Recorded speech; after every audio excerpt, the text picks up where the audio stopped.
Trump in Tokyo. I'm Chris Foster, Fox News. The president greeted by Japan's Emperor Naruhito after landing in Tokyo, meeting tomorrow with the new Japanese Prime Minister Sanae Takaichi. She was a great ally and friend of Shinzo Abe, who was my friend. Shinzo Abe was prime minister from 2012 to 2020, shot and killed in 2022. President Trump on Truth Social is congratulating Argentina's president, Javier Milei, on his party's midterm election wins. And he's repeating last month's advice from Health Secretary Robert F. Kennedy Jr. about a popular painkiller and fever reducer. The president doubled down on his guidance about using Tylenol as well as various childhood vaccines. He wrote, quote, "Pregnant women don't use Tylenol unless absolutely necessary. Don't give Tylenol to your young child for virtually any reason." Both the World Health Organization and the European Union have refuted President Trump's assertion that acetaminophen may cause conditions like autism and ADHD when taken by pregnant women. The president also advised that the measles, mumps, and rubella vaccine be separated into 3 different shots. Typically, they're combined into one. Fox's Ted Linder. Federal food aid is drying up because of the federal government shutdown. The U.S. Department of Agriculture has posted on its website at this time there will be no benefits issued November 1st. They went on to say we are approaching an inflection point for Senate Democrats. About 1 in 8 Americans get help from the Supplemental Nutrition Assistance Program, or SNAP. Many were hoping the USDA would tap into a $5 billion contingency fund to keep SNAP going for a while. Fox's Jill Nato. Hurricane Melissa has strengthened into a monster Category 5 storm approaching Jamaica. Heavy rain and damaging winds expected there, and also Haiti and the Dominican Republic over the next few days as the storm moves very slowly over those islands. Melissa's maximum sustained winds up to 160 miles an hour. America's listening to Fox News. Feel that chill in the air? Now's the perfect time to layer up. The outerwear shop is now open at Untuck with sharp new jackets and vests made for this season and beyond. You'll find all the right layers to keep you warm and looking sharp, including cozy sweaters, sweatshirts, and more. But hurry, fall weather won't wait, and neither should you. So don't miss the outerwear shop, open now at untuckit.com in more than 80 stores worldwide. Untuck It, shirts designed to be worn, untucked.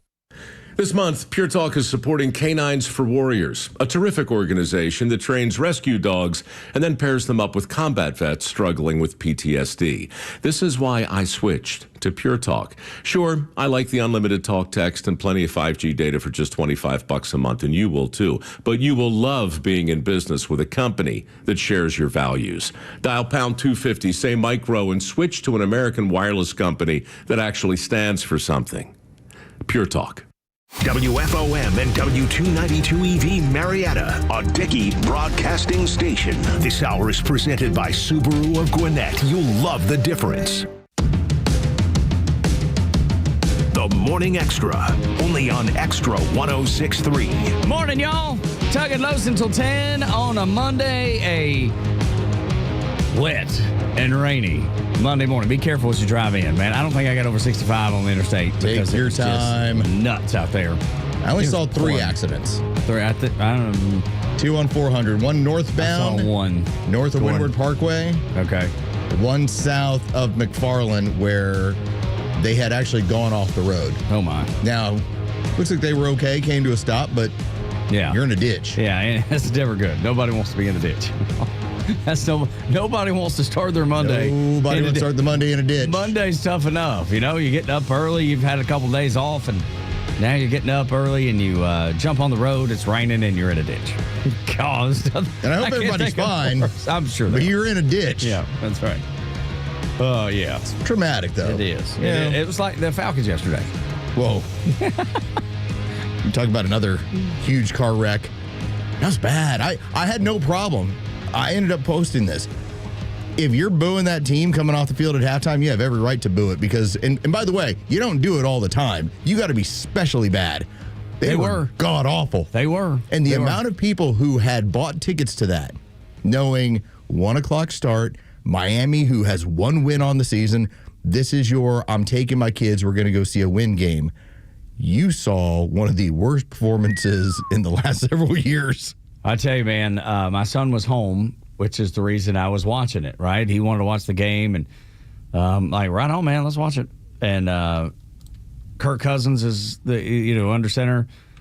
He drops back first play of the game, like a 20-yard pass, and then they couldn't move the ball from there. Kicked the field goal, 3 points, and that was the last time they scored.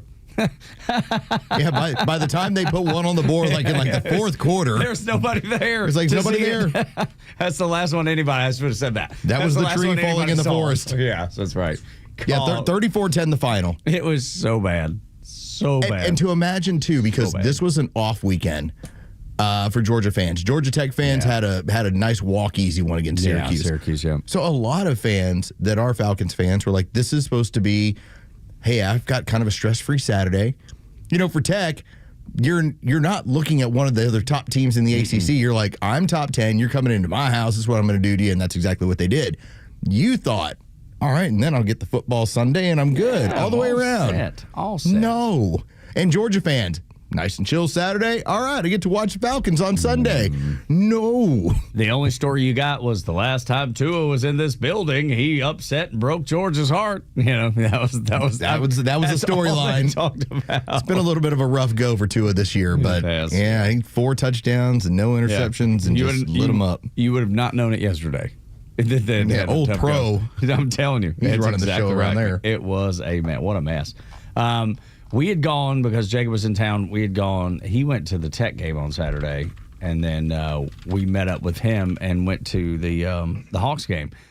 They got blown out too. Good Lord.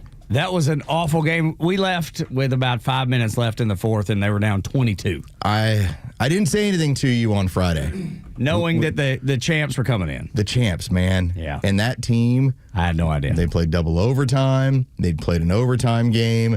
Right now, and the numbers are skewed. So you do have right now, when you look at like who are the top scorers in the NBA, okay, I get it. Luka Doncic is averaging 49 points per game. Gilgeous Alexander is averaging like 38. Okay, like these dudes are lighting it up. Yeah, they're the champs. They looked good. They're the champs. The Hawks, on the other hand, did not look good. If the Hawks didn't have that comeback win in Orlando, where they were down 11 and just went off, played like 3-4 minutes of good basketball, this team would be 0-3. Yeah, and wouldn't be surprising, by the way. I saw them play anyway. And, I love going to watch basketball. I love basketball, but, man, what a tail kicking. And then the Falcons tail kicking. It was just ugly. It was an ugly weekend for Atlanta sports. Meanwhile, I'm watching the alien do his alien things over in San Antonio. Yeah. All I'm saying is this, because it's the World Series and we get it back, and that's a lot of fun. And Shohei Ohtani is doing things that you say other humans in that sport cannot do. I'm telling you, if you get a chance on Amazon Prime, if you get a League Pass game, watch the Spurs right now. Victor Wembanyama is doing things that other humans cannot physically do. It's incredible to watch. A dude who's like 7'4", who's, by the way, he's averaging 6 blocks a game. That's impossible. Yeah. And then he's scoring 30 no matter what. Big time. It's crazy. It is. So that's kind of the sports take for me. That's what we did. What was your weekend, Lo? Anything good? Homecoming. Oh, that's right. HoCo. That's right. HoCo. Big times. Freshman year HoCo. In between that and also the Final Four that we have for our division in volleyball, North ended up dropping it to Walton. And so now Walton and Alpharetta will do their thing. That'll be this week. And that Alpharetta team, I mean, there's a reason why they're top 10 in the country. They're outstanding. We played them twice during the year. They beat us twice. So there was always this look of, if you get through this, well, then you'll get Alpharetta again. Well, that's not a whole lot of fun. So, but there's always next year. But yeah, between that and everything was high school oriented. The football team won to get to 5-4. That's cool. So all right. Now that I'm part of the North Forsyth community, there you go. These are the things I pay attention to. No, as you should. Friday Night Lights is a big deal to me. Dude, I loved it. And miss it. Greatly miss it. Well, you can come to a football game with me. It'll feel weird. I know. Because I'll be like, this guy doesn't have any, They'll be like, who's this weirdo hanging out? He doesn't have anything in the game here. He's just tagging along to watch some high school football. Yeah, I just love it. It is fun. And we physically live doorstep to doorstep, 5 minutes from Alpharetta High School. Well, they could have used you. Yeah, let me tell you, the high school football team at Alpharetta is not doing real well. It was they struggle. It was a 28-7 win. Yeah, they struggled. Yeah. And which is crazy because, 3 years ago, typically they're pretty they were good. in the playoffs. Yeah. 4 years ago they were in the playoffs. 5 years ago in the playoffs, and then after that 23 season, things have gone. It's such a wild cycle, and it doesn't happen quite as much in some of the other sports where you don't have to depend on 40 kids that know what they're doing. Yeah. You got like 3 of them on a volleyball court or 3 of them on a basketball court. Like, they'll figure it out. They'll be pretty good. Yeah. Can't have 3 football players. No, you need a whole bunch more. But high school football, so much fun, and you're right in the sweetheart of it. Just getting it ramped up. You got 4 years of fun times to have, and Friday Night Lights there's just nothing better. There's just so much. I just love the enthusiasm. I love seeing all the kids out, and love seeing the community come out and support the high school teams, not just football, all the teams, as a matter of fact. So the government has been shut down for 27 days now. We're going into week 5, as they tell me. This is right. And if you haven't noticed, and judging by the attendance, you haven't. Now, I get it. Now they're starting to move into the areas, because remember, after like the first week, then the second week turned into, well, what about the military? What's going to happen when they start missing out? Well, now they've turned into, now we got to tell everybody about their SNAP benefits. That's right. And again, when you look at the numbers, and I get it, it's a cruel situation, but there's a reason why in this country you try and insulate yourself from the government so that you're not having to look over and say, well, where's my government money coming from? Mm-hmm. Yeah. That was what the biggest pain, in my opinion, that occurred when COVID happened, is that you had state governments telling you which businesses could operate and which couldn't. Which ones were essential. Right. Are you essential? I'm essential. Are you essential? And you're like, I just want to go to work. That's it, man. I just want to do what I do. Yeah, that's right. I just need to make a living for the family. That's what I want to do. And imagine that the state told you could not. Well, as of now, you should probably have learned the lesson. You don't want to have any attachments to the state. Ever. And so that's where these SNAP benefits now become the new pressure point to see if anybody will cave. Yeah. And as a matter of fact, Donald Trump said he will absolutely not cave. And it's good because it's about illegals getting taxpayer-funded health care. We'll talk about the man in Wyoming who actually is paying the military $130 million, just cutting a check for that. We'll talk about that in a minute. But this is Trump talking about how, dude, let the Democrats die on this hill. After this trip, do you think you'll sit down with Hakeem Jeffries and... I would. I'd be willing to. I would have now, too. I left. I said, come on over, just put the government back. All they have to do is say yes, and it's over. And we start. And then we go into a negotiation. Look, Obamacare has been terrible. We can make it better. I'm all for that. But they're not, and they want to allow many illegal people that came into our country illegally from prisons, from mental institutions, from all over the world. They want them to get paid, and that's going to hurt the citizens of our country, and I just can't do it. Yeah, just will not cave, and I'm glad he shouldn't. He's standing on he is standing on principle. He is in the right on this one, and Hakeem Jeffries. Every time that man speaks, dude, he sounds like he has no idea where he is. Well, it's a shifting of priorities and what the Democrats are trying to emphasize. And this is where I think there's a level of desperation on their part. Again, their polling numbers, all they depend on is, does it look like, because they can't fundraise unless they're fighting Trump. So now it's, look at how we're fighting Trump. Look what we're doing. Send us more money. Okay, that's their fundraiser. Remember, we've gone through the numbers too. The DNC is so far behind in their fundraising, they're going to have to run elections on credit. Right, that's how bad it is for them. Even at the worst, when the Republicans were at their worst, and they were never as good as the Democrats because we didn't have USAID channeling money. Yeah, we didn't have anybody sending money to us. I don't remember ever having to do it on credit card. I don't remember ever having a advantage in fundraising, a significant one, against the DNC. Ever. But you now see the shifting of what the priorities are. It's, don't you want to help the military? And remember, like 2 weeks ago, it was, well, we need to fix this healthcare system. Every single one of them is falling on deaf ears. And so when you do get help from a private donor who says, no, we'll take care of the military, all right, that's taken care of. That takes that up. Well, the healthcare one, I think it's now become, at least amongst the community, I think people know that the healthcare system is completely shot and broken, and that it all lies at the Democrats' feet. Yeah, it does. To think about Obamacare. To think about Obamacare, and for the longest time, we got this through. It wasn't one Republican who voted on it. That's right. Well, now I can tell you they got this through, and there wasn't one Republican that voted on it. It's yours. It's all yours.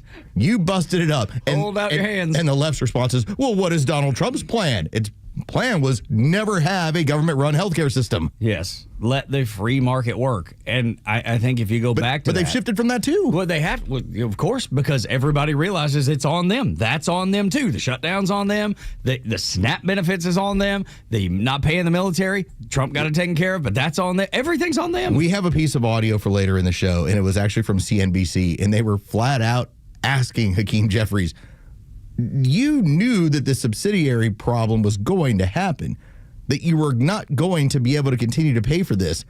Yet, just a few years ago, you had all three branches of government. You had everything, basically. And why didn't you take care of it? Couldn't get them done. Why didn't you take care of it? It was so toxic that you couldn't even pass it when you had everything. You couldn't even make the point, hey, this Obamacare thing is really broken, and we need more of your money to fix it. What? Huh? Well, I tell you what, we'll say that during COVID that we just need some more money to slide in there to protect the program because we don't have enough people working. Do you think they'll go with that? And now the bills come due. So a lot of this policy-wise hurts them. Of course it does. Everything does. Everything. Because they take the wrong side of everything. Just like this. Get me started on New York. Because that's nuts in and of itself. Like, that is going to be the rot that changes America forever, unfortunately. I think I'm here for it. Dude. I think I'm just rubbing my hands together going, all right. I'm not, man. It's the cancer. Dude. Cancer will continue to grow. You ever have one of those neighbors that they're not doing the right thing? You kind of see how their life falls apart, and it's a real good example of what not to have happen. Yeah, sure. Okay, New York's that neighbor. New York's that neighbor that you say, hey, why is Dave always out in his garage at 1 o'clock in the afternoon pounding beers? Why did it was 6 o'clock in the evening, I'm pulling out of my driveway and I saw him asleep on his grass. Yeah. It's like, do you think that life is together? No, that's definitely going to be New York. But every now and then you need a Dave that keeps everybody else in line, just to show everyone why you got to keep showing up to work. Yeah, I hope it goes like that. I'm afraid it won't. I hope it does. I hope it's that simple. But it's gonna happen. So buckle up. I guess it doesn't matter what I want. No, it's happening. Or what I hope for, because it's gonna happen anyway. Hey, New York's going to be Dave. And at this point, I'm just saying, let's see how long it takes for Dave to run out of money or run out of life. I need Dave. I'm just going to see how long it takes for Dave to be asleep on his front yard. Well, it won't be long. It won't be long. I cannot imagine that it will be long. Look at the bright side on these things. You're about to trash an American city. That doesn't sound bright to me. That doesn't sound good. This is an example. Like, to this day, the only reason we have such a positive situation that came out of D.C. in terms of the crime is because crime got so bad in D.C. Yep. And they rolled in the feds, they rolled in the National Guard, and everyone's like, notice how that story's gone away? Yeah, absolutely. Notice how nobody's bringing up how safe it is in D.C. now? Yes, You realize how Memphis got swept under the rug within 2 days? Shh, don't bring it back up. All the black people in Memphis are happy. Yeah. They're like sending videos to the president. They're happy with Donald Trump. No, yeah. I was like, do not talk about that. It has to get so bad that when you actually show the way to do it, it's going to. That's when you get the benefit. Oh, my gosh. Bunch of fools. You're going to get Dave all cleaned up. Yeah, it's going to be us. We're helping Dave. Going to have an intervention with Dave. We'll walk across You can't vote this way and do this anymore, Dave. Put your arm around Dave. Be like, buddy, you okay? We need you to pull it together for a minute. Need you to clean up for a little while. Just for a little while. You're drunk on the front yard, and the children in the house wonder where Daddy is. You're asleep on the grass, Dave. I had a friend of mine who did pass out in his yard. Just a little bit college years. Oh, you've done it? Navy days, yeah. Girlfriend coming to visit, and it was well before I met my wife, but girlfriend drove up from Knoxville, Tennessee. When she got there, I was in the front yard, Sleep. My friend got bit by a brown recluse spider. Oh, wow. My girlfriend just broke up with me. No. Good call all the way around. Yeah, right. It works out all well. All's well that ends well, I guess. When we come back, the NBA and the FBI, the gambling has gone wrong. Next on Extra. When political discourse gets ugly, count on Extra 106.3 to be the voice of reason when tempers flare. The violent rhetoric from the left won't change our mission. It won't affect our hearts, and it won't stop us from being the voice of our community. Proud to be the conservative voice of Atlanta. Extra 106.3 FM and the Extra app. Faith, family, freedom. These are the cornerstones of America and the foundation for a successful life. But today, all three are under attack. Crushing debt, out-of-control spending, and reckless policies in Washington are threatening your savings, your retirement, and your future. Hi, this is Glenn Beck. The only financial advisory firm I recommend in Atlanta is Nicholas Wealth Management. David Nicholas and his team believe protecting your money is about more than wealth. It's about defending your faith, your family, and your freedom. If your hard-earned retirement is left exposed to market chaos, higher taxes, or inflation, what happens to the life you've worked so hard to build? For over 20 years, David Nicholas has helped families right here in Atlanta fight back with retirement strategies built to better withstand uncertainty. Call Nicholas Wealth Management today, 404-890-5606, or visit nicholaswealth.com. Aim to safeguard your future today. Nicholas Wealth is an independent financial services firm that uses a variety of different investment strategies. Join Daniel Matalon, CEO of A Second Chance Bail Bonds, and co-host Tug Cowart as they bring together law enforcement, justice insiders, and voices from every part of the justice system, victims, advocates, and people who've turned their lives around. It's not PR, it's not fluff. It's an honest talk about what's working, what's broken, and how to build a better path forward, one second chance at a time. This week's guest is the founder of the W. Scott Smith law firm, Scott Smith. Justice Unfiltered. Unfiltered, informed, and unbiased. No one plans on going to jail, but when it happens, it's important that you know who to call. Call A Second Chance Bail Bonds, where we believe everyone deserves a second chance. Whether your loved one's been arrested in Cherokee, Clayton, or any of the other metro Atlanta counties in between, A Second Chance Bail Bonds works fast to help expedite release within hours. A Second Chance. It's better to know us and not need us than need us and not know us. Call A Second Chance 24/7 at 404-BAIL-OUT or online at atlbail.com. Big moments deserve big-time craftsmanship. At Solomon Brothers Jewelers, we've been family-owned and operated since 1982 because we know what it means to show up when it counts. Jaron Solomon here, and that's why we're proud to be an official Tacori jeweler. Each Tacori ring is handcrafted in California, going through 20 elite artisans before it hits your hands. Not mass-produced, not generic, always personal. And with Solomon Brothers, you get lifetime cleanings, unbeatable financing, and the largest Tacori selection in Georgia. Stop by a store in Buckhead, Alpharetta, or Sharpsburg. Visit SolomonBrothers.com to book your private appointment. Solomon Brothers Jewelers, where love is in the details and legends are built to last. Solomon Brothers Jewelers, proud partner of the Georgia Bulldogs and official jeweler of the Georgia Tech Yellow Jackets.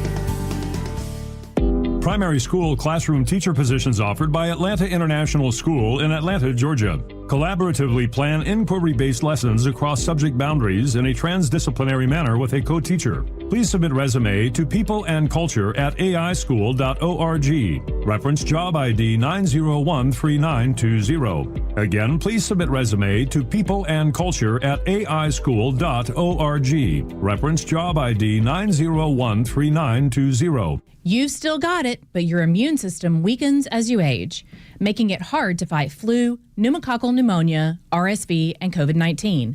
Ask your doctor or pharmacist which vaccines you need. Sponsored by Pfizer.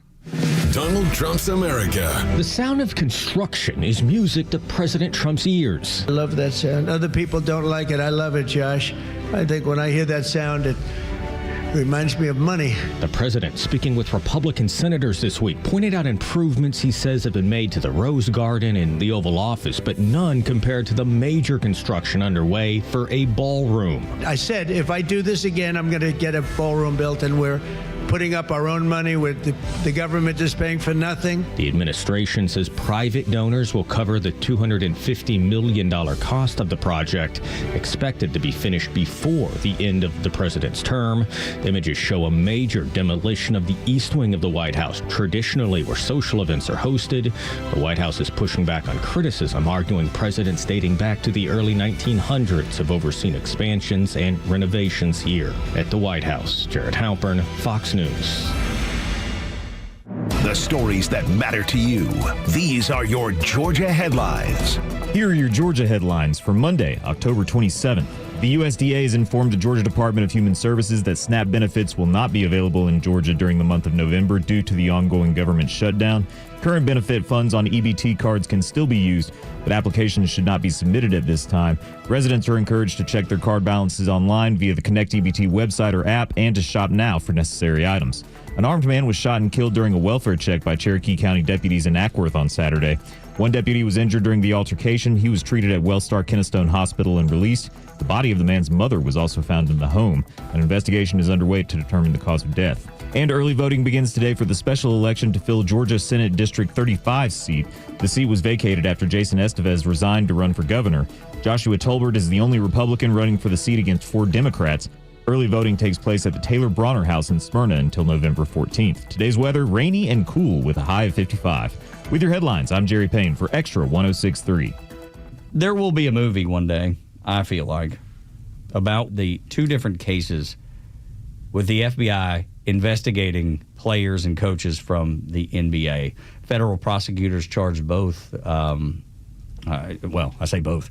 There are 2 really big names in the NBA in Terry Rozier and Chauncey Billups, but they charged a total of 30 people of about 2 of these multi-million-dollar gambling schemes. Separate cases. Completely separate. Yes. But linked in the fact that you have NBA personnel that were involved in gambling-oriented schemes. When it came to Terry Rozier, that is the more problematic one for the league because he worked with some additional people to game the system in terms of what his fantasy production was going to be. And on a given night, allegedly, he told the people that he was working with, I'm going to pull myself out of the game early, take all the unders. And as we were told by the FBI during their meeting, during their press conference they had yesterday, they pointed out they counted the money at his residence. $200,000. And there's not a chance, if you're asking me, just dumb guy outsider looking in, there's no way that's the first time that's happened. No way. Well, here's what, and I'm with you. I believe it too. But what I would also say is the reason why legalized gambling has been so important is so we catch this stuff. Because when it was in the shadows, when it was with a bookie, we had to work so much harder, and authorities had to work so much harder, typically federal authorities, in order to be able to get wind of this stuff, prove this stuff, figure this stuff out. Now the gambling industry are the ones that go to the federal authorities and say, hey, here's an irregularity, and we caught it. So the NBA knew about it, and so did the federal government. And cooperated. And cooperated with the entire investigation. The other case is so much more wild, and it's straight out of a movie. To think that there was an NBA coach in Chauncey Billups who was used as the celebrity for other people to show up, whales, to play in a rigged poker game so that they could be taken for a bunch of money with all sorts of technology. They had X-ray machines or a table that was an X-ray machine that could read cards that were upside down. They were using contact lenses. I mean, it really is a James Bond movie. It really is something that it's extraordinary. And it reminded me a little bit of, those Facebook glasses that they have that will... Yeah, your meta glasses? Yeah, when you literally look at someone, it brings up all their... They use face ID, face recognition, and it brings up their social media accounts, who they are. And people have been using this as a way to talk to women on college campuses. Hey, I think you're in my whatever class. Aren't you so-and-so? And they've already had all the information fed to them by the meta glasses. That's wild. Dude, and frightening and scary. That's on a different level because that's obviously we're going to potentially commit bodily harm or something gross like that. But the same thing applies here. They're taking advantage of somebody. It just happens to be monetarily. Well, everybody, if they're all wearing sunglasses or glasses at the table, something's kind of messed up here. And to think, so just so you're familiar, Tug, so when you get your 2 hold cards in Hold'em, you're only going to look at them one time. And it's like one time you commit them to memory and they stay right there on the table. That's the goal. So whenever you see somebody, they'll peek over there and then they put it down. Real players, experienced players, don't go back to their cards.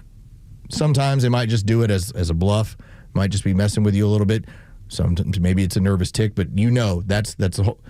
So the fact that they had an ability to look under the table and to see, because when it comes to TV productions, they do have a pin camera that you actually, when you pull up your cards to look at them yourself, it shows the TV audience. Right. But nothing as far as from below. Underneath the table that it can read cards that are upside down. We know what they got there. That's wild. Unreal, the technology that they were using, and all this information would be sent off-site, processed, and sent back to the people that weren't that were part of this misleading game of poker. The only person that didn't know what was going on is the dude that's got a lot of money and they're about to take him for a bunch of it. And for those of you who have never played Texas Hold'em or you're just generally understanding of the game, everyone at the table gets 2 hold cards and then the community cards are in the middle. And the first 3 ends up being the flop. And so if you've got some really good hold cards, you might be looking at that flop and going, I'm winning. Like, no doubt about it. The problem is there's other people at the table who know exactly what the next 2 cards are going to be, and they know what you're holding. Because they had these modified dealing devices that would somehow shuffle the cards in a way. They would put a sequence to them. That's exactly right. And then the people would know kind of who was going to get the best hands. And it's so sad to think about the one sucker at the table. Yeah. That is just there because, oh, man, I got to go play with Chauncey Billups. It's kind of on the down low. I can share it with you because we're cool. Not everybody gets to do it. Not everybody knows about it. Little do you know that you're the biggest sucker in the world. Well, we've had movies that explain counting cards when it applies to blackjack. That this is how mathematically you're supposed to count cards. Now, is it illegal? No. Is it discouraged? Hell yeah.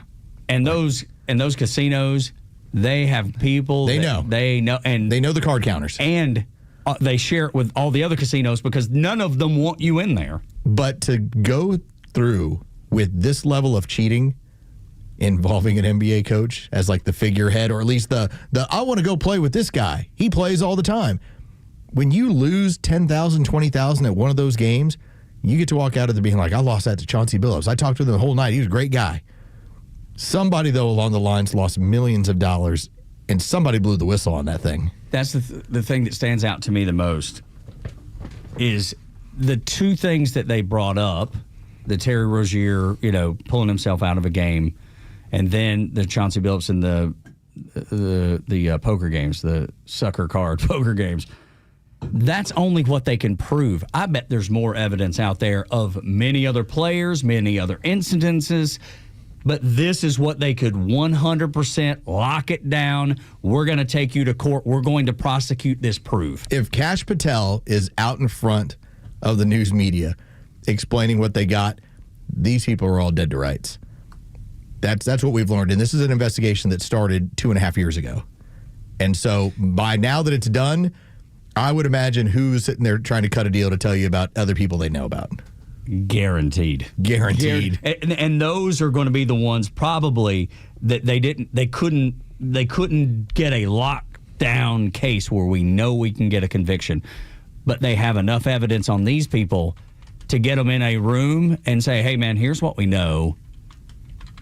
Do you care to put yourself in a better position to not go to federal prison like the rest of these clowns? And those people are going to be singing like birds because you have to. The federal government has endless resources. I remember talking to Ray Giudice and Bruce Hagan when we were doing that weekend show here on Extra. They would be like, the only people you don't want to go up against. He was like, I feel comfortable going up against anybody in Georgia, across the country. Except the feds. Except the feds. Because they have endless resources, money. They have endless resources, investigators. They have endless resources in every aspect of the game, or the legal game. Yes, you're not playing against somebody who might leave a stone unturned. You're talking about a stacked deck. It's a stacked deck, it is, so to speak. And when you talk about Chauncey Billups, now I bring this up because I knew what they brought up when Kash Patel got up in front of the country and said, the Trump administration and this group, we are following the law, then everyone is going to have the law applied equally, and everyone's going to have their day in court. When he talked about wire fraud and money laundering, I was like, okay. I didn't know those were the specific charges they're applying to Chauncey Billups. Mm-hmm. They each carry 20 years. Good. He's looking at 40 years worth of federal prison if convicted on these cases. How much money did you say he made in his career? Over $100 million. Well, he was still making it. Like, what kind of money were they giving this dude to be a part of this? It had to be something that would trump what he was making as a coach. His career earnings were $106 million is what he got. And he was one of those guys that was late 90s, and then his prime ran until right around like 2010, 2008. What was he making as a coach? Do you know that? And don't worry about it. Coach earnings? Because I'm just thinking. $4.7 million. Oh, my God. So how much were they paying this dude to participate? It had to be more than that. It's got to be some angle, right? I think isn't that the story? That's what happens is these guys either get into gambling debt with these groups. Or with the mafia. Well, that's what I mean. Oh, okay, got it. They get into debt with those guys, and either it's such a deep hole that, okay, well, now we're going to use you, or figure out a way to handle the problem, take care of it, be ashamed if something were to happen. Yeah. Either that or they just, I think in some of these cases, they just straight up threaten them from the beginning. Yeah, we're going to kill you if you don't do it. Well, you read about these scenarios, and what Jure is telling you, that first and foremost, absolutely right. You get in with some of these people, and then you find out they are mafia-backed. Like, a lot of these end up being where, there's a game in town. Well, I just lost a whole bunch of money. I can't pay you. Well, let me tell you who my partner is. Yeah. You better start figuring out. And now it turns into, well, this is what we're going to do, and we're going to make sure. This is how you get that money back. This is how we're going to do this. Yeah. That's one of the issues it has. Then there's also the other one, which is the mob finds out about a game and moves in on it. And now it just turns into, oh, you're going to be our partner, whether you want to be or not. Yes, you are going to be our partner. There wasn't a question. Right. This is a statement. You are. So one way or another, this is how you get your mob involvement. You don't have, at least from what they were reporting, you don't have mob involvement with Terry Rozier. It sounds like him and some of his associates and doing something stupid. And for a guy making $26 million, that's stupid. Over $200,000. The sexy one is all the James Bond stuff. Is the poker game. All the James Bond stuff. Now, like we started with, the Rozier is more damaging to the league and daily fantasy and sports betting. This is obviously doesn't really even have anything to do with the NBA as far as the on-court. This is nothing more than a coach that got caught up, or a former player and coach that got caught up in a really bad way. But both of them fascinating. There will be movies. There's just no doubt there will be. This will become a movie one day, if not a Netflix movie in the next couple years. Chauncey Billups, as of now, when he appeared in court, his attorney said that he was innocent of the charges. Of course, they were looking forward to their day in court. Yep. His next one is going to be November 24th in Brooklyn. So Brooklyn, New York. All they're looking for now is what kind of deal can we make between now and the next court? And because nobody wants to have this get to an actual federal court. I mean, you're gonna have a guy like P. Diddy. That dude's gonna end up doing like 4 years in prison. Now, was he looking at a lot more? Yeah. I think 4 years is 4 years, man. Absolutely. It's 4 years of your life. You never get back. But I think most people look at, because the way I do, is when you see P. Diddy, knowing what he was accused of, to only get 4 years, it almost seems like a not justice at all. Still 4. I know it is. But what was the original charge? It was like 20, 30 years. Oh, yeah. That's what I'm saying. He beat the more severe charges, and the feds were like, no, we still got you fine. I know, man. It seems like such a low number for what he was accused of. Tug and Los until 10 on the Morning Extra on Extra 106.3. 6 o'clock hours brought to you by Subaru of Gwinnett. 404-741-1230 is the number if you would like to be involved in the discussion or to find us on the line, as Mama would say. You can look us up on social media at Xtra 1063 and across the social media platforms. Does she say it with authority? On the line! No, she should. Just wondering. Is that like a movie reference that I'm missing? Yeah, people tell you it's time to get on the line. Yes. On the line! When we continue, Kamala Harris says she is not done with politics, Los, which is great news. Next on Xtra. Get back on that line! Get on the line! The latest sports news, powered by 680 The Fan, and driven to Extra listeners by RBM of Atlanta in Sandy Springs, Atlanta's Mercedes-Benz connection since 1964. Good morning. Here are your sports headlines for Monday, October 27th. It was a tough day for the Atlanta Falcons as they hosted the Miami Dolphins. The Falcons are now 3-4 on the season after a 34-10 loss to a Miami Dolphins team that came into Atlanta with just one win on the season. Monday Night Football tonight brings Week 8 to a close. The 4-3 Kansas City Chiefs host a 3-4 Washington Commanders. That kickoff is set for 8:15. From college football, LSU has fired head coach Brian Kelly after a blowout loss at home to Texas A&M over the weekend. Kelly has a $54 million buyout. And the World Series continues tonight.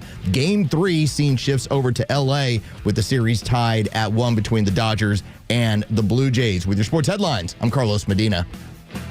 Hey, it's Front Office Los here to tell you about a new company that is changing the way people buy their next pre-owned car or truck. At The Honest Car Guy, they offer a completely transparent way to purchase a vehicle. You pay what he pays, plus a small honest fee. You can choose any make or model. He will search the country for the best deal out there. He'll handle the paperwork, your trade-in, shipping, and even give you the bill of sale. Friends, I've done the research, and this is a buying process that you can trust. Call 844-SHOW-ME-1 or visit online at honestcarguy.com.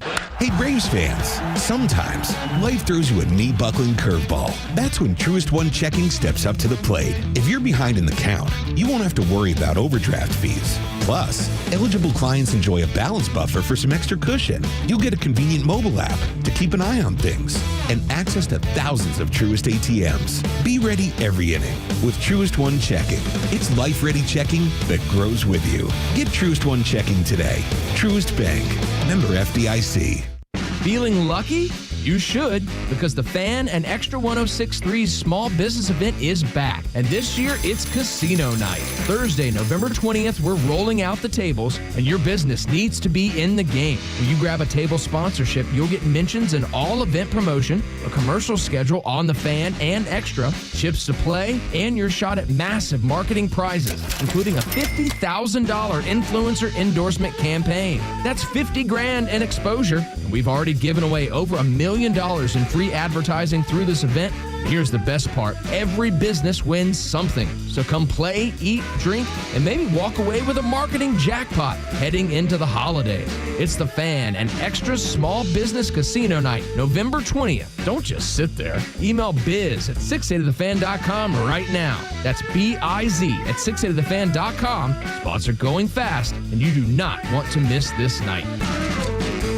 This is Kelly Kroll asking you to step up to the plate for the men and women who have served our country and protected our freedom. The Warrior Alliance, an official community partner of the Atlanta Braves and the Atlanta Braves Foundation, is helping thousands of veterans to achieve success after military service. Either you or someone you know has served and deserves our support. The best way to say thank you for your service is by helping a veteran round the bases on their journey home. Donate today at thewarrioralliance.org. Hi, I'm Chris Lalamia, owner of the Trusted Toolbox. Got a to-do list a mile long? No problem. We've got the ultimate solution, our Handyman for a Day program. Here's how it works. You get a skilled handyman dedicated to knocking out your honey-do list. Paint touch-ups, drywall repairs, door adjustments, and much more, all done in one day. Call us now before the rush for your Handyman for a Day and call us at 770-623-3097 or visit us at thetrustedtoolbox.com. One call, one handyman, one day, the Trusted Toolbox. Fox Facts. gets. It's the seasonal candy you either love to eat or love to hate. The orange, yellow, and white confection we all call candy corn has been around for more than a century. It was first cooked up in the 1880s by a man named George Renninger, and back then it had a different name. It was called chicken feed because corn was considered food for farm animals. Bags of the candy even had a big rooster on the front. The Golitz Candy Company, which later became Jelly Belly, was the first to mass produce it, and that's when those tri-colored kernels started showing up every October. These days, Americans buy more than 35 million pounds of candy corn every Halloween season, about 9 billion pieces. Love it or hate it, that's a lot of waxy sugar. And while chocolate and gummies may be more popular, candy corn has carved out its spot as the pumpkin spice latte of Halloween candy. Matt Murphy, Fox News. From the latest breaking news to the conservative voices you know and trust, your best new follow on social media is Xtra 1063. We're at XTRA 1063 on Twitter, Facebook, TikTok, Threads, and LinkedIn, and pretty much any social media you scroll through every day. And we drop exclusive giveaways, new daily content, and the latest breaking news from Georgia and across this great nation. Interact with your favorite Extra personalities. Get the latest on our live events and so much more. Follow at Extra 1063 across all your social media and keep up with Atlanta's only conservative voice. Tug and Los until 10. Happy Monday to you. I know it's wet and messy and rainy outside, but we're going to put a smile on your face. We're going to keep you in the game on this Monday. We need daylight. Yes, we do. It's a little bit of an issue right now with all the rain. Yeah. Because I tell you, I don't mind driving when it's, I got daylight. Yeah, you can see. I can see. Yeah. We're good. And I got pretty good vision. Now, I don't have like Jure vision. Well, Jure, like, that's a young man in he's there. enhanced in the dark. Yeah. Like he gets out in the woods and it's like him and the wildlife. And you're just prey. Never miss that light switch. That's right. Know exactly where it is at all times. I love it. But it was a little bit problematic driving in this morning because it was raining so hard. Yeah. I never got over. Give me some daylight. Never got over 65 one time and stayed around 55 to 60 at best. And that was, I was coming in, I don't know, I left the house at, like 20 to 5 or whatever. 10 to, maybe it's 10 to 5. But regardless, it was, so it was really dark and there wasn't a lot of traffic. And still, it's like more traffic was backed up because everybody was driving so slow. Maybe, I don't know. More than normal. Seemingly, because I assume because of the weather. I don't know. Well, People but you and I trying to leave the house early, trying to get a jump on it. You and I leave so early in the morning that to have any traffic is surprising. Yeah, I know, right? Usually there's no nothing. just fly. Yeah, absolutely. Just, dude, eastbound and down, Smokey and the Bandit style. Pretty much down for us. It's like if I had a CB, I would be calling myself the Bandit. That's right. Breaker 19, breaker 19. Love it. I got great news. I don't know who needs to hear this wonderful news on this Monday, but I have good news for you.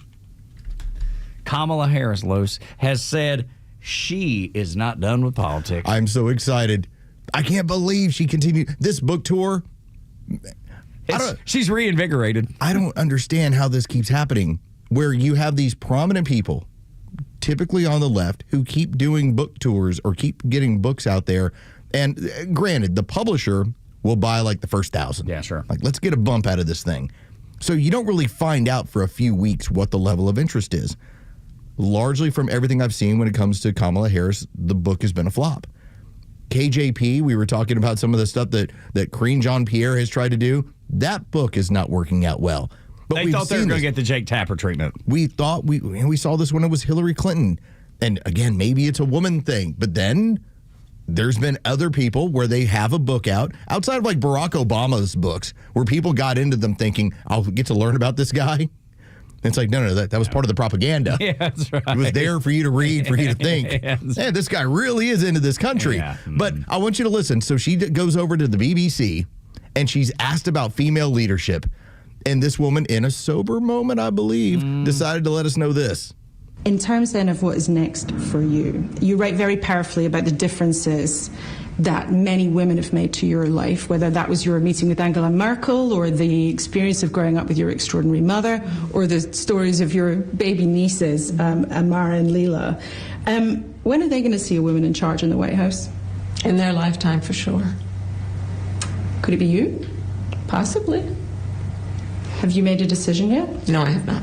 But you say in your book, I'm not done. That is correct. I am not done. I have lived my entire career a life of service, and it's in my bones.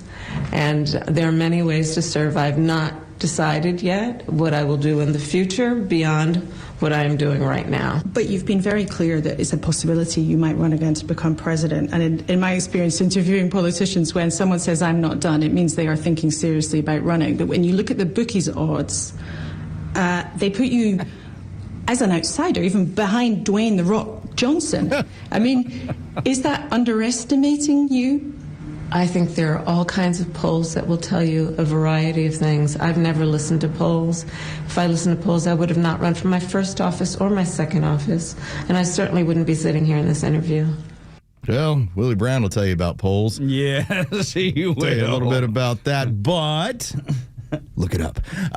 But the reason why I so want her back into politics and running after we get past the 2026 midterms, because that's going to be the start of ramping up for the next run for presidency. And that's going to include those people on the left going through primaries.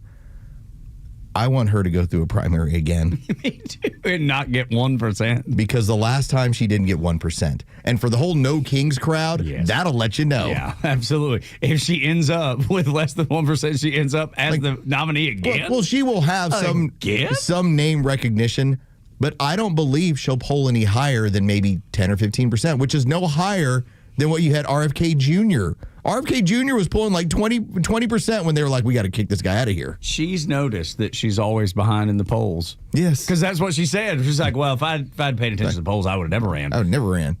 What does that tell you? If you're always behind it, you're telling me there's not one poll. The word always in D.C. was the reason why she had a 95% staff turnover is because she's unbearable, she's unhinged, and she's drunk all the time. I'm not convinced she wasn't drunk there, dude. There's a couple things that I'm a little fine-tuned to it. I just was like, I don't know. She could have been drunk. But we have presidents that can go have a good time. Like maybe she had a sip of wine. Like, I don't think there's going to be anybody who's like, hey, this person on their personal time likes to have a good time. Great, fine. Yeah, for sure. D.C. is filled with, we get done, and let's go hit the bar. She does it all the time. It's just she makes public appearances where you go, really? Is she drunk up? Like, you didn't stop. And so I think the reason why it's so beautiful, that primary is going to be so murderous to anyone who tries to even possibly take the message from the far left and center it a little bit. Like, Gavin Newsom has started that process. Like, you notice he won't talk about reparations anymore. Yeah, it's gone.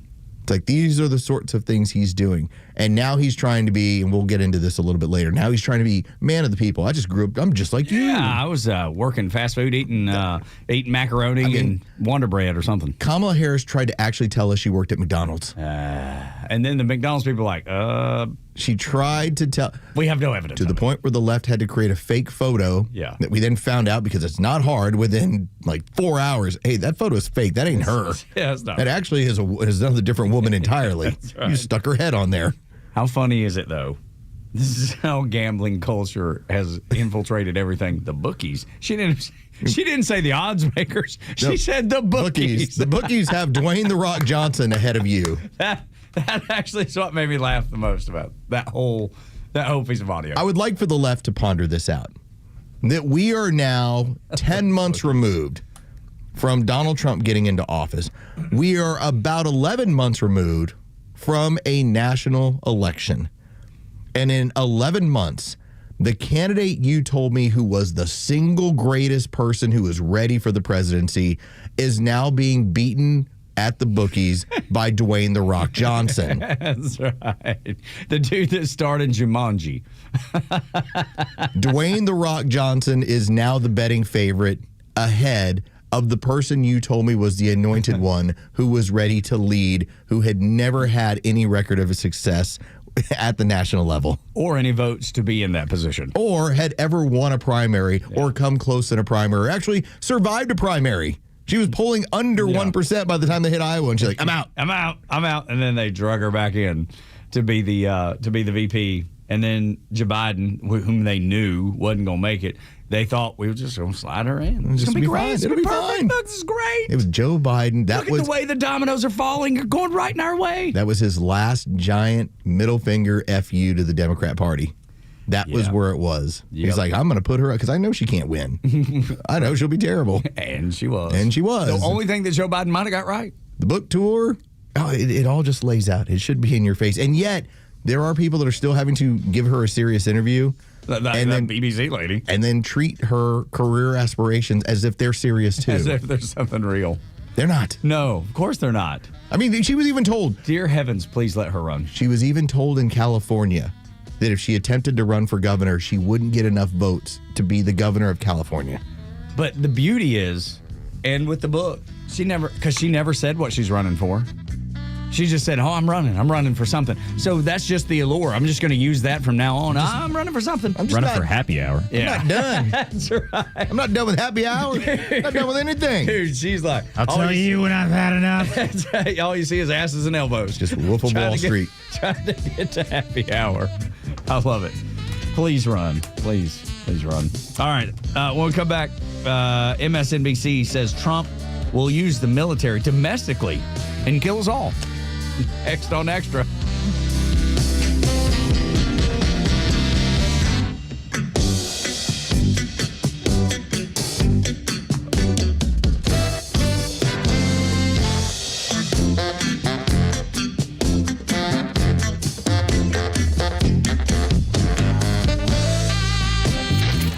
Your favorite Extra shows are streaming live video from the studio on Extra 106.3's YouTube channel. Subscribe to the Extra YouTube channel and get the Morning Extra and the Kimmer Show in live digital video. This is Window Nation, your source for affordable replacement windows at the highest quality. So if your old windows have you boiling in the summer and freezing in the winter, you need the pros at Window Nation with installation precision and experience that are second to none. Their custom windows are guaranteed to be a perfect fit, and they're backed by the best warranty in the industry. Go to getwindownation.com or call 866-90Nation for your free estimate. And for a limited time, buy 2 windows, get 2 windows free, plus no payments for 2 years.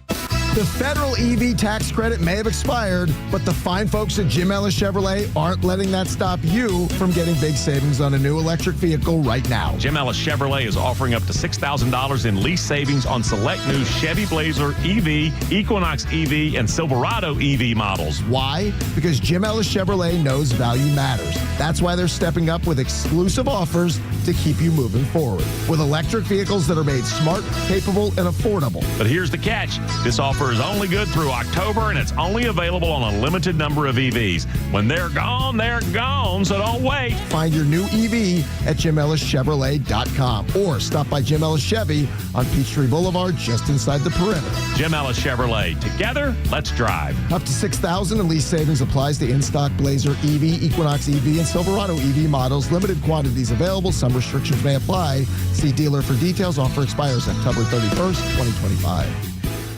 Go beyond just a baseball game with your Atlanta Braves and check out Truist Park's Ballpark Tour. See the ballpark like never before and explore the franchise's rich history with artifacts, exhibits, and more, led by tour guides who will take you to places behind the scenes that most fans have never seen before, including the press box, premium club spaces, and of course, step onto the field where your favorite Braves players battle it out during the season. And each tour comes with a complimentary player chain necklace. Visit Braves.com/tours to purchase your tickets today. And did you know Truist Park can host your next event? As a year-round facility, we host private events ranging from corporate meetings, trade shows, team building events, holiday parties, rehearsal dinners, you name it, Truist Park can host it. Visit Braves.com/events to get started on creating an experience like never before with one of Truist Park's unique venues. Atlanta Braves Baseball. We are Braves country. Attention Extra listeners. The end of the year is closing in. Are your retirement plans ready? We at Master Plan Retirement Consultants are holistic retirement planners, including income and growth planning, tax strategies, and estate and legacy planning. Each piece of the retirement puzzle must fit together cohesively because we know a change in one area can inevitably affect the others. Our boutique team serves you with fiduciary care, ensuring every step moves you closer to a confident, sustainable retirement. Don't wait. There's still time to adjust your plan before year end. Schedule your complimentary consultation now at masterplanretire.com. Master Plan Retirement Consultants. Plan well and prosper. Advisory services offered through Master Plan Retirement Consultants, Inc., a registered investment advisory in the state of Georgia. Insurance, tax, and commodity services offered through Fricks & Associates, Inc., DBA Master Plan Retirement Consultants. The aforementioned are affiliated companies. The Morning Extra, every weekday morning from 6 to 10 on WFOM and W292 EV Marietta, a Dickey Broadcasting Station. Extra 106.3. A royal welcome in Tokyo. I'm Chris Foster, Fox News. President Trump has met with Japan's Emperor Naruhito after landing in Japan today. The current stop on his week-long trip to Asia. He meets tomorrow, this evening, U.S. time, with new Prime Minister Sanae Takaichi. In Japan's parliament, she was a close ally of President Trump's really good friend, the late Shinzo Abe, who left office and then was assassinated, but whose wife remains a close friend of President Trump and has visited him at Mar-a-Lago. So President Trump has a very, very high opinion of her, which is rare because he typically is very skeptical of world leaders that he does not know. When they meet, she is going to float a proposal for the Japan Transport Ministry, basically the trucks that go around and inspect the roads and make sure that everything is safe, is going to buy potentially a whole fleet of Ford F-150 trucks. Fox's Peter Ducey there. President Trump is also congratulating Argentina's president. President Javier Milei expanding his control of Congress and giving his government fresh momentum to push forward with deep spending cuts and sweeping free market reforms. The Argentine president's upstart party scored over 40% of votes, compared with 31% for the left-leaning populist opposition movement. Milei is seen as a key ideological ally of President Donald Trump. It's Fox's Angela Bavaro there. Hurricane Melissa. It's getting close to Jamaica as a Category 5 storm. The slow motion is going to mean those hurricane conditions, potentially major hurricane conditions, are going to sit or occur over the island for in excess of 24 hours. That's National Hurricane Center Deputy Director Jamie Rome. Hamas says that it is expanding the search for the remains of hostages still in Gaza with the help of specialists from equipment from Egypt. Israel's accused Hamas of violating a ceasefire deal by withholding the bodies of 13 hostages. America's listening to Fox News. Feel that chill in the air? Now's the perfect time to layer up. The outerwear shop is now open at Untuckit with sharp new jackets and vests made for this season and beyond. You'll find all the right layers to keep you warm and looking sharp, including cozy sweaters, sweatshirts, and more. But hurry, fall weather won't wait, and neither should you. So don't miss the outerwear shop, open now at untuckit.com in more than 80 stores worldwide. Untuckit, shirts designed to be worn, untucked. This month, Pure Talk is supporting Canines for Warriors, a terrific organization that trains rescue dogs and then pairs them up with combat vets struggling with PTSD. This is why I switched to Pure Talk. Sure, I like the unlimited talk, text, and plenty of 5G data for just $25 a month, and you will too. But you will love being in business with a company that shares your values. Dial pound 250, say micro, and switch to an American wireless company that actually stands for something. Pure Talk. Wake up with the Morning Extra on Extra 106.3 Atlanta. Tug and Los until 10 on the Morning Extra on day 27 of the government shutdown, the Schumer shutdown as it's known. And it's a little messy outside, so be careful as you're heading into work. We won't spend every 6 minutes giving you the forecast because you know it's raining, and you can look at your phone, and it will tell you the entire forecast for like the rest of the week and everything. It's amazing. This new technology, newfangled thing. I have an OWN now. You have an OWN? Yes, I used to have a blown, but now I have an OWN. Help me understand. So I used to have a black phone. Okay. And I would just refer to it as my blown. Okay. All right. And you got the new one. It's orange. Yeah, it's just an own. It's an own now. It's an orange phone. Because the other colors were not going to be available for several weeks. And That's a cool color. I like that one, though. No, my family insisted on, hey, you've had the same phone for like a decade. How about for your birthday, we get you a new phone? And it's got the 3 lenses on there, so you're going to take like AP quality photographs of that thing.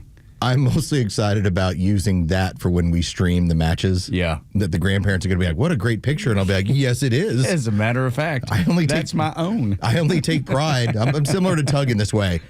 Like, Tug is a little bit more into, like, if I told him, hey, you got to drive a sedan, he'd be like, nope, I drive a truck. That's right. I'd be like, okay. It's like, I kind of drive whatever. Yeah.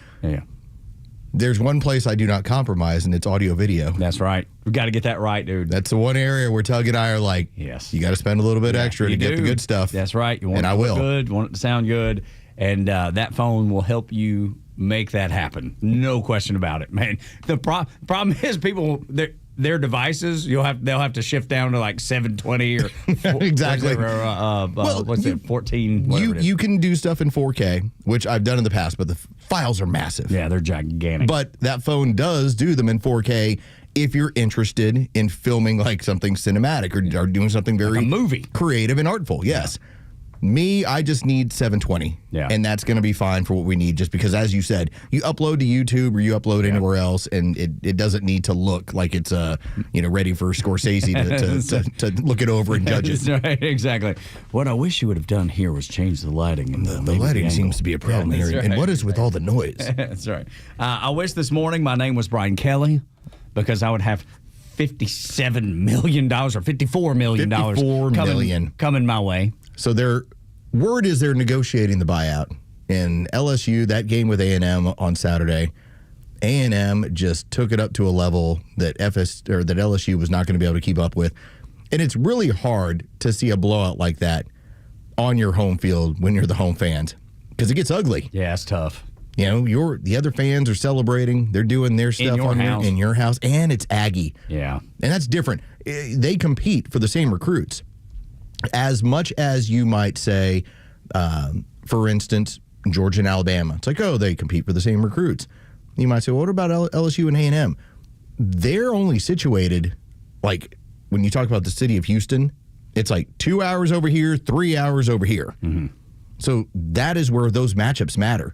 So you get blown out at home. No wonder they decide to make the move on Brian Kelly. That is a bad look. So then... It's a great night to be a Tiger. Oh. I'm here with my family. His family. Yeah, that fake. Longer family. Yeah, fake Cajun accent. Goodness. That makes me wonder if Raheem Morris is like looking over his shoulder. Oh, this is going to be a wild time for what's going to happen to coaches. Not only at the pro level, college level. You've already got Brian Kelly's got some skins on the wall. Yeah. James Franklin had skins on the wall. And he had like 104 wins or something. Yeah. Napier at Florida. Yeah. There was a moment where you go, that guy was like the hot thing in college coaching 3 years ago. So, and there's a lot of big jobs that are going to be open. The discussion has been Steve Sarkisian, that Sark is now basically putting his hat in the ring of like, hey, if there's NFL positions open, I might be interested.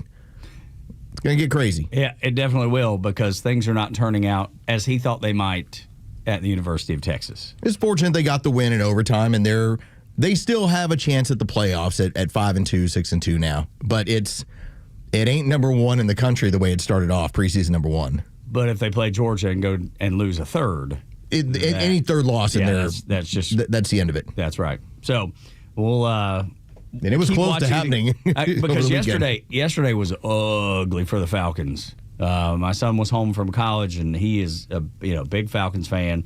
Wanted to watch it, so we watched the game, and I was blown away by how awful. Like I was glad that I haven't watched the team up to this point this year, because that was the worst thing I've ever seen. That's the roughest they've looked. They had a really bad game in Charlotte against Carolina when they didn't show up against the Panthers. Okay, granted. That one I understand a little bit because you're on the road. Team is what it is. The one here, and I know you're missing your starting quarterback, and I know you're missing your top receiver. Both of them were inactive. But they just laid down. Like, that thing looked over at half. Yeah. Miami did to you what they haven't been able to do to anybody the whole year. That's right. You thought this was going to be the game that they just wax the floor. They're gonna show off the big guns, and it doesn't matter that they're missing some of their starters because it's Miami and they're terrible. Turns out that's not the case at all. Turns out they're another NFL team with their starting quarterback. I hear that Mercedes-Benz Stadium was built on an Indian burial ground. I don't know if that's true. That's always the discussion point, no matter what. I just made that up completely because I grew up with Atlanta, Fulton County. That was always the story. That was always That's the story. Why the Braves are terrible. You know, they built that on an Indian burial ground. They're cursed for life. I just transposed that over onto MBS. All right, so then I'll ask you this question because now that we're into, this is my favorite week. I love Halloween. I love the trick-or-treating. My wife and I are trying to decide like how we're going to set up for trick-or-treating. Yeah. Like I've got a grill that I can bring down, and do I just make a little something and be like, here, I got some of this stuff. Yeah. The airline bottles that go out. I heard Clay Travis bringing that up. You can always listen to Buck and Clay, noon to 3, right here on Extra 106.3. I heard him talk about how they hand out to adults the airline bottles. Yeah. I was like, that's my game. That's right. I'm like, come on, Clay. Yeah. And take my game. You're ripping me off. You got all these millions, and now you want to take away my one little game that I like to play. That's right. But I love this week, but I also love the revisiting of some scary movies. I did watch half of Scream. I got in like the opening parts of Scream 2. Dude, well, finish your thought. Poltergeist is on TV, which you talk about putting something on a burial ground. Creepy. That's one of the all-timers. That is a good one, too. Finally watched The Shining all the way through. Oh, what'd you think? Friday night. Oh, excellent. Outstanding. Yeah. Kubrick is it's next level. But they said that the hotel was on an Indian burial ground in there, too. Did they? Oh, I don't recall that. We have some friends of ours over in Alabama, and they had a costume party, and we saw some of the pictures of what had gone on Friday night. And the winners, because they always award, they have like 50 people that show up to this thing. And the winners were, it was a husband and wife duo, but they were both dressed like the twin girls. Oh, The Shining. Wow. Dude. Danny. Yeah, exactly. Play with us. Play with us. No, thank you. I read where a woman went to a Goodwill and picked up a Halloween costume for her kid. And it turns out she got one of the original runs of the Scream mask 5 years before Scream had ever came out. Yeah. It was like 5 years that ghost face costume. And she bought it for like $1. And then she sold it for like $700 or $800. Yeah. Because it was one of the original presses of that. We'd never seen it before. I think it was the first time it ever came out was like 1990, somewhere around in there. But yeah, she was getting her kid a Halloween costume, realized what she had, threw it up on eBay, and she was like, all of a sudden, it was like, ding, ding, ding, ding, because people knew. I guess people who keep up with that kind of stuff knew. I didn't get it when I watched it as a kid. I was in high school. I've not seen it since high school, so I need to go back. Are you telling me I need to go back? So I was in high school, and it was like, take the date, let's go to watch Scream. And so I didn't get it at the time that the entire movie and then the subsequent movies and everything else are really just based on making fun of 80s teen slasher movies. No, I got that. So, like, I got the whole, like, the rules of it. Yeah. But everything is a play on this is what's been going on. Right. The whole idea that there's a genre where teenagers like myself at the time would take his teenage girlfriend and we'd go see a film about killing other teenagers. That's right. The best. It kind of seems like you imagine that pitch meeting in the 80s. Yeah, right. Well, it seemed to work. Whoever pitched it, it made it work. But it reminds me that maybe the best commercial, I don't know that I've ever seen, but it's up there, is the Geico ad where it's the chainsaw murderer guy and it's the kids and they're like, they all do dumb Let's things. Go get in the car and leave. And they're like, no, what are you, crazy? And they run into the garage where all the chainsaws are and the dude with the chainsaw just shakes his head. He just like, these kids are so dumb. But it's They're such so a dumb. great play on that same genre. Right. Is what that whole ad is. It's genius. Because by the time that you get to the second Scream movie, and I don't know if you remember how that one starts, that's with I saw it, but I don't remember. That's with a couple. And when you look at the demographics of the movie, they're the only two black people that go in there. And all they're doing initially is making fun of how it's always the dumb white kids who get killed in these movies. Yeah. And she's screaming at the screen. So it's like it's playing into every stereotype. I love it. This is so good, man. There's just nothing better. Morning Xtra and Extra 106.3, 404-741-1230. Donald Trump, MSNBC says Donald Trump is going to deploy the military across the country and just kill anybody who wants. The Trump administration claims they can lawfully kill people simply because they are suspected of drug trafficking like enemy troops instead of arresting them for prosecution. Does that match your understanding of the law? No, not American law and not international treaties to which we are a signatory. Basically, the president, and I want to kind of foot stomp behind Paul here about a plan. The American president has said, I can point the U.S. military any place I want and kill anyone I want. That eventually is going to become a principle in the domestic use of the military. Yes. He is acclimating people to the notion that the military is his private army, unconstrained by law, unconstrained by norms, unconstrained by American traditions. And that, I don't really think this has anything to do with drugs. I mean, sometimes I wonder how far he's going to go to stop the release of the Epstein files and how many distractions he's going to throw at us. But this is about getting out from under his already dismal record, his record low approval ratings, his struggling with a scandal, and he is now saying, I am going to acclimate the American public to the use of military force anywhere I deem it appropriate under any circumstances. And I may well, the president may be thinking, I may well have us in a war by the time the elections roll around, which will enable me to say any opposition to me and my party is basically treason and unpatriotic. This dude. How many leftist tropes can you hit? That was awesome. It went every which way. It started out with, well, they can't blow up those drug ships. And then Trump's going to turn the military on the American people, kill anybody he wants. It's all to stop the Epstein files, and he's going to get us in a war, and you better not say a word because he's going to kill you. What the hell? I'd book him on every show. Absolutely. I mean, he's going to tell so many crazy tales. That's and MSNBC, be man. so completely wrong, but it's fine. I'll be like, here, play to your audience. I mean, for instance, if you want to go down the whole drug boat run, I love it only because I got a guy sitting to my right who can tell you, hey, this is what we're allowed to do. That's why we had to have Coast Guard assistance. But the idea, and it was always Jessica Tarlov from Fox News, how do you know they're drug runners? They all know they're drugs show up in the ocean. They all know they're drug runners, okay? It's like, it's not hard to tell the difference. There's such a thing as these are fishing lanes, these are fishing areas, then these are areas that people run drugs. These are the routes they take every time. These are the routes they take every time. And the funny part is the U.S. Navy's like, well, unless we have the Coast Guard here, not a lot we can do about it. But you know what we can do? We can designate them as a terrorist organization, narco-terrorists, and we can blow them the hell up. And it's completely legal. And don't tell me about how, well, we've blown up 10 vessels and we've killed 50 fishermen. Barack Obama dropped like 800 bombs indiscriminately around the world. Without a peep from MSNBC, without a peep from anybody. He killed American citizens with drone strikes, and you're worried about 7 dudes running drugs on a speedboat? But isn't that the 80-20 thing? Or Yes. probably 90-10 thing. You got Democrats now defending drug runners in Venezuela. That's that's the side that they fall on. And just to continue to go down this leftist madness. And listen, I like it.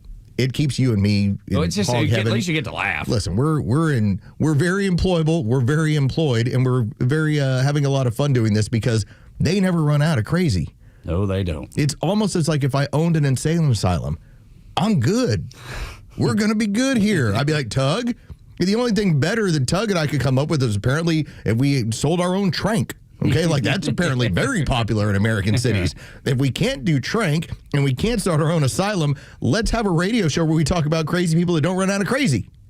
And then we have plenty of shows to do. We have plenty of shows to do. Because we never run out of that. We're never running out of crazy. But to go back to what you even pointed out, as he continues one leftist trope after the other on MSNBC, well, he's going to get us into a war by that time. I think we've seen over the course of what's going to be, as you predict, 8 years, Donald Trump has actually been the guy getting us out of wars and out of conflicts around the world. 8 total so far. That's the number. And so that's the level of crazy we got, huh? Being submitted for Nobel Peace Prizes by African nations for getting them out of wars that stopped and have put together ceasefires and end of wars for countries that have been battling for 50 years. Considering what the previous administration did when they locked up their political opponents, many of them, they made a point not to give them a fair trial and to see how many years they could put on them. What is it that I gave you the description in the first hour? Your drunk neighbor, Dave. Who's passed out on his front lawn. And Dave exists to make sure the rest of us go to work. So we're like, Dave's life is falling apart. I don't want to be like Dave. Okay, they were doing that, but with prison. It's like, you better not back these Republicans. Yeah. You better not go MAGA again. If you do, the establishment will spank you. And yet, there's this guy on NBC who's like, could you imagine when they start killing people? He's going to use the military in the United States indiscriminately was the word that he used. He's just going to pick people off. He's coming to people's doors and just with the machine guns just mowing people down. That's what, especially if you were to talk back, if you were to question. You know what?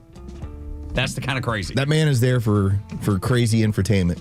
You know what? Infotainment, just to try and entertain you, try to freak you out. Oh my God! Guess who's going to tell me the next time I see her? Yes, Aunt Peg will tell you about how he's going to indiscriminately use the military to kill American citizens. And if you stand up to him, he don't care that you were in the Navy. He's going to kill you too. He's going to kill you. That's what I'll get. That's what I got. I'm telling you. Okay, It's Aunt coming. Peg. It's coming. I guarantee it's coming. Yeah, get another Adderall and some wine, boxed wine. Yeah, that's right. It's actually tequila, but I mean, who's Adderall and another thing of tequila. When we continue, Tish James, who was part of the weaponization of the government, is now saying it's her. She's the victim here. Next on Extra 106.3. Listen to the Morning Extra, The Kimmer Show, Neil Bortz, and all your favorite Extra 106.3 personalities whenever you want with the all-new Extra app.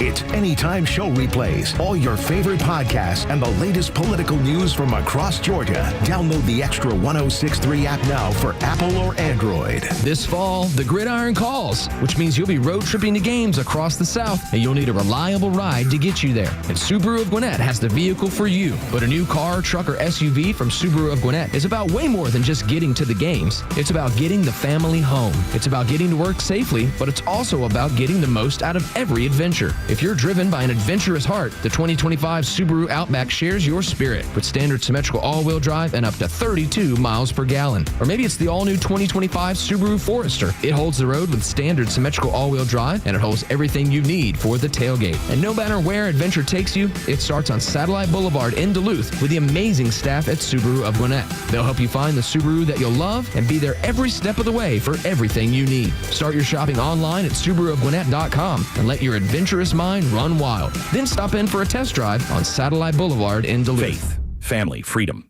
These are the cornerstones of America and the foundation for a successful life. But today, all three are under attack. Crushing debt, out-of-control spending, and reckless policies in Washington are threatening your savings, your retirement, and your future. Hi, this is Glenn Beck. The only financial advisory firm I recommend in Atlanta is Nicholas Wealth Management. David Nicholas and his team believe protecting your money is about more than wealth. It's about defending your faith, your family, and your freedom. If your hard-earned retirement is left exposed to market chaos, higher taxes, or inflation, what happens to the life you've worked so hard to build? For over 20 years, David Nicholas has helped families right here in Atlanta fight back with retirement strategies built to better withstand uncertainty. Call Nicholas Wealth Management today, 404-890-5606, or visit nicholaswealth.com. Aim to safeguard your future today. Nicholas Wealth is an independent financial services firm that uses a variety of different investment strategies. Join Daniel Matalon, CEO of A Second Chance Bail Bonds, and co-host Tug Cowart as they bring together law enforcement, justice insiders, and voices from every part of the justice system, victims, advocates, and people who've turned their lives around. It's not PR, it's not fluff. It's an honest talk about what's working, what's broken, and how to build a better path forward, one second chance at a time. This week's guest is the founder of the W. Scott Smith law firm, Scott Smith. Justice Unfiltered.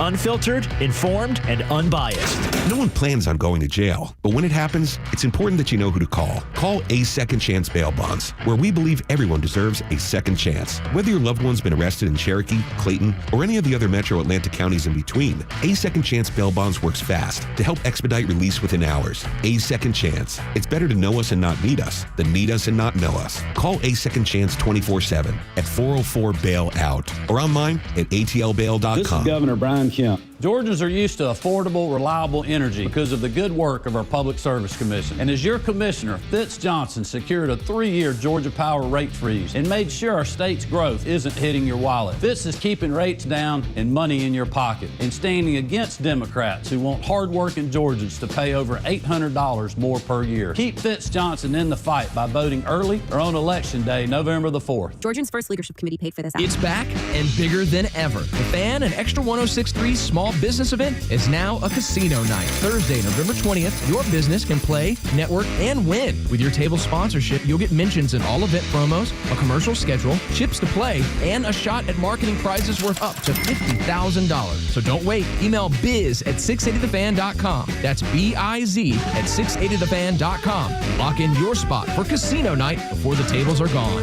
The stories that matter to you. These are your Georgia headlines. Here are your Georgia headlines for Monday, October 27th. The USDA has informed the Georgia Department of Human Services that SNAP benefits will not be available in Georgia during the month of November due to the ongoing government shutdown. Current benefit funds on EBT cards can still be used, but applications should not be submitted at this time. Residents are encouraged to check their card balances online via the Connect EBT website or app and to shop now for necessary items. An armed man was shot and killed during a welfare check by Cherokee County deputies in Ackworth on Saturday. One deputy was injured during the altercation. He was treated at Wellstar Kennestone Hospital and released. The body of the man's mother was also found in the home. An investigation is underway to determine the cause of death. And early voting begins today for the special election to fill Georgia Senate District 35 seat. The seat was vacated after Jason Estevez resigned to run for governor. Joshua Tolbert is the only Republican running for the seat against 4 Democrats. Early voting takes place at the Taylor Bronner House in Smyrna until November 14th. Today's weather, rainy and cool with a high of 55. With your headlines, I'm Jerry Payne for Extra 106.3. Tug and Los until 10 on the Morning Extra on Extra 106.3. 404-741-1230 at Extra 106.3 across the social media platforms. Easy to get a hold of us, easy to be involved with the show. And please do us a favor, share the show with one person today.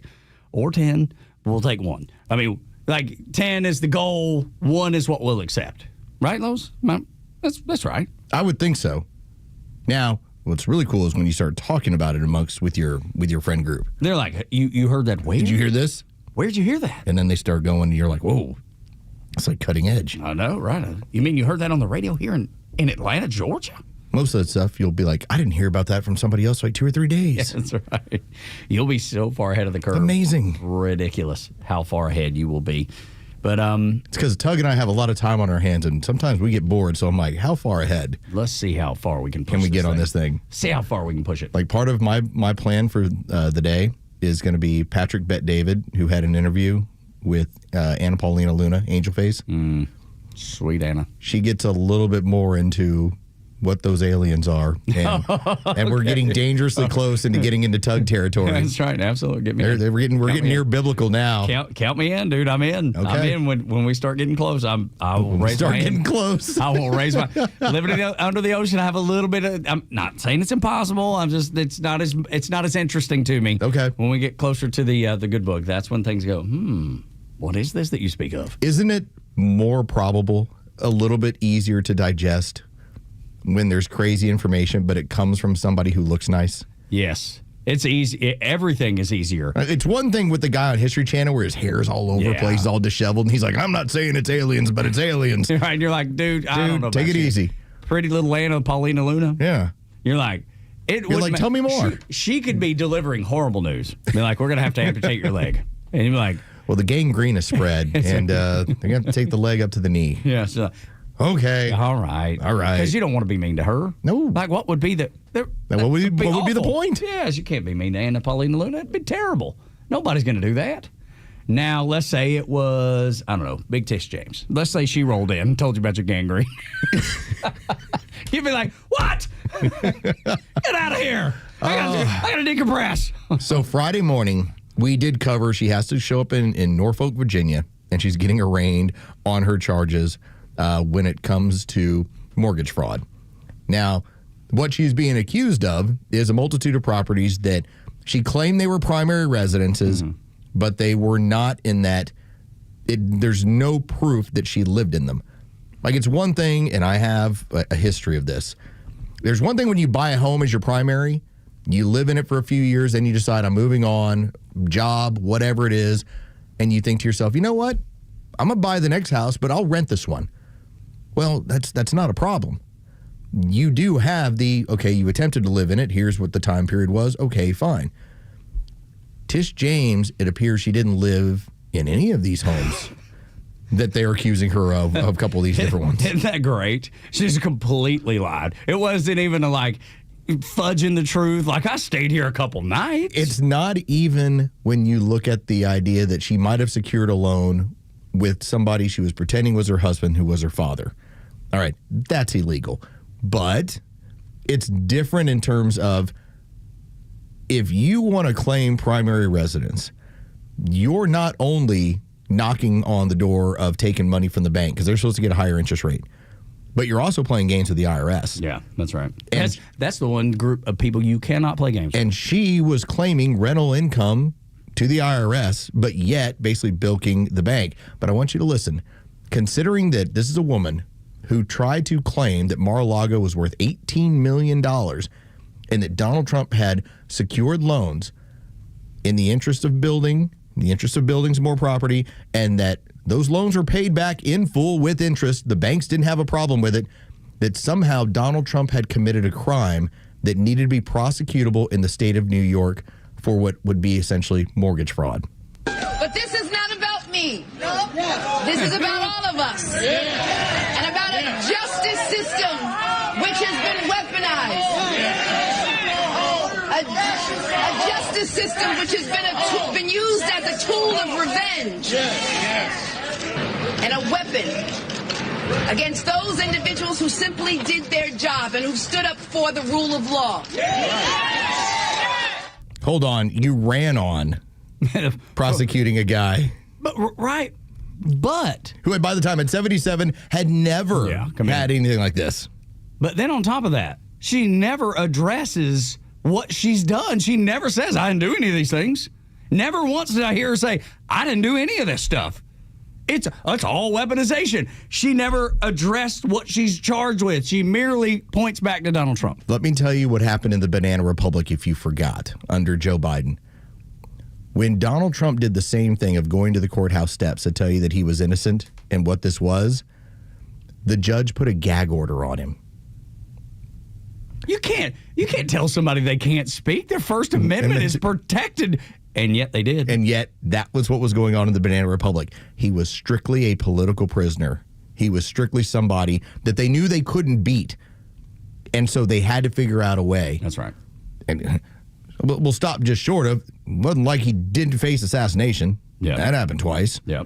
But they tried everything. So when Tish James gets up on stage, gets out in front and starts talking about, it's about revenge. Well, what were you about? Yeah, that's right. And I will just tell you this. Maybe the only difference in what's going to happen to you versus what you were doing, maybe we're just better at it. Oh, actually, maybe you just did it. Because a higher actually guilty of what you've been charged with. Because a higher court in the state of New York said, this is all bogus. When it came to Donald Trump. Not with you. That's why she doesn't bring it up. No, of course not. So this is why she didn't. She's not trying to tell anybody. No. Fascists go home. Who are you talking to? Are you talking to Big Tish? Are you talking to yourself? Yeah. Are you looking in the mirror being like, what did I do? Yeah. But to think that when it comes to these people that did go down this road, whatever they were promised, and some of it might just be the seductive power of power. If I get more power, I can go get this guy. What's the easiest way to get power in some of these states? Say you're going to get Donald Trump. So then when you get voted, hey, I'm now the attorney general. Well, I'm going to deliver on what I said I was going to do. And I'll be a hero of the left. Right. In fact, forever. Before you know it, I'll be sitting on the Supreme Court. And now you're going to be disbarred and you'll probably go to federal prison. Just for a little while, though. Just for a little bit. You did it for the cause. And it won't be like what's gone on in the past, like what John Brennan was known for doing. You'll actually go to like a minimum security nice place. John Brennan was known for taking his political enemies and doing deals that they'd go to like a minimum security nice place and then putting them in with real prisoners in a real prison. You should be scared. That's what James Carville says.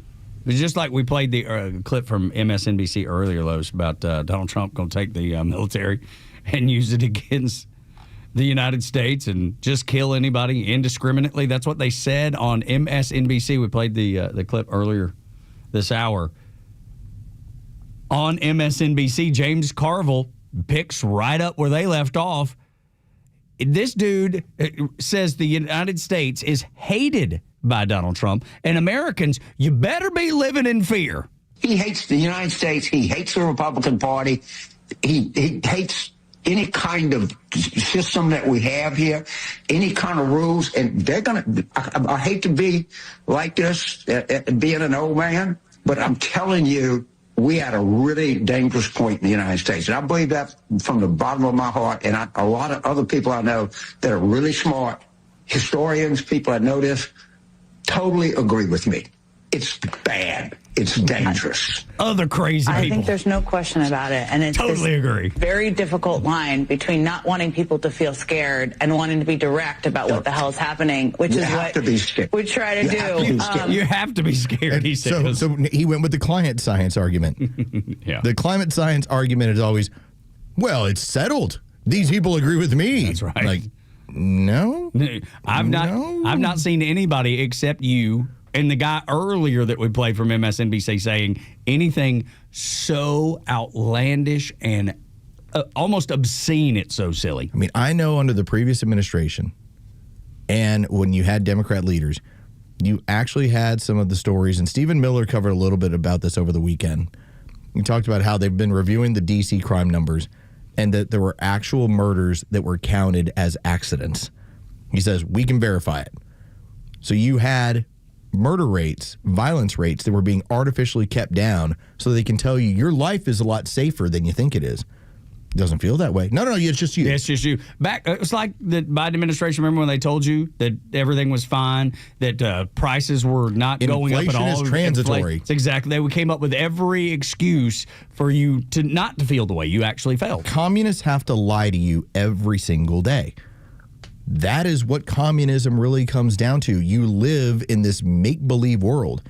And the moment where something falls apart on you and go, hold on a second, that doesn't really jive with what you're telling me, and you ask the question, now they have to then ask you the question. Wait a minute, are you not for the state? Yeah, whose side are you on? Whose side are you on? Are you on his side, that orange man? And it's funny you bring that up, because right now, if you're paying attention at all to what China is doing, and a communist country, the CCP, he's disappearing all kinds of high-level military personnel, generals, top lieutenants. They're just gone. Because why? Paranoia. Are you not for us? We'll disappear you.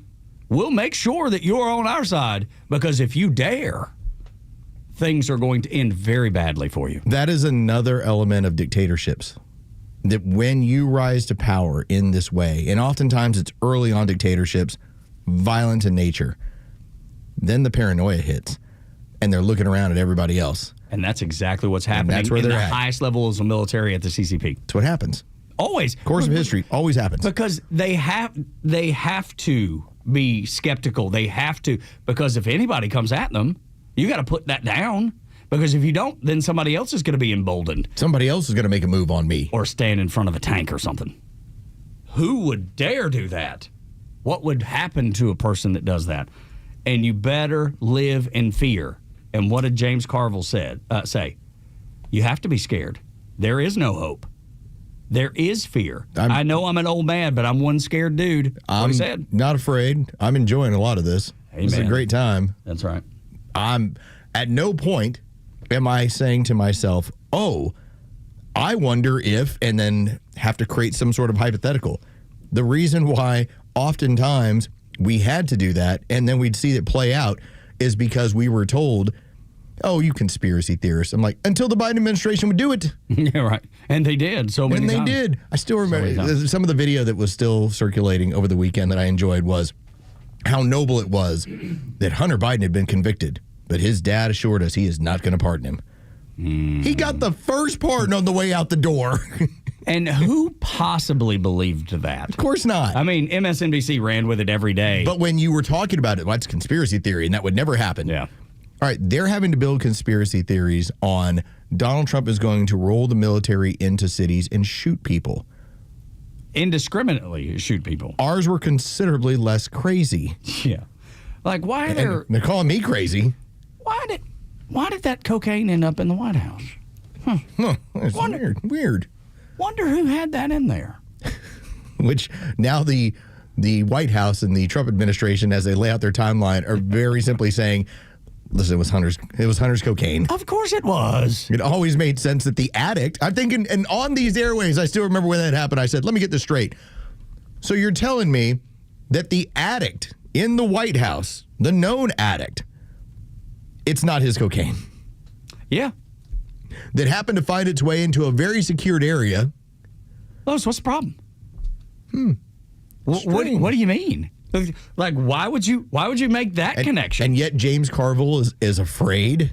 And the Democrat Party, there's a great meme I'm looking at right now. It's the Democrat donkey or jackass, didn't know how you want to say it. And he's yelling through a megaphone as James Carville's telling you to be scared. Fear, racism, white supremacy. They'll take your health care. You're going to lose your Social Security. It's nothing but fear porn continuously. That's all it is. Because what else do they have to talk about? There's no programs they can stand on. Nothing. The healthcare thing that they built is falling apart. You used the example earlier. Not without Republic. You do the better impression than I do. And then we got through with Obamacare with not one Republican vote. Yes, sir, you did. Yeah, and you're right. And now you're lying in it. And now you own it.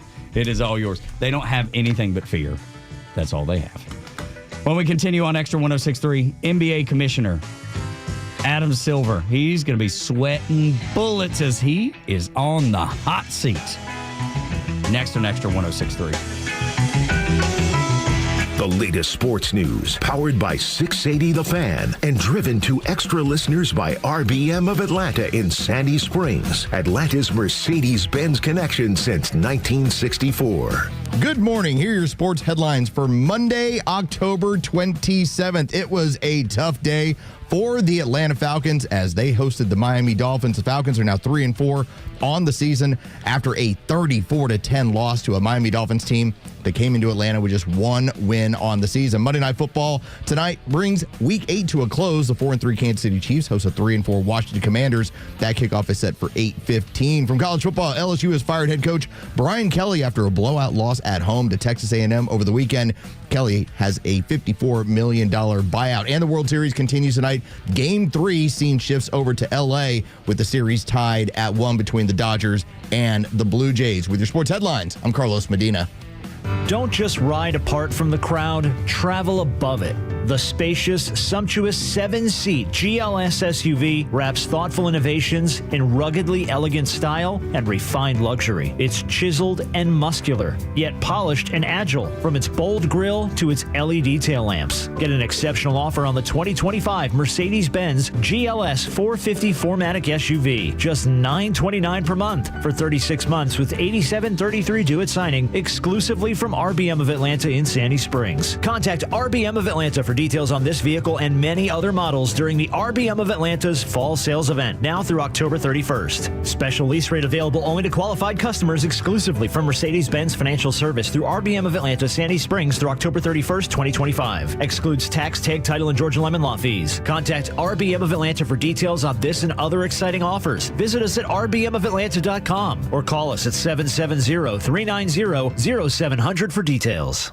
Big moments deserve big-time craftsmanship. At Solomon Brothers Jewelers, we've been family-owned and operated since 1982 because we know what it means to show up when it counts. Jaron Solomon here, and that's why we're proud to be an official Tacori jeweler. Each Tacori ring is handcrafted in California, going through 20 elite artisans before it hits your hands. Not mass-produced, not generic, always personal. And with Solomon Brothers, you get lifetime cleanings, unbeatable financing, and the largest Tacori selection in Georgia. Stop by a store in Buckhead, Alpharetta, or Sharpsburg.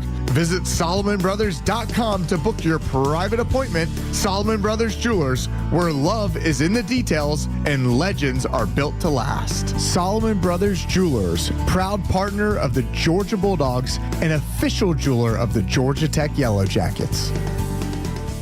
Fox on Tech. California became the first state in the nation to require chatbot operators to implement safety protocols for AI companions. And OpenAI is taking a step towards that, announcing the formation of an expert council on well-being in AI. They've brought together researchers and experts to help define, quote, what healthy interactions with AI should look like for all ages. At the same time, CEO Sam Altman says that ChatGPT for adults will become less restrictive, writing on X, quote, now that we have been able to mitigate the serious mental health issues and have new tools, we are going to be able to safely relax the restrictions in most cases. OpenAI is preparing to roll out age gating in December, essentially putting groups in age buckets. So young users will get a much more restricted experience and adults will not. For Fox on Tech, I'm Madison Allworth, Fox Business. This is House Call for Health. More than 1 in 5 young adults in the U.S. admitting they use pot or alcohol to fall asleep. Experts warn while this may be a quick fix, it often backfires. Researchers analyzing data on more than 1,400 people between the ages of 19 and 30. They all took part in a national study tracking behaviors, attitudes, and values in America. Overall, more than 22% reported using one or both substances as a sleep aid. Women more likely to use cannabis for sleep. Black young adults more likely to use alcohol. An addiction expert at Northwell Health explains while these substances may initially help make you drowsy, you can end up needing more and more to fall asleep, which could lead to addiction. Other researchers say drugs and alcohol actually disrupt sleep in the long run. Findings appear in the journal JAMA Pediatrics. For more health news, go to foxnewshealth.com. House Call for Health. I'm Lisa Brady, Fox News. Need a break from all the political talk? Tune into Holy Crap It's Sports with Pete Davis every weekday at 5:20 on The Kimmer Show. It's your daily dose of what's hot in the sports world, from the field to the locker room, with Pete's unfiltered opinion and a side of laughs. It's smart, it's funny, it's sports with edge. Holy Crap It's Sports. Catch it at 5:15 only on The Kimmer Show on Extra 106.3.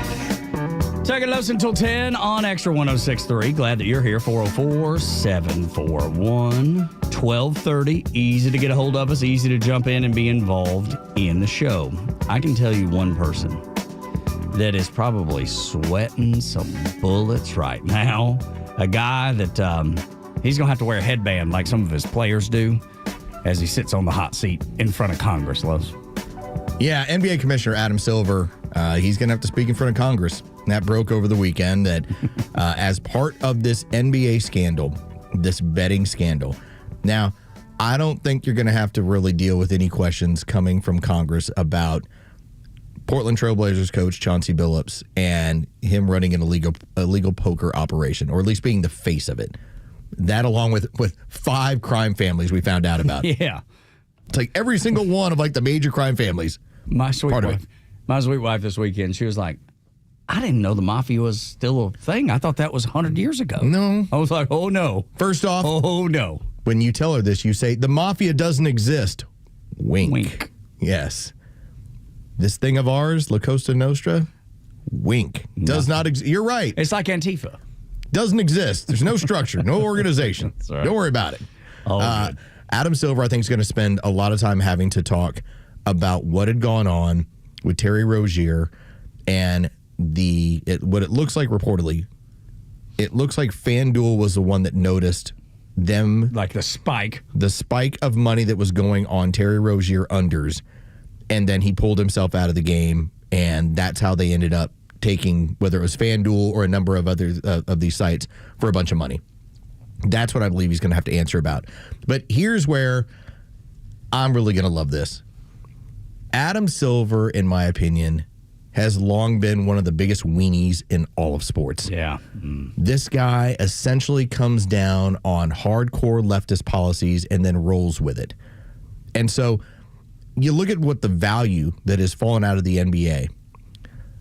part of the thing that you had with like a David Stern, who was he was one of the best commissioners in all of sports. David Stern would rule with an iron fist, but David Stern also kind of made it a point. I'm going to do what's the best for the game, even if it doesn't agree with your politics. And sometimes that would mean kind of standing on the side of the left. Sometimes that would mean standing on the side of the right. It was just what he was going to do. Whatever the right thing is. For the league. Adam Silver has been exclusively to the left, where the value of what has gone on in terms of the TV rights are going to have to be falling because you don't have viewership. And right now, the game has been outstanding to watch, but they've chased off so much audience. Depends on who you ask. We went and saw it Friday. Whew, blowout. Yeah, that was they're not good, but that's besides the point. That was a tough one. But I'm reminded about. Do you remember the Donald Sterling story? I remember Donald. Wasn't he the owner? He was the owner of the Clippers. The Clippers, yep. And Donald Sterling had been caught by his girlfriend, or something like that. They had a weird relationship. Vivian, of him saying racist things on tape. What he called Magic Johnson and other, but everybody knew Donald Sterling was always just kind of a POS. That's how he always was. It's also part of the reason why he would never pay players to a certain limit. It's like you just didn't see the need to. And they were always not good. Well, he also owned a team. And what the NBA decided to do was, well, we're just taking your team from you and we're going to pay you this particular value. And what the league was able to claim was, well, you're not an owner. You're a renter of the franchise. It's like, so let me get this straight. There's 30 teams. I'm just a franchise owner, but I don't actually own my team. They're like, yep. Yes. That's right. You're a steward of the franchise. Dude, when I look at this dude. Yeah, he's super creepy. I know. He looks like somebody that's either a member of the Addams Family. He looks like Mr. Bigglesworth. Or a human version. Yeah, a hairless cat. God, he's so weird. But so he was vampire vibes from him. Yeah. So he was like Commander Kick-Ass, like, I'm going to take your franchise from you. Now, did I think that Sterling should probably have his franchise taken away from him? I don't know. No, I mean, is it your property? Because it kind of seems crazy that if it's your property, At least in my opinion, the answer is no. If you own it, he can still be a POS. Yes, and still own something. Right, and that was kind of my stance on it. It'd be like if you said something, off color and awful, and somebody said, you know what, I'm taking your car. Like, but I own my car. Doesn't matter. Nope, doesn't matter. You actually read it from the state. That's right. What? Well, but you hold on a second. That doesn't make any sense. Or we're taking your house or whatever. But that was an Adam Silver move, right? And so I think there's an argument, depending on if you believe in capitalism or not, where you would make that argument. Exactly right. Now, here was the other end of that. Then when we had the NBA bubble during COVID, where they went through every crazy precaution. They basically housed the entire team in Orlando, the entire league. Got down to the playoffs, and here's what they did. And they played all the games of, all right, let's put slogans on the court, and let's do every far left tactic, and here's what we're going to be. And so, to me, because of the way the league is pushed, it's kind of fun that now the thing that's actually going to be a big blow to this league, Adam Silver's going to have to sit there in front of people with that kind of power and answer about what his league's become. And he will be questioned by the right of how leftist his league is. That's right. And you can be far left as you want. If you're clean as a whistle, okay. Granted, you ran off half your audience, but you're clean as a whistle. In this case, you're dirty and you're far left. See, that was going to be the thing. Because you're not clean as a whistle. That's the problem. That is the problem. That's why you're there to begin with. So, yes, he's going to have some. He's going to be sweating. Like I said, he's going to need one of them headbands. Because he's bald man anyway, and it's going to be coming down. It's going to be like it's raining in there. Yeah, it's going to be a lot of that. And those more conservative senators are going to be chomping at the bit. Yes, I would be. Absolutely.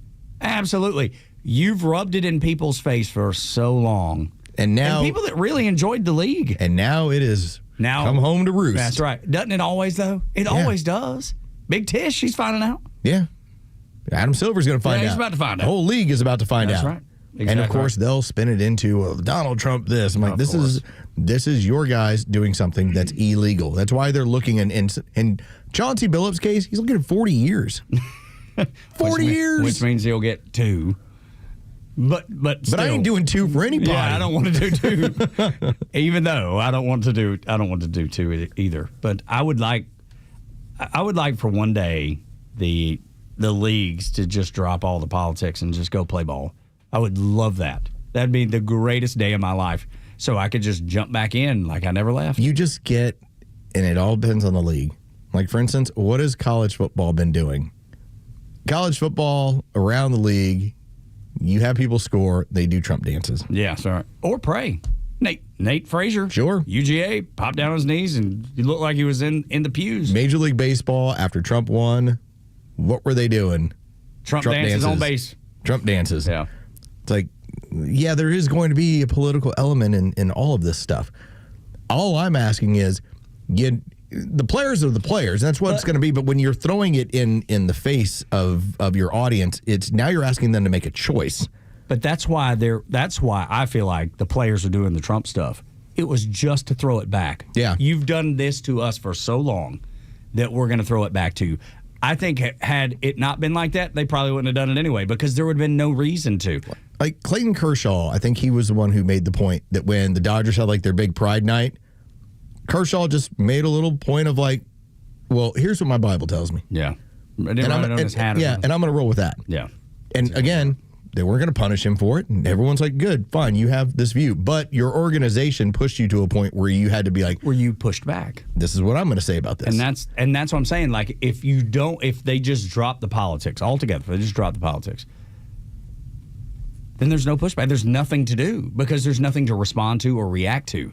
But they just cannot help themselves because people like Adam Silver are so hard left, they can't wait to rub it in your face. Or that's what it feels like. But then you get the triggered end of this. And the triggered end comes from, hey, I'm at the football game and there's a flyover of American pilots. And they're like, man, look, it's America. Mm-hmm. It's like that. So how do you win with that one? It's like, there's always going to be that end of the left where anything that celebrates America is somehow an offense to their politics. Oh, yeah. Which anything that celebrates America certainly doesn't offend mine. No, because I love this country. There's nothing political about it. It's just like, here are the people that are keeping you safe. Here's the reason you have the freedom to come to this ballgame. American strength and American power and American exceptionalism. It's offensive to them. Doesn't offend me, offends them. No question. When we come back on Extra 106.3 Tug and Los until 10, drug boats versus drug needles. This is how the Democrats think on Extra 106.3.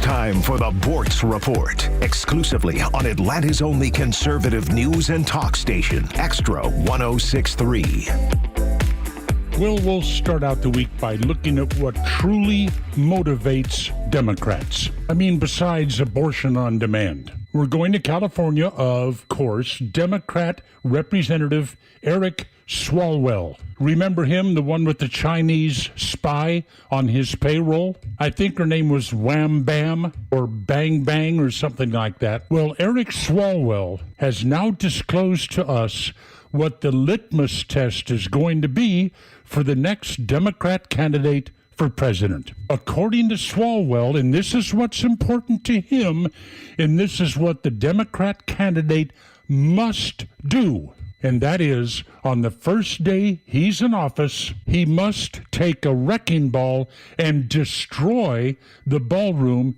that Trump is adding on to the White House. This is the most important thing to Eric Swalwell. Now, bear in mind that many presidents before Donald Trump, Kennedy, Nixon, Clinton, Roosevelt, Calvin Coolidge, FDR, Truman, every one of them made significant changes in the White House. And then, of course, Clinton and his lovely wife stole furniture and flatware out of the White House before they left. But Eric Swalwell just cannot stomach this ballroom. It must be destroyed by the next Democrat president. This, friends, is what Democrats focus on. This is all the hell they have going for them right now. Trump is building a new ballroom so they won't have to erect tents on the White House lawn to handle large events. A ballroom, by the way, that was planned decades ago. This is what your fantastic Democrats are demanding. Can't make this stuff up. Neil Bortz, Extra 106.3. Summer is here, and it's time to enjoy your outdoor oasis as a family. Don't know where to begin? At Stovall & Company, we have everything you need to make your landscaping dreams come true. From premium mulch and topsoil to a wide variety of plants, trees, shrubs, and annuals, Stovall has it all. Check us out at StovallInc.com. It's October 27th, and this is your Fox Daily Snapshot. Today is Cranky Coworker Day. You may have a sad sack who received a grade of D on his fantasy draft and tells you every day how bad his team is. The only way to celebrate is to allow them space to be cranky. On this day in 1904, the New York City subway system opens. The first line traveled 9.1 miles through 28 stations from City Hall in Lower Manhattan to Grand Central Terminal in Midtown, heading west along 42nd Street to Times Square, finishing north at 145th Street and Broadway in Harlem. The U.S. Senate confirms Amy Coney Barrett to the Supreme Court in 2020, sealing a conservative majority. Born on this day in 1940, the mobster nicknamed the Teflon Don, the head of the Gambino crime family John Gotti. British TV personality Kelly Osbourne, born in 1984. I'm CJ Papa, and that's your Fox Daily Snapshot. WFOM and W292 EV Marietta, a Dickey broadcasting station. The 8 a.m. hour is brought to you by Central Heating and Air. President Trump is in Japan. I'm Chris Foster, Fox News. It's the latest stop on his Asia trip, landing in Tokyo after a flight from Malaysia. 18,000 police officers have been activated, and they are fanned out across Tokyo to protect President Trump and his delegation while they move around Japan. He has already been greeted by the Japanese emperor. Tomorrow, the president is going to have his first ever meeting with the new Japanese Prime Minister, Sanae Takaichi. She is a former TV host who likes to play the drums, who President Trump already likes because she was very close politically to his friend, the late Shinzo Abe. There are reports here that she plans to gift President Trump one of Shinzo Abe's golf clubs and also a gold-leafed golf ball. Fox's Peter Ducey in Tokyo. President Trump says bad fuel is believed to be the reason a Navy fighter jet and a helicopter both crashed into the South China Sea about a half hour apart after taking off from the USS Nimitz aircraft carrier. All crew members are reported to be safe and in stable condition. Day 27 of a federal government shutdown, and there's no indication anyone's giving in on spending demands. Last week, the Senate again failed to advance a GOP bill to pay many government workers during this shutdown. The Senate is due back in session this afternoon, and last week before they had adjourned, Wisconsin Republican Senator Ron Johnson said they would be working on another bill to get some employees paid. That doesn't mean the discussions won't continue. So I talked to both Senator Van Hollen and Senator Peters. We've got our staffs working on this and see if we can iron out differences, and maybe we can come to an agreement next week. While the House is on a district work period, there are Senate hearings scheduled this week, including to consider nominations of trade, USDA, and Social Security officials, as well as the nomination of Vice Admiral Richard Correll to be the commander of U.S. Strategic Command.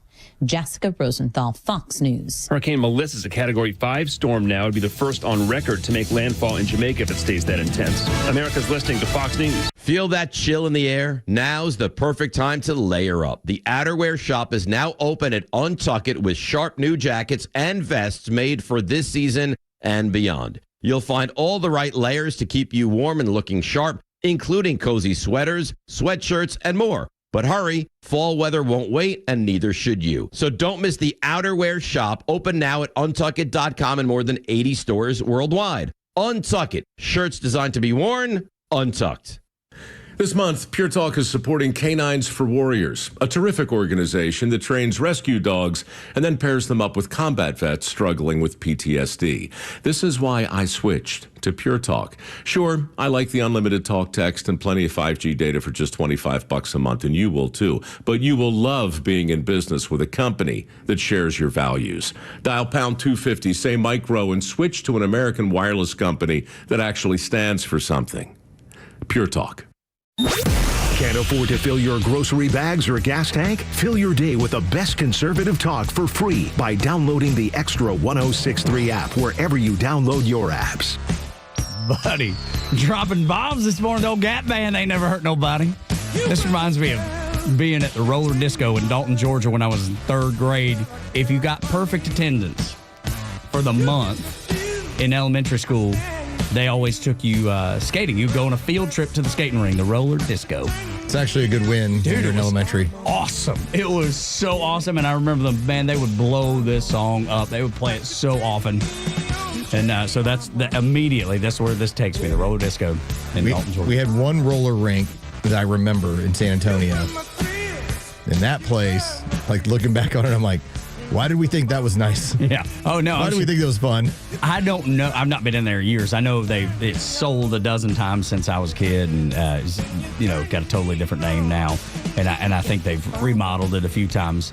It was always dark and the skates always kind of stunk. Yeah. But it didn't matter. You're in second or third grade. It didn't matter. You were at the roller. Let's go. The biggest part was being able to buy a pizza boat. They had a pizza boat? Yeah, it was just, I don't know why they called it pizza boat, but I remember it, and it was just like a baguette kind of pizza or whatever. So it was flat like on one bread end. Yeah, like a French bread, yep, and it was kind of curved on the front, kind of looked like a little bit of a, I guess. But that's what they always called it. Good marketing, I guess, because kids were like, give me the pizza boat. or some nachos with cheese or whatever, man. That's when you knew you wanted to go into the Navy. Yeah, that's exactly right. Get me on a pizza boat for sure. Wow, the Rollercade is still open in San Antonio, Texas. That's great. They have updated this quite a bit now, taking a look at some of the stuff. But yeah, that was still what it looked like. It was fun. 60 years. Is that what that thing said? It's been going for 60 years? Over 60 years of creating unforgettable memories, and they've updated it. I mean, I was going when I was a kid, when I was, 8, 9, 10. Yeah, for sure. Did y'all do that? Am I the only one that we didn't do it for school-oriented stuff. We would just always have, kids would routinely. There was a couple places you would have parties, and one of them was Rollercade. Oh, of course, dude. Could there be a better place? Yeah, we went to Sparkles right over here in Smyrna. Okay, you had good attendance, or you got good grades. Attendance or good grades. So there was a couple. It was only tied to attendance. If you were there for the full month, if you didn't miss a day. And maybe it was once a quarter. It seemed so like even the dumb kids could come, as long as you showed up. That's right. Just get your tail in there. Come on. Yeah, that's right. You might not have done your homework one time. You probably had F's in every grade and U's in conduct. I did. I know, me too. I did. That's the reason I brought that up. So did I. Want to shout out to you, Los. All those N's and U's in conduct. But if you showed up to school every day, you got to go to the roller disco and skate in smelly skates. And go up there and bother the DJ. Dude, play Bon Jovi, Wanted Dead or Alive. Guy's like, yeah, I'll write it down. I'll put it on my list. Just like DJs have been doing for years and years. Yep, got it down, man. I'll get it on soon. When you used to call the radio stations and ask them to play songs. Speaking of music, did you watch any of College Game Day over the weekend? Yeah, of course. Kenny Chesney and Dierks Bentley. So they're from Nashville for the Vanderbilt, Missouri game. And did you see what happened when they went on set and asked for your favorite country artist? No, I don't think I must have missed that part. So you have this moment of there's so-and-so, and I really like this classic person, and it gets to Desmond Howard. And I will just tell you this. I look at Desmond Howard as a little bit of comic relief and some okay info here and there, but just don't ask him anything outside of football. Okay. Because that's when we're going to have the problem. Okay. And they ask him about a country artist? I know, and you think of him very highly, and I do too. But did you ever listen when David Pollock did radio here locally? No, I didn't. David was great at X's and O's and breaking down information, all the stuff that he was doing on ESPN. You ask him what his favorite 90s movie was? Nothing, which is probably why he's not on the show anymore, right? Because it's more of it has a it's lifestyle just like, where is this sort of stuff? Yeah. Well, when they asked Desmond Howard, who's your favorite country artist? He's like, Beyonce. And I thought to myself, Tug right now, future Tug in his grave is rolling over right now. That's right. He's Absolutely. just turning over. Yeah, like a pig over at a luau. Yeah, she's not a country artist. I get it. You did a country album. Yeah, you did a country inspired album. Whatever, right? fine. And that's it's cool. Good. She's from Texas. Enjoy it. Have fun with it. Right. Just don't tell me it's a country record. Don't tell me that it's a country artist. Yeah. If you want to go down that route, then do what Post Malone did. He went to Nashville, wrote with writers. He did the full Nashville experience. And look at the success he's had. But I also wouldn't call Post Malone a country artist. No, I would just say that he did a country record. It like the record, That's right. the way you do it. That's exactly right. He did what people in Nashville do, which is what he said he wanted to do. That was the whole point. He was like, I want to do a country record. In the same way, I wouldn't call Kid Rock a country artist. By no means. But does Kid Rock have that element in his music? Yes. Certainly and does he does. acknowledge how great it is? Yes. Certainly does. No, that's exactly right. Chesney was great. He's a Tennessee fan, which I thought was interesting that they threw up. I mean, get it. He's as country as you could possibly be, but he is a Vols fan through and through. So I was surprised that the Vanderbilt faithful were as gave him some love. Yeah, they did. Dirk Bentley actually went to Vanderbilt, didn't graduate from Vanderbilt, but went to Vanderbilt after going to the University of Vermont, of all places, being from Scottsdale, Arizona. But anyway, that one at least made sense to me. I mean, they both got new music, so it's just if you're in Nashville, yeah, it's like you are in the capital of one of the great music places in the country. It was City, USA. You do it the right way. That's absolutely right, man. And then, dude, Nate Bargatze was so funny, but the whole recruiting the Georgia kid that I guess is from Nashville, maybe, or from Tennessee.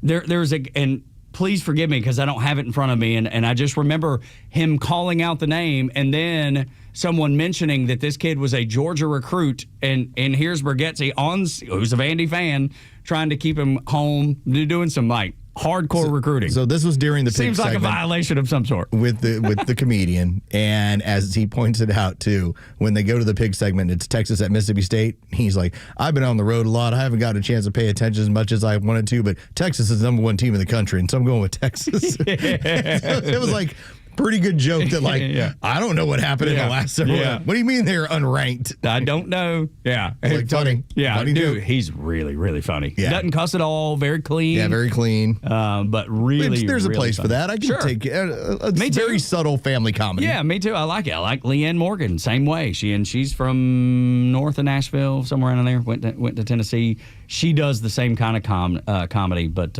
is obviously a female. But so funny. My wife actually went to see her in concert at the Fox and said she was hysterical.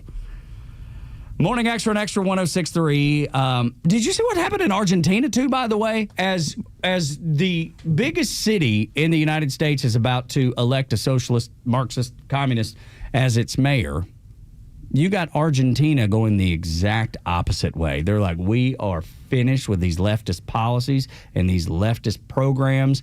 We want to keep Javier Milei. The polls said he was going to lose. Media said he was going to lose. Everybody said it was not going, that they were going right back to their leftist ways. And he won in a freaking landslide. It's going to be interesting to see what happens in about 40 minutes because that's when we're going to start seeing some of the markets open. And it'll be curious to see how now that you know that they are going to stay in a conservative-oriented government, and by a lot, as you said, landslide victory. That's going to set that tone. We've already seen what's going on in Japan. Same concept. Absolutely. It's really about this rebirth, this rekindling of conservatism, and so much of it is being led by what we've been doing in this country. We're normally the people that are trailing on this stuff. And Europe is now looking to us to be like, the United States has to lead us out of all of this, like show us the way to do it. And what can I simply say? It's brutal tactics at times. Yeah, it is. You got 2 million people that we've sent out of here in 10 months. It's like, sorry, can't be here. And probably needs to be a whole lot more. Because especially with, they told us forever it was, these are jobs Americans won't do. Not true. Well, of course, we knew that was not true, and we found out that that's not true. Not true at all. And then it was, the drug situation, it's just what it is. Can't do anything about it. Yeah. I'm like, what happens when we do a lot about it? Yeah, right. Absolutely. We smack people around all about it. But the other thought of that is, too, they're like, well, we got to make sure that we have enough people to operate inside the American economy. We have to have that. And then you learn that Amazon is going to fire like 500,000 employees because robots are taking their jobs. We need fewer and fewer folks in the United States of America.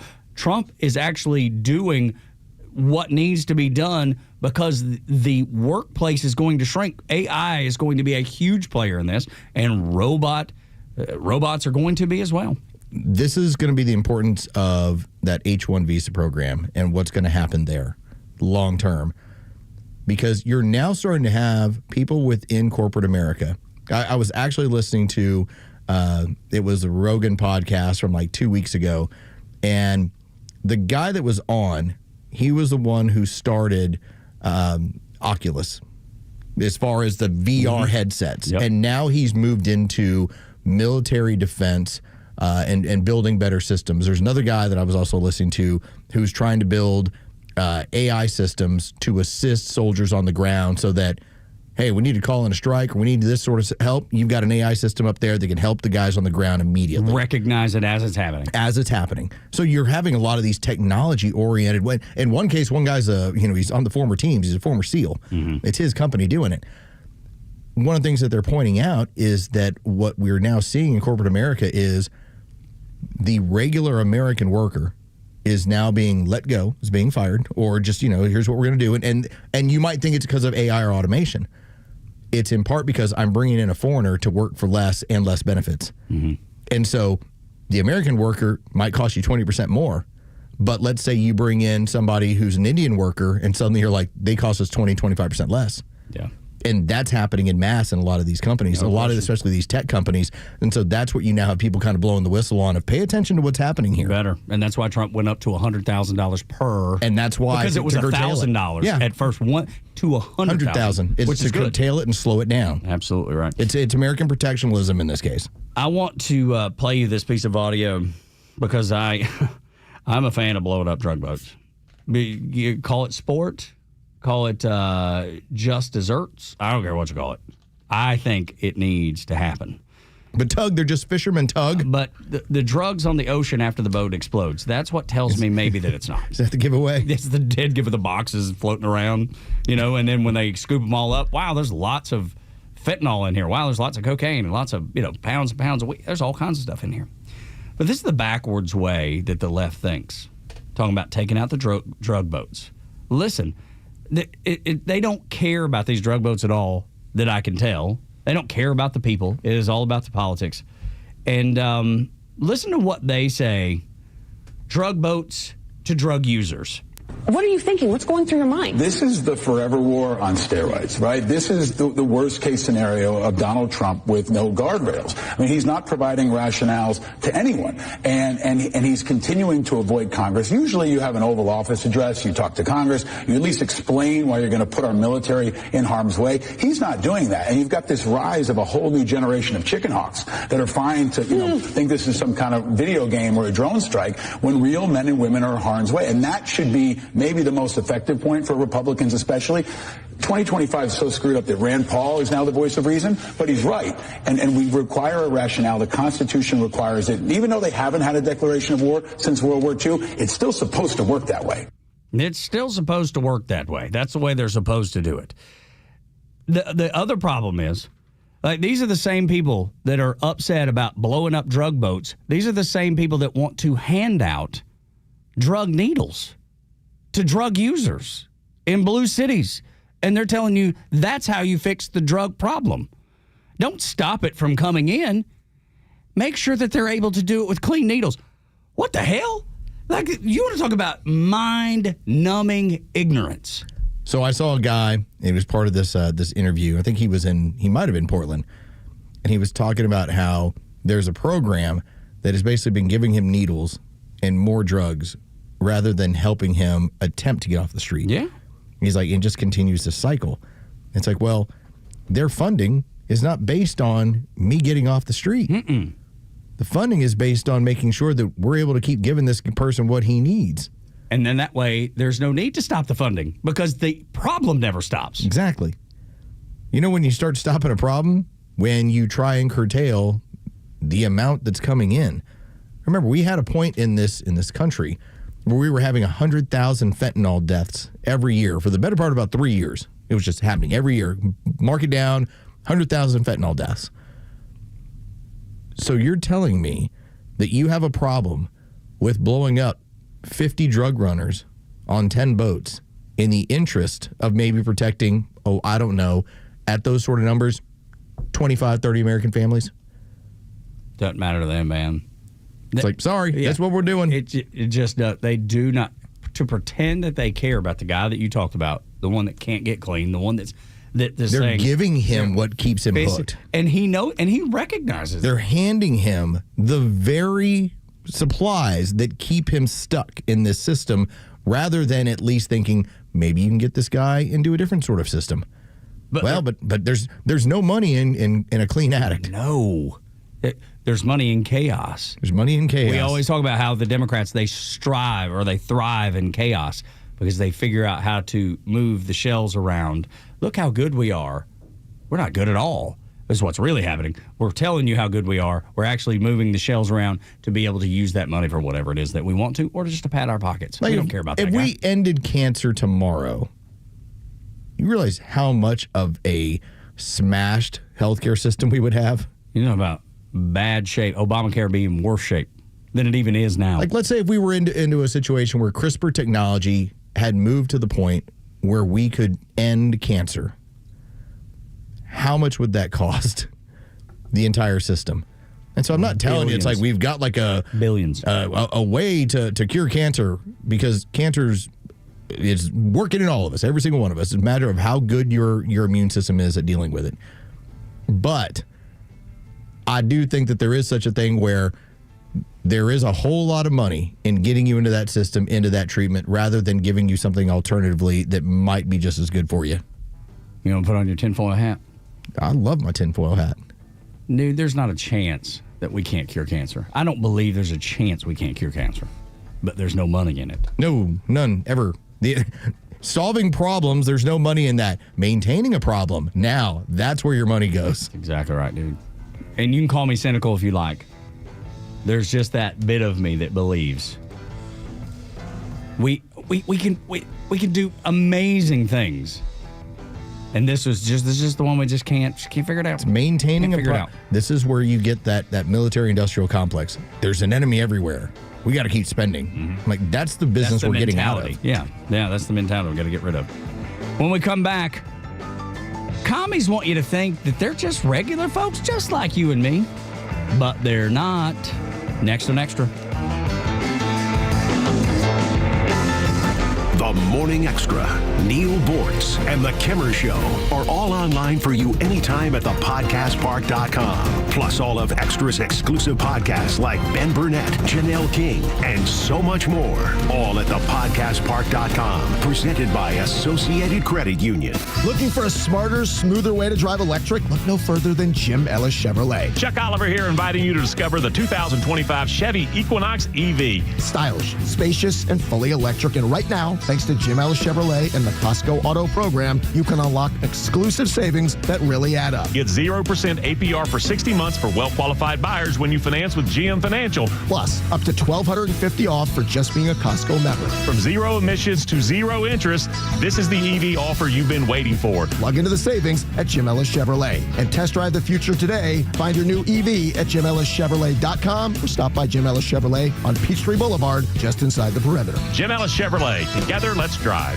Costco membership required. Incentive available on eligible 2025 Equinox EV model. 0% APR financing. Subject to credit approval through GM Financial. Some customers may not qualify. Not available with lease. See dealer for details. Offer ends November 3rd, 2025. This is Kelly Kroll asking you to step up to the plate for the men and women who have served our country and protected our freedom. The Warrior Alliance, an official community partner of the Atlanta Braves and the Atlanta Braves Foundation, is helping thousands of veterans to achieve success after military service. Either you or someone you know has served and deserves our support. The best way to say thank you for your service is by helping a veteran round the bases on their journey home. Donate today at thewarrioralliance.org. The right partner makes all the difference. For more than 185 years, we've forged personal relationships with our customers and communities, funding economic development and rallying around the causes that are important to our neighbors. With the technology, products, and expertise you'd expect from a big bank and the local decision-making and commitment to community from your neighborhood bank, United Bankshares is your trusted financial partner for life.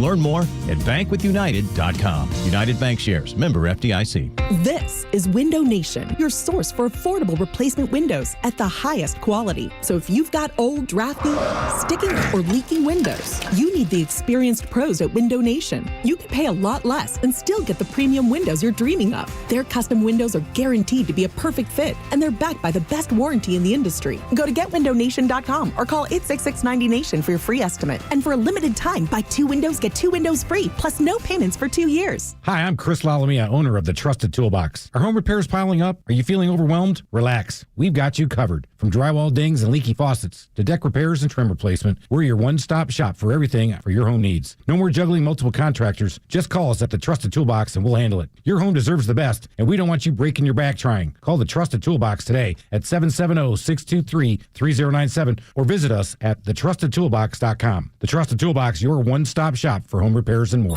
The Dean's List with Janice Dean. Firefighters from Louisiana who teamed up with the Public Works Department to rescue a dog makes today's Dean's List. The family was distraught when they found out their beloved dog, who was blind and deaf, had gone missing. The pup thankfully had an air tag and somehow had gotten lost in an underground drainage system. Gerald Cousins and Jason Loggins, along with members of Fire District 3, worked together and crawled nearly a quarter mile through the drainage system to get to the dog and bring him back to safety. A note was posted saying, "These men did not hesitate to climb in a culvert and go at least a quarter of a mile down to rescue the dog. It was almost dark. There were mosquitoes. They had to walk deep into the woods, saw snakes, and so much more. But they didn't complain. They jumped in and got the job done. We are truly proud of them. Glad everyone is okay and the sweet pup is back home safe." Janice Dean, Fox News. I'm Chad Pergram with the Speaker's Lobby. Lawmakers are diverting millions of dollars of campaign contributions to cover the cost of security. GOP Texas Senator Ted Cruz and New York Democrat Alexandria Ocasio-Cortez report 5- and 6-figure security bills last quarter alone. Even a few ex-lawmakers are using leftover campaign funds to cover security costs. The Federal Election Commission recently authorized that provision. Since the updated FEC rule went into effect in January, federal candidates and committees have spent at least $9.9 million on security expenses. The security spending surge signals a new era of political spending, poised to divert valuable campaign cash to stay safe. Ted Cruz spent nearly $107,000 on security services and equipment installation between July and September. That's according to a new report filed with the FEC. And Ocasio-Cortez is a frequent target of the right. She spent $290,000 on security services since January. AOC canceled several special events last month after the assassination of Charlie Kirk. With the Speaker's Lobby, Chad Pergram, Fox News. The stories that matter to you. These are your Georgia headlines. Here are your Georgia headlines for Monday, October 27th. The USDA has informed the Georgia Department of Human Services that SNAP benefits will not be available in Georgia during the month of November due to the ongoing government shutdown. Current benefit funds on EBT cards can still be used, but applications should not be submitted at this time. Residents are encouraged to check their card balances online via the Connect EBT website or app and to shop now for necessary items. An armed man was shot and killed during a welfare check by Cherokee County deputies in Ackworth on Saturday. One deputy was injured during the altercation. He was treated at Wellstar Kennestone Hospital and released. The body of the man's mother was also found in the home. An investigation is underway to determine the cause of death. And early voting begins today for the special election to fill Georgia Senate District 35 seat. The seat was vacated after Jason Estevez resigned to run for governor. Joshua Tolbert is the only Republican running for the seat against 4 Democrats. Early voting takes place at the Taylor Bronner House in Smyrna until November 14th. Today's weather, rainy and cool with a high of 55. With your headlines, I'm Jerry Payne for Extra 106.3. I just don't know how to go on. East Wing is gone. It's just gone. People didn't care one bit about it, couldn't tell you anything about it, couldn't describe it. I'm having a hard time keeping it together, Los, this morning. I wonder how strange it must be that you have to wait back for your marching orders from MSNBC to know what you need to be upset about. Right. Because, quite honestly, whether it's there or turned into a garage or turned into swap shop or a ballroom, none of this affects me one bit. 0%. I've never been to the White House. I've seen it. From a distance. Yeah, seen it. Seen it from a distance. There's the White House. There it is. Wow, that's great. That's about it. But it's your house. No, it's not. I mean, but do my tax dollars pay for it? Sure. It's not my house. I've never been there. Have you been to your house before? Like your house. Have you been there? I've been to my own house. That's what I'm talking about. But when it comes to, like, let's say my neighbor's remodel of their basement, that doesn't affect me one bit, nor would I care. But for them, They are losing their mind. And by the way, you're not even using my money, so why do I care? That's right. But they're so upset. They have nothing else to do. That's the only way that they feel like they can get, a leg up, because they have nothing to argue otherwise. And MSNBC just did a full segment on, will Trump name the East Wing after himself? No, the answer is no. But it's so dumb. Like, that's what you're spending time on this morning. If it upset them, would it be better? Yeah, yes, it would. But he's not going to do it. He's not going to do it. In fact, I would love the Donald Trump East Wing brought to you by. Right. And then it's every other donor. Right, every name all listed out. Like the way they do, like when they do like a remodel of a university. Treat it like a bowl game. That's right, absolutely. Get as many names on that thing as you can. Tostitos Fiesta Bowl on Nick Saban Field. Right. At Bryant-Denny Stadium. That's right, as much as you can get. The Bass Pro Shops Ballroom. That's right. The Bass Pro Shops Ballroom, brought to you by Donald Trump in honor of. Yeah, that's right. The 8 o'clock hour is brought to you by Central Heating and Air Conditioning, your Atlanta carrier expert. 770-GET-HEAT, centralheat.com. Let's get to story time. Settle in and get comfortable, folks. It's story time with Uncle Los. I'm going to refer to this as Story Time Junior. Okay. All brought to you by Jure Jr., the smaller version of Jure. Tug Jr. Yes. The smaller version of Tug. Yeah. I am a junior. Are you really? I am. Okay. Well, then you're Junior. I'm the remix. It's now, okay. He's Jure Jr. That's right. Just a little, whatever it was, just a little bit smaller. Because here's the reason why. We did a story time and we talked about the history of communist leadership during the course of communism itself. And you would have some exceptions to this rule. When you look at some of the people that were, like, for instance, Chairman Mao. Chairman Mao really came about before killing 50 million people. He was like of the people. He really was like the guy who grew up where it was pretty hard life, got into politics, and here's the way it moved. But you would have a lot of people like, for instance, Karl Marx. Karl Marx basically was a bum. Yep. Who basically spent his entire life going like, okay, I need to make some money. I'll write something. All right. And my wife basically takes care of me. All right. Okay, I'll do this. He was a bum. Yet he basically just kind of sopped off everybody else. Then you start looking like, for instance, when you had the Cuban Revolution. And the Cuban Revolution was always about having one potential communist after another saying, no, I'm of the people. I'm of the people. And they weren't. They were always from the more educated class that tried to pretend they were for and from the people. We had the scenario where we went through Che Guevara. Yeah. And Che, by the time he's leading his communist actions, that guy came from a home in Spain. And one of the things we had on it, he had 1,000 books in his home. All right? Think about, like, how many books do you have in your home? Maybe 100, 150. I might have, like, 50, 60 books. Guy had 1,000 books in his home. Like, first off, you have to have space for, like, 1,000 books. This is, this is another sign outside of being really fat way back in the day. This is a sign of wealth. This is a sign of comfort. And so Che pushed all of his, I'm just of the people. Well, no, you weren't. You never were, but that's part of what happens. What do we have going on with Mamdani in New York right now? Hey, I'm just a regular guy. I eat with my fingers. This is what I do. I'm just part of the, I'm going to lead this revolution, but I'm just a regular guy.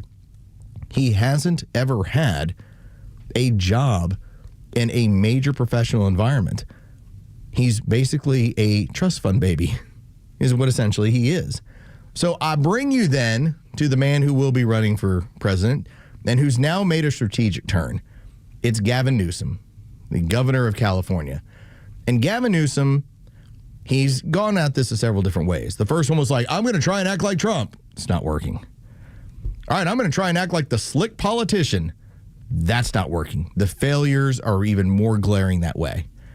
So now Gavin Newsom, this is now the next version of Gavin Newsom. And this is what the communist does. They have to lie to you all the time. They have to give you a false premise of who they are. He went on a podcast and he was with one of my guys that I care for. Steven Jackson. Used to play here in Atlanta. Played in San Antonio. He's known as Captain Jack. And he's crazy.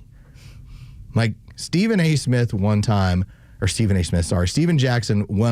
went up to a friend of ours down the hall who was covering the Hawks and told him, I heard what you said about me. He's like, what do you mean? He's like, I heard what you said about me. He's like, I didn't say anything about you. Nothing I wouldn't talk to you about. He's like, well, I'm going to go find out. Said he came back like 2 games later. He's like, hey, I asked around. You didn't say that about me.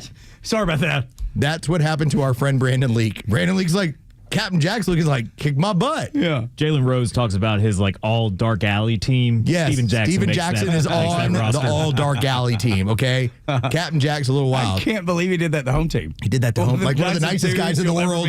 Nicest guy in the world. Hey, man, I'm going to find out. Yeah. Oh. Hey, it turns out. My bad. It wasn't you. I'm not going to drag you out of here. Cool.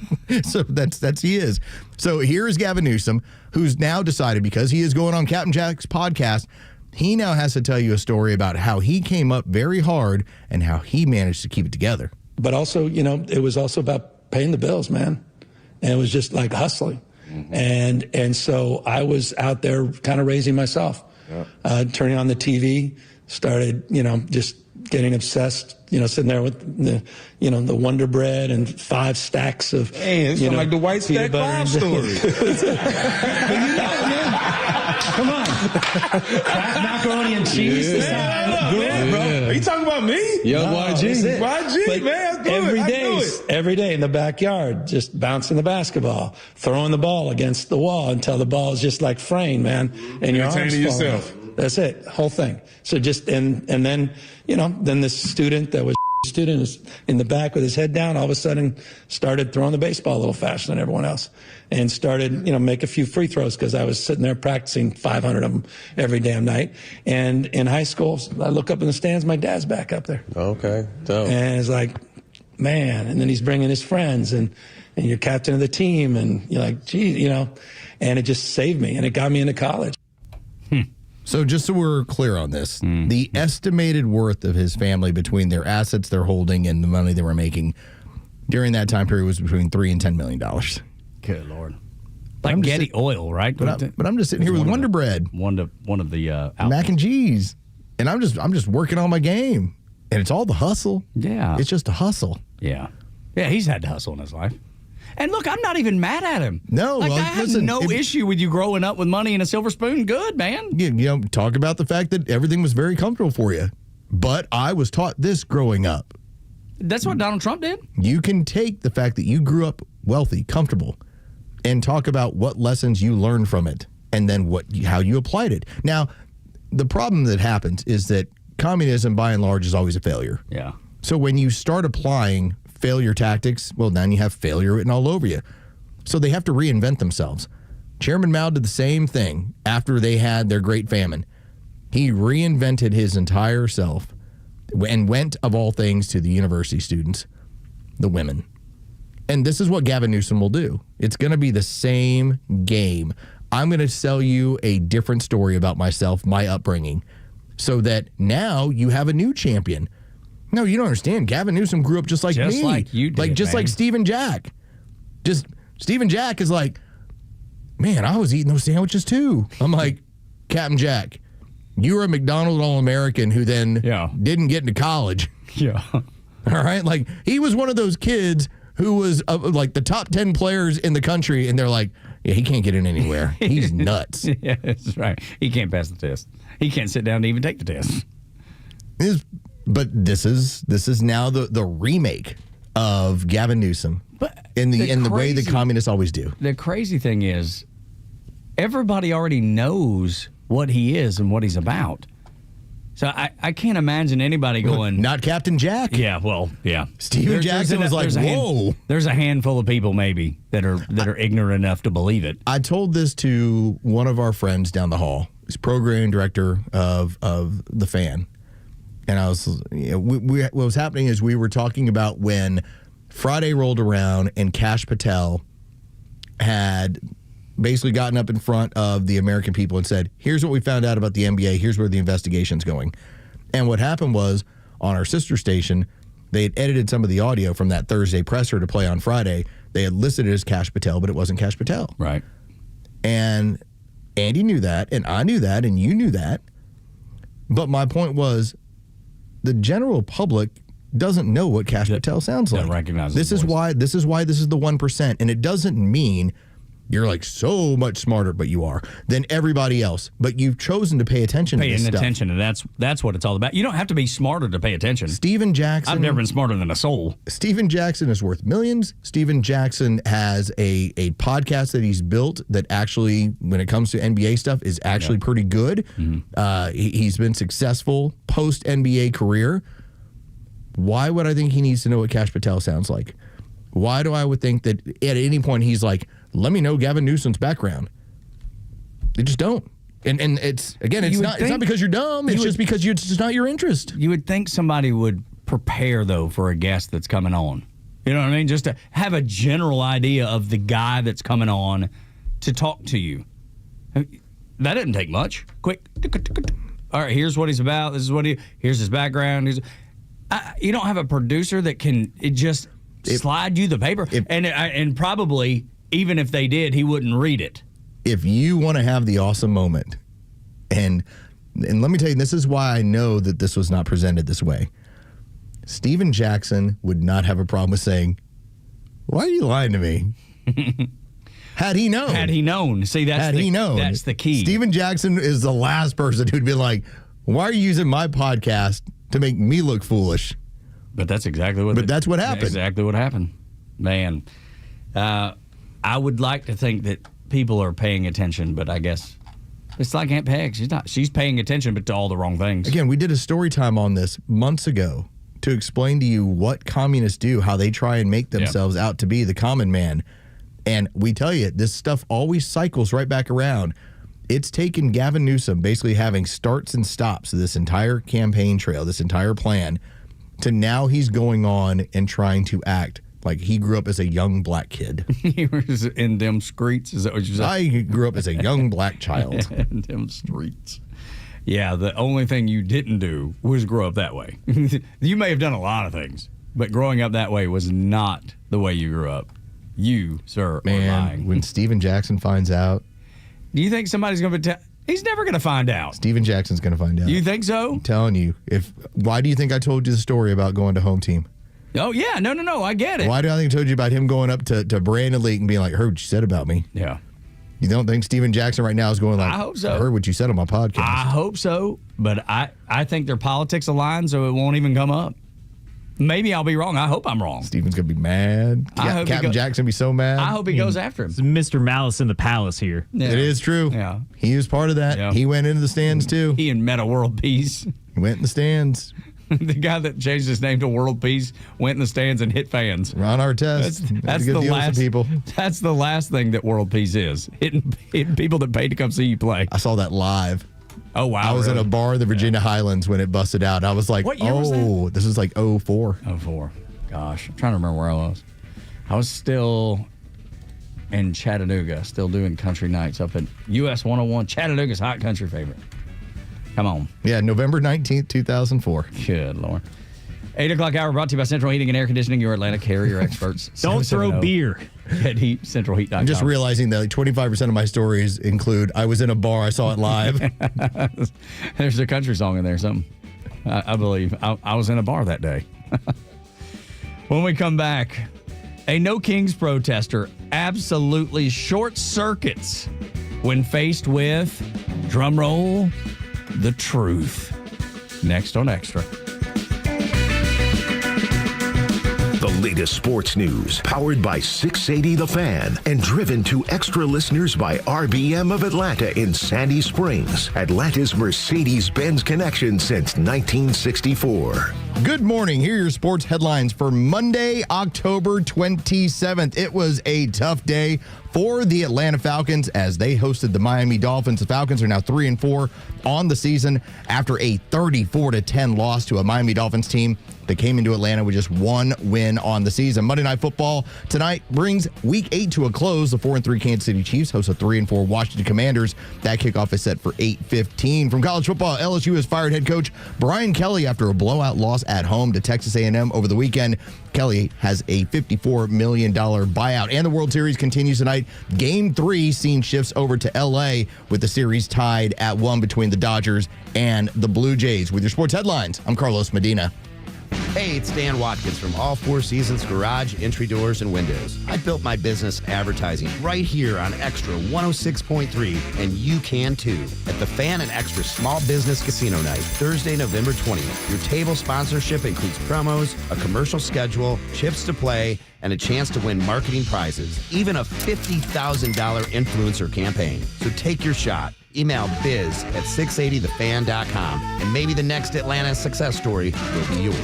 Join Daniel Madelon, CEO of A Second Chance Bail Bonds, and co-host Tug Cowart as they bring together law enforcement, justice insiders, and voices from every part of the justice system, victims, advocates, and people who've turned their lives around. It's not PR, it's not fluff. It's an honest talk about what's working, what's broken, and how to build a better path forward, one second chance at a time. This week's guest is the founder of the W. Scott Smith law firm, Scott Smith. Justice Unfiltered. Unfiltered, informed, and unbiased. No one plans on going to jail, but when it happens, it's important that you know who to call. Call A Second Chance Bail Bonds, where we believe everyone deserves a second chance. Whether your loved one's been arrested in Cherokee, Clayton, or any of the other metro Atlanta counties in between, A Second Chance Bail Bonds works fast to help expedite release within hours. A Second Chance. It's better to know us and not need us than need us and not know us. Call A Second Chance 24/7 at 404-BAIL-OUT or online at atlbail.com. Hey, this is Tom Mitchell, the Honest Car Guy. So things are deceiving sometimes, and it's hard to explain how much money I can really save you. I've saved people upwards of $20,000 and $30,000. I mean, it really depends on the year, the make, the model of the car, and the price of the car. You know, on a $15,000 car, I can't save you $20,000. I mean, let's be realistic. We can probably save you $2,000 or $3,000, but it's through the course of the whole sale. The big one here that people don't realize, the financing. You go into the dealership, they tell you your rate's 9%, or really it's probably 7% because they're allowed to make 2 points on there. We found a better way for customers to buy a car, an honest way, a very transparent way. You pay what we pay plus our honest fee. We even prove it to you by giving you a copy of the bill of sale at the end of the deal. So the beauty of what we do is we don't put you on a car that we have to sell. We put you on a car that you want. And at the Honest Car Guy, you'll save an average of $5,000 to $10,000 depending on the price of the car. Call 1-844-SHOW-ME-1. That's 844-SHOW-ME1, or visit honestcarguy.com. Faith, family, freedom. These are the cornerstones of America and the foundation for a successful life. But today, all three are under attack. Crushing debt, out-of-control spending, and reckless policies in Washington are threatening your savings, your retirement, and your future. Hi, this is Glenn Beck. The only financial advisory firm I recommend in Atlanta is Nicholas Wealth Management. David Nicholas and his team believe protecting your money is about more than wealth. It's about defending your faith, your family, and your freedom. If your hard-earned retirement is left exposed to market chaos, higher taxes, or inflation, what happens to the life you've worked so hard to build? For over 20 years, David Nicholas has helped families right here in Atlanta fight back with retirement strategies built to better withstand uncertainty. Call Nicholas Wealth Management today, 404-890-5606, or visit nicholaswealth.com. Aim to safeguard your future today. Nicholas Wealth is an independent financial services firm that uses a variety of different investment strategies. This is Governor Brian Kemp. Georgians are used to affordable, reliable energy because of the good work of the Public Service Commission. As your commissioner, Tim Echols secured a 3-year Georgia Power rate freeze and made sure our state's growth isn't hitting your wallet. Tim's keeping rates down and money in your pocket and standing against the Democrats who want hardworking Georgians to pay over $800 more per year. Keep Tim Echols in the fight by voting early or on Election Day, November the 4th. Georgians First Leadership Committee paid for this ad. The Fan and Extra 106.3 are proud to salute all those who've served our great nation at our 2025 Veterans Day Golf Classic.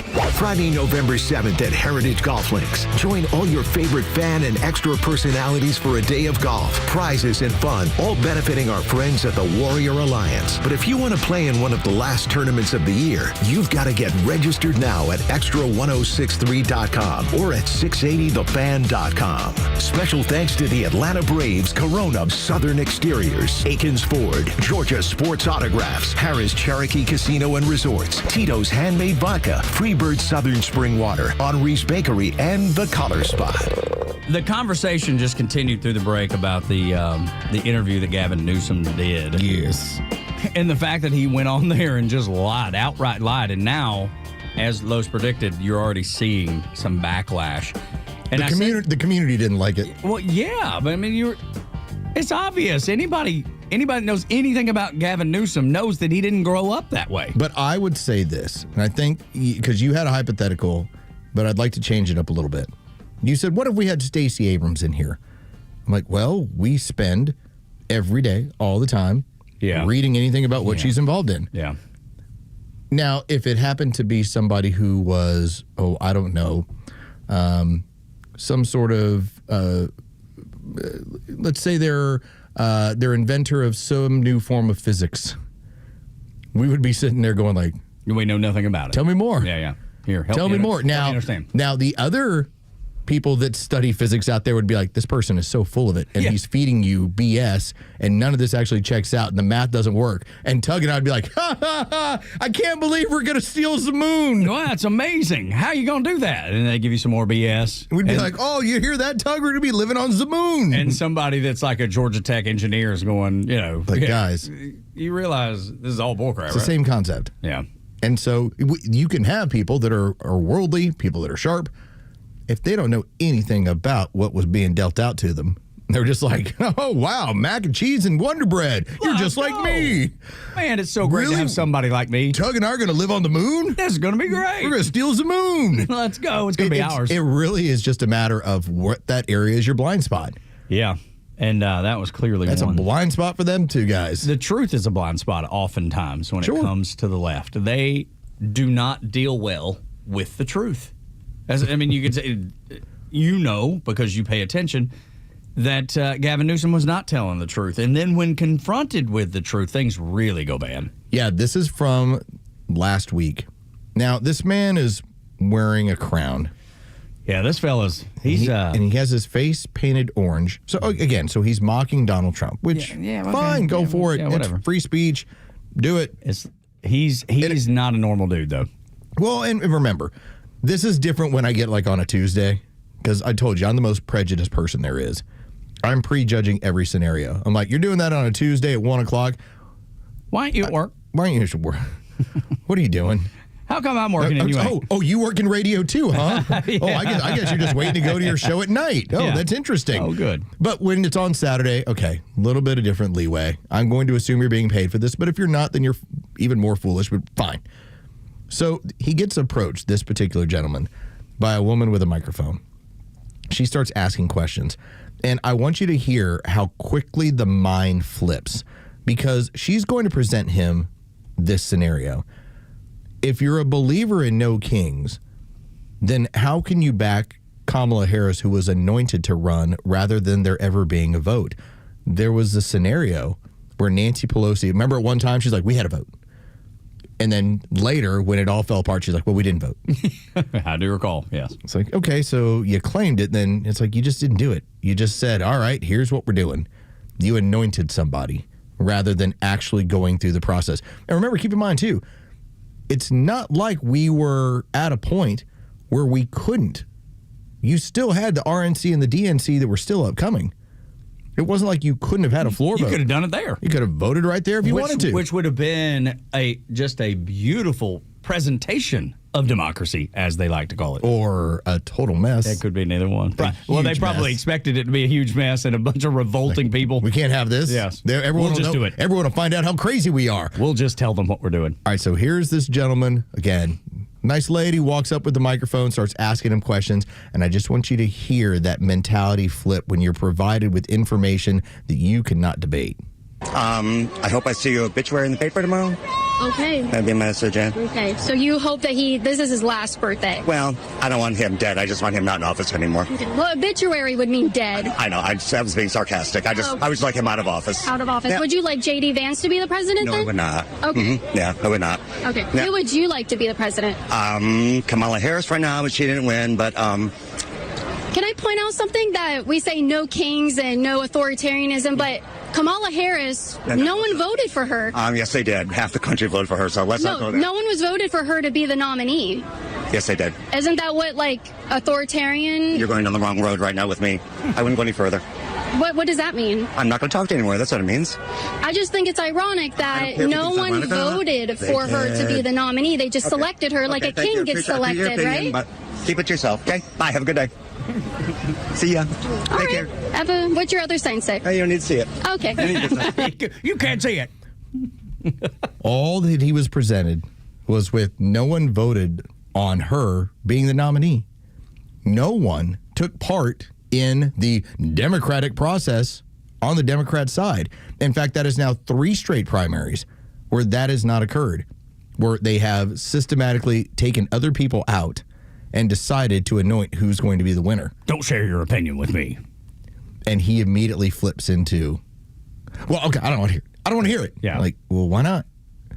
Donald Trump had to beat 13 other Republicans back in 2016 to then win the election to then step in 2017. Kamala Harris was just anointed. And again, it was a giant middle finger from Joe Biden. Hillary Clinton was losing to Bernie Sanders. Bernie Sanders was winning both the primaries when he was taken out. He would have had the dude with the orange face and the orange hair and the king that had a really faded 90s sunshine tattoo. It wouldn't have mattered which game recognized game. Yeah. That's why I was like, oh, I recognize that. I've seen that. You've been to Hung Tattoos in Rhoda, Spain too.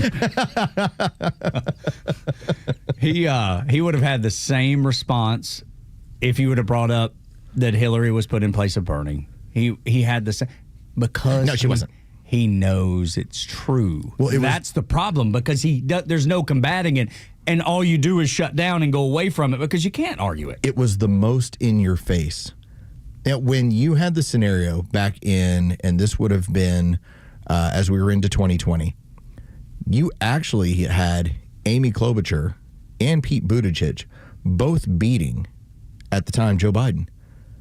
But they cleared the decks, in part because they just assumed that this was early in 2020. We hadn't even hit COVID yet. They're like, listen, we don't want to sacrifice either of these 2 future stars. So we're going to clear the deck. So Joe's the sacrificial lamb. He's going to get beat anyway. And then they found the way to cheat it the way they did. And by the way, that's another topic for another point. You notice how no one even fights you anymore when you talk about the 2020 was such a cheat? They can't.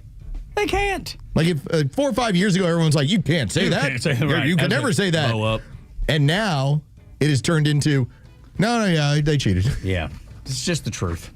Truth is, truth always stands up.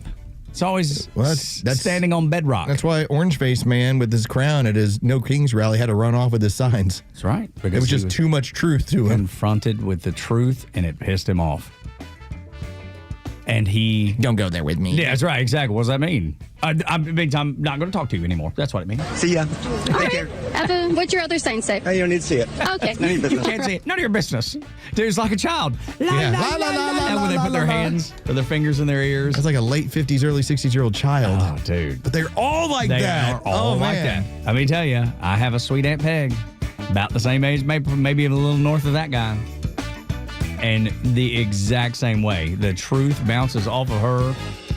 I'm rubber, you're glue. Remember that little thing in elementary school? 8 o'clock hour brought to you by Central Heating and Air Conditioning, your Atlanta carrier experts. 770-GET-HEAT, centralheat.com. When we come back, the appetite for blowing up drug boats. What's the appetite in America for that? I'll tell you next.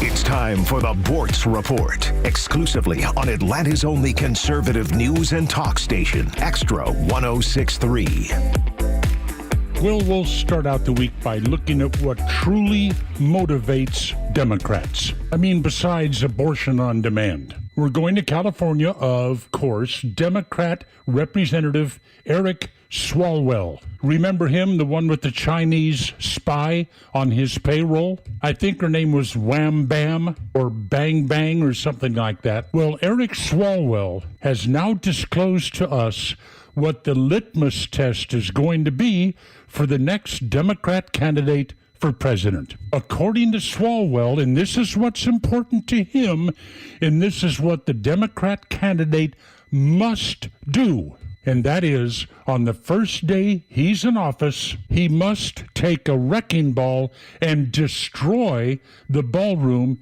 that Trump is adding on to the White House. This is the most important thing to Eric Swalwell. Now, bear in mind that many presidents before Donald Trump, Kennedy, Nixon, Clinton, Roosevelt, Calvin Coolidge, FDR, Truman, every one of them made significant changes in the White House. And then, of course, Clinton and his lovely wife stole furniture and flatware out of the White House before they left.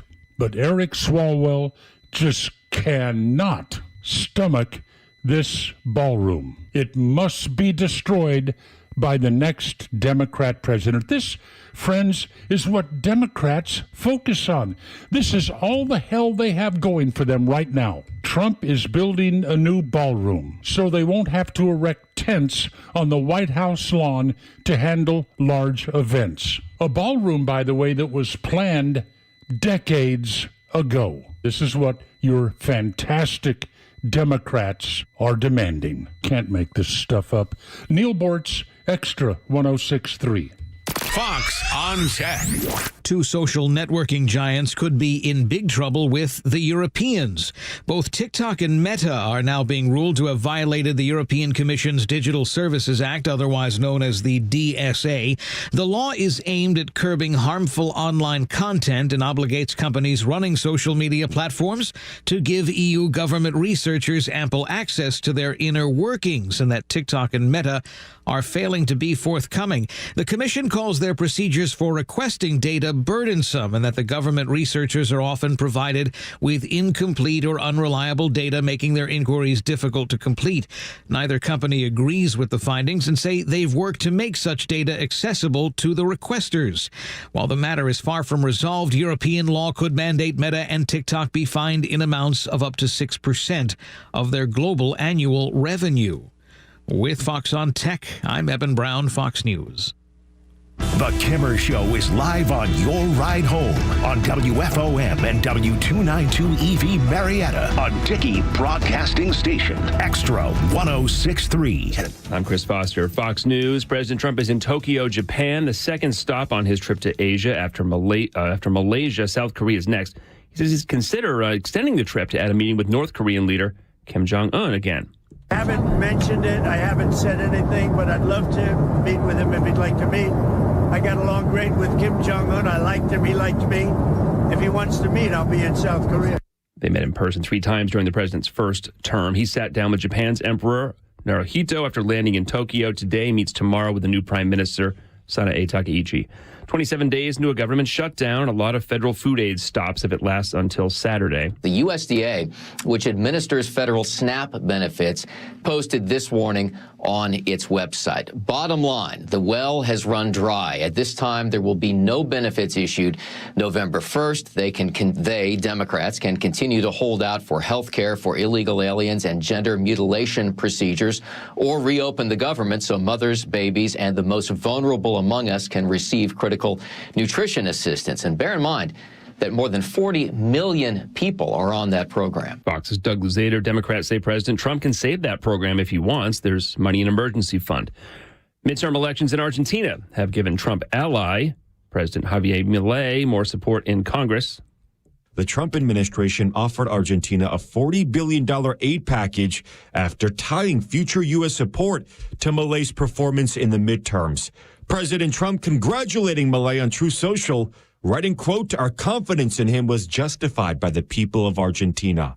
Angelo Bavaro, Fox News. The world's oldest president, Paul Biya, in Cameroon, 92 years old, is declared the winner of this month's election. At least 4 people have been shot and killed by security forces during pro-opposition protests. America's listening to Fox News. Feel that chill in the air? Now's the perfect time to layer up. The outerwear shop is now open at Untuck It with sharp new jackets and vests made for this season and beyond. You'll find all the right layers to keep you warm and looking sharp, including cozy sweaters, sweatshirts, and more. But hurry, fall weather won't wait, and neither should you. So don't miss the outerwear shop, open now at untuckit.com in more than 80 stores worldwide. Untuck It, shirts designed to be worn, untucked. This month, Pure Talk is supporting Canines for Warriors, a terrific organization that trains rescue dogs and then pairs them up with combat vets struggling with PTSD. This is why I switched to Pure Talk. Sure, I like the unlimited talk, text, and plenty of 5G data for just $25 a month, and you will too. But you will love being in business with a company that shares your values. Dial pound 250, say micro, and switch to an American wireless company that actually stands for something. Pure Talk. For hourly Fox News updates and the best in conservative news and talk, keep it on Extra 1063 or download the Extra 1063 app. I need to change the page. I got to turn the page. What?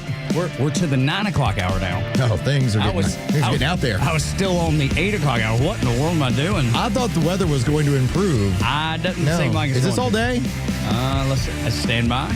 I don't even look at my phone. I don't even know. What do you hear about tomorrow? Oh, no. What's and going Wednesday. on? See, Jeray is much more worldly about this stuff because as our news director, he looks at the news and weather every day. He's the news director. Me, I'm like, Jeray, what are we dealing with, man? 100% chance of rain today, 70% tomorrow, 85% on Wednesday, cloudy Thursday, and sunny Friday, sunny and 61, but cool all week long. Courtesy of the weather app on my phone. Kind of got a sad face looking at Jeray. I'm like, is this true, Jeray? And he's kind of like, yeah, little buddy, it is. Yeah, just nod. It is. All that, the summertime, the little wisps of that were still around? Nah, sorry, buddy. I like it when it's 55 degrees and a little windy with some bright sunshine. Like, that was good times to me. I got on the grill next week. Okay. Let's hope for next week. I got on the grill a couple times during the weekend. That was nice. Yeah, that's great. I prefer it to be 75, 85. Just gross. And sunny. I should have been born on the equator. I tell people all the time. I was born in the wrong place. Now, I want to ask you this as a former trick-or-treater, as somebody who previously took your son trick-or-treating. Bunch of times, yeah. If there was a guy that you walked up to his house and he had a grill going out on the street, what would he have to be grilling where you would say, that's okay, I would grab something from there? Dude, pretty much anything. Grilled cheese, hamburgers. I mean, hot dogs. Hot dog maybe. I think a hot dog is the move because it's like that's an easy one-hander. That's a general. Yeah, okay. Because you got the other. Yeah, that's actually a really good point. I might do something like this. I might Friday evening hot dogs. Yeah. So, just have to run the extension cord. I got the other grill ready. That and then if they get an airline bottle too. Yeah, dude. I'm trying to make some more friends. Like we've made like probably about 10 or so family friends in the neighborhood. I'm trying to make it 20. You're going to be the hit of the neighborhood. If you do that, you're going to be written up in the Forsyth County Times. Oh, wow. Or Forsyth County Times. You know, whatever the local newspaper. I don't know what it is, but. I mean, we talk about it when it comes to my kids. I'm like, if you have 5 haters, you need 10 by next week. I'll make a note for my headlines on Friday. A Forsyth County man will be offering hot dogs and beer. Hot dogs and booze bottles. Drop by this neighborhood. They have this procedure called clipping. And for those of you that are sports parents, you've probably seen it. It's very big in volleyball tournaments. Girls will write notes to each other on a clip. And so typically like a clothesline clip, right? And it'll be like, you did great, you're awesome. And what they'll do is they'll clip it on your backpack. Or they might clip it on you when you're not paying any attention. Yeah. Just a little reminder, like little support. Yeah, it's great. I've already gotten the hot glue gun to clip my airline bottles to my clips. See, there you go. So I can just clip people with an airline bottle of booze and they just around the tournament. stumble upon it. And They'll be somebody's like, what is this? What is this gloriousness? I've been clipped by the Medinas. Look at there, and it's Fireball. Exactly. How wonderful.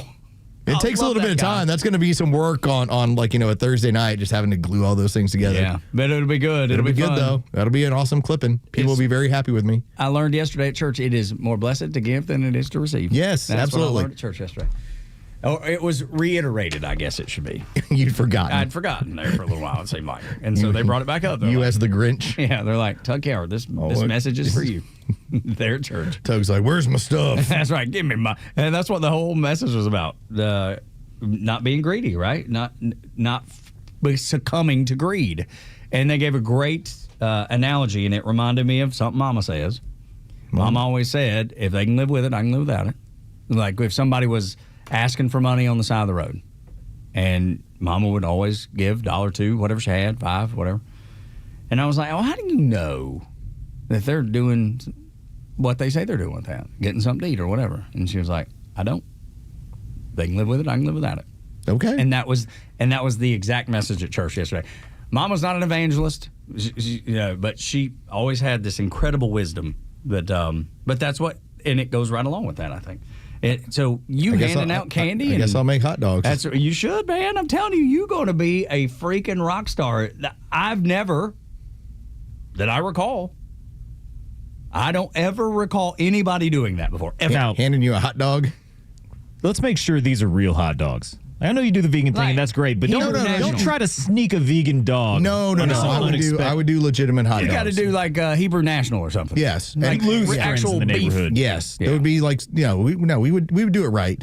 We would do it right. It's not lips and tongues or anything. No, and then of course what I would do is then I would just wrap it in tinfoil and I'll put it on a table. Yeah, and be like, you just grab a hot dog. Yeah, just grab a hot dog as you go. And let me tell you, if you time it right and you see them coming off and you get one of those fresh off the grill, dude. They will be talking about this at school on Monday. They'll be like, those guys, they were giving away hot dogs. Not only did you get good candy, my daddy got a booze bottle. And a hot dog. And a dadgum hot dog. Give away some vegan dogs, so you're likely to get TP'd or... Well, no, because there may be somebody that comes along, because my sister-in-law is vegan. She comes along and says, oh my gosh, what if I made a couple of those and somebody was like, it's okay, and I'm like, are you vegan? They're like, yes. And be like, so then there you go. Yeah, I'm telling you, dude, that's a smart move. Have a couple of those. Having variety is good, man. It's like a variety of candy. You know, it's like a variety of candy. If I slipped you a vegan dog, and you bit into that thing, and you're like, this tastes like dog food. Or tofu. Or something. Tofu and grass. It's just a little different. Yeah, no. It does. Here's the deal. You would, if you were just to have a regular hot dog versus a vegan hot dog, you would tell the difference. The key is, once you have all the other stuff with it, you can't tell the difference. Yeah. I wouldn't be in it because I've had them before. I mean, I've already eaten them. Because my sister-in-law, is, she's just the same way as Lowe's. She just doesn't process animal fats well, and 59, mostly sunny on Friday, by the way. Most gonna be perfect. Okay, gonna be perfect for you. This is done. I wish it was 89. Just telling my wife, I'm like, I'm gonna pull the grill out. She's like, what are you doing? And I'll be like, hot dogs. You wait and see what I'm wait and see. You see what I'm gonna do. You don't feed the 5,000. That's right. Absolutely. It's airline bottles and hot dogs. You hand out the candy. I'll hand out the other stuff. That's right.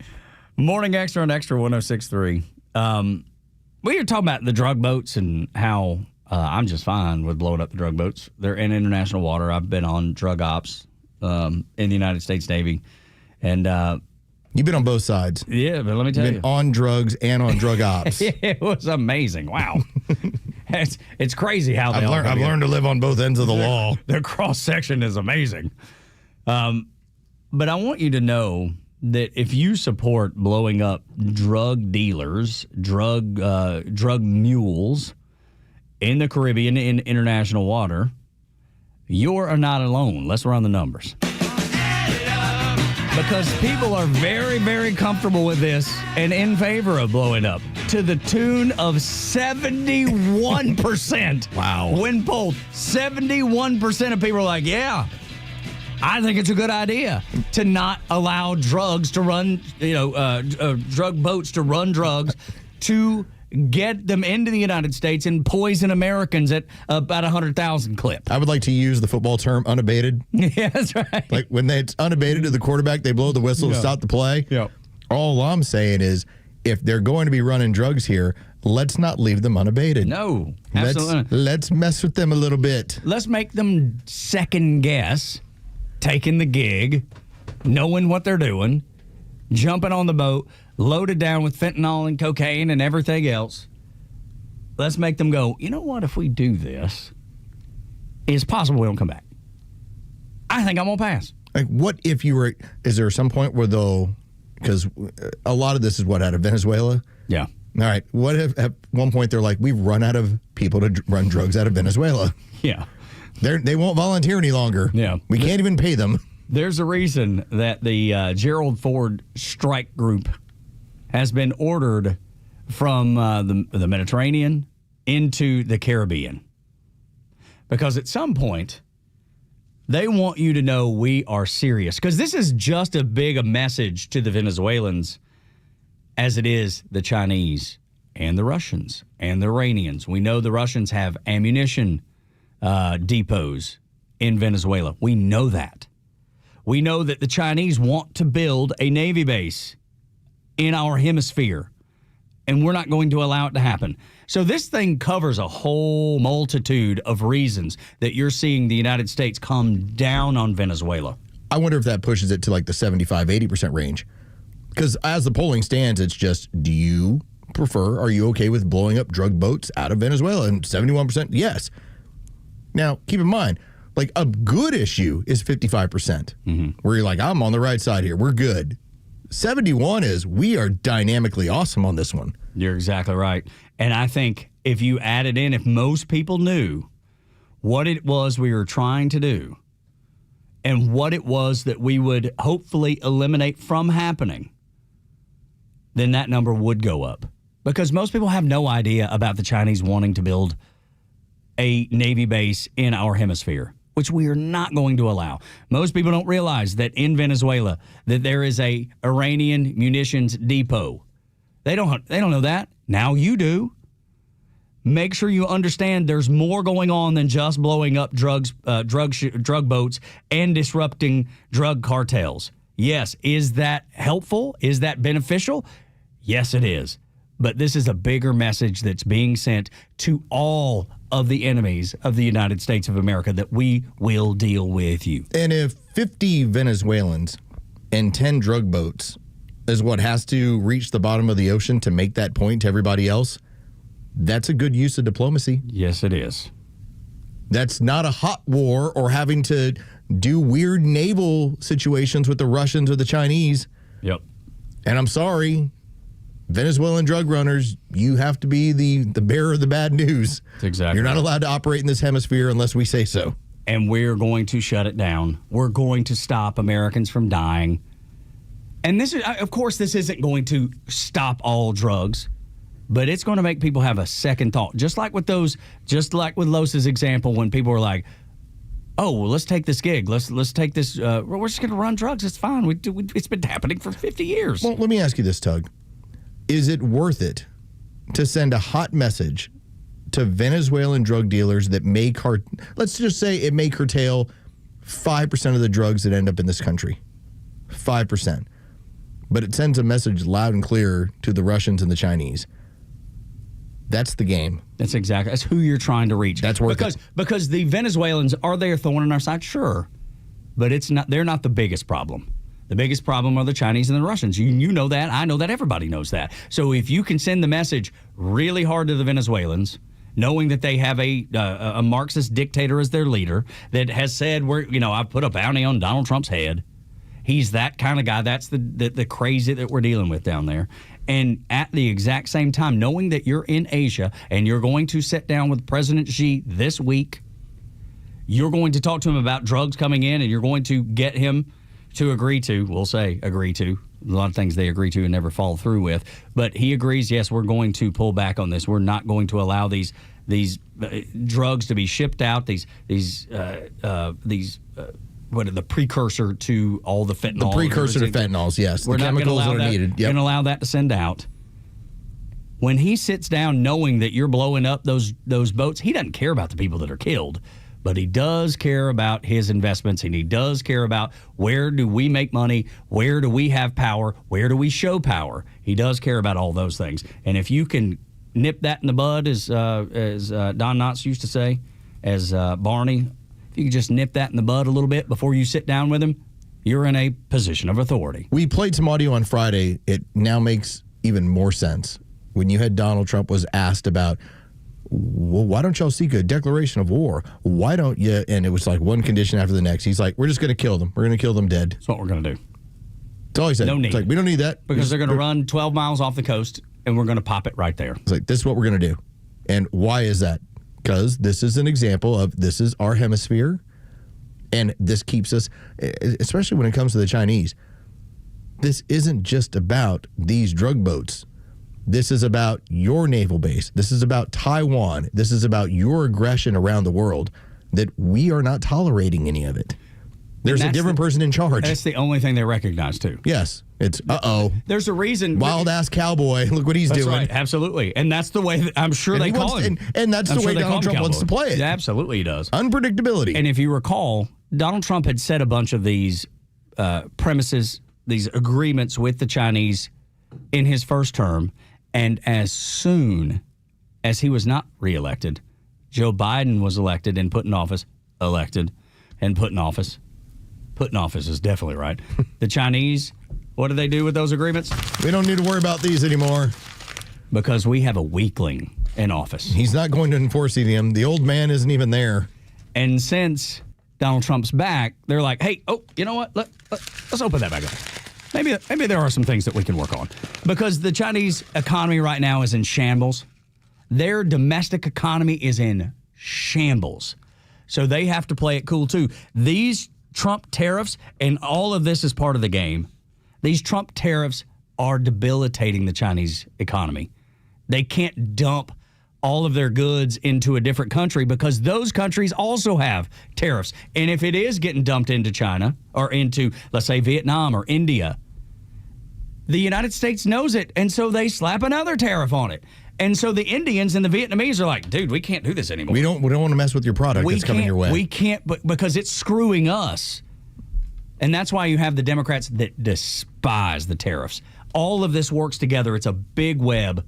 And Donald Trump is leading the charge because he's got a great team around him that knows how to make it work. We're using what America has always been able to use when we're playing things smartly. We have the most dynamic and strongest economy in the world, in part because we have such a great amount of educated consumers that are making money. And so every other country in the world needs us. They need their products coming our way. Well, you can also extend that into when it comes to foreign relations, as far as, I don't want you working with that country anymore.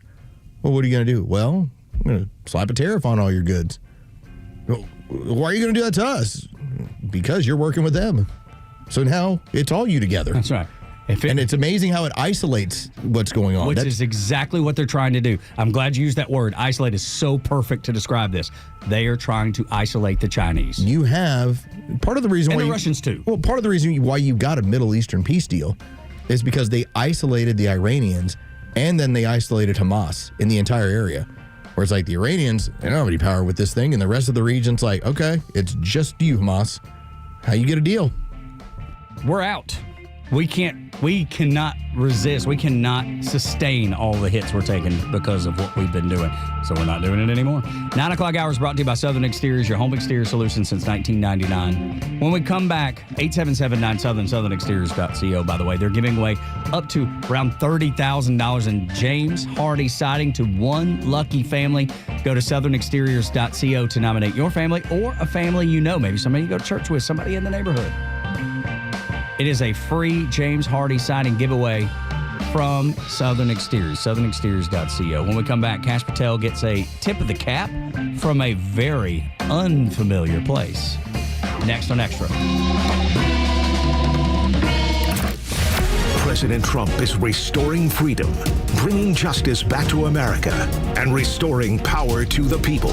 And the conservative voice of Atlanta has his back and will always bring you the national and local voices you need when it matters most. Extra 106.3 FM and the Extra app. This fall, the gridiron calls, which means you'll be road tripping to games across the South, and you'll need a reliable ride to get you there. And Subaru of Gwinnett has the vehicle for you. But a new car, truck, or SUV from Subaru of Gwinnett is about way more than just getting to the game. teams. It's about getting the family home. It's about getting to work safely, but it's also about getting the most out of every adventure. If you're driven by an adventurous heart, the 2025 Subaru Outback shares your spirit with standard symmetrical all-wheel drive and up to 32 miles per gallon. Or maybe it's the all-new 2025 Subaru Forester. It holds the road with standard symmetrical all-wheel drive, and it holds everything you need for the tailgate. And no matter where adventure takes you, it starts on Satellite Boulevard in Duluth with the amazing staff at Subaru of Gwinnett. They'll help you find the Subaru that you'll love and be there every step of the way for everything you need. Start your shopping online at SubaruofGwinnett.com and let your adventurous mind run wild.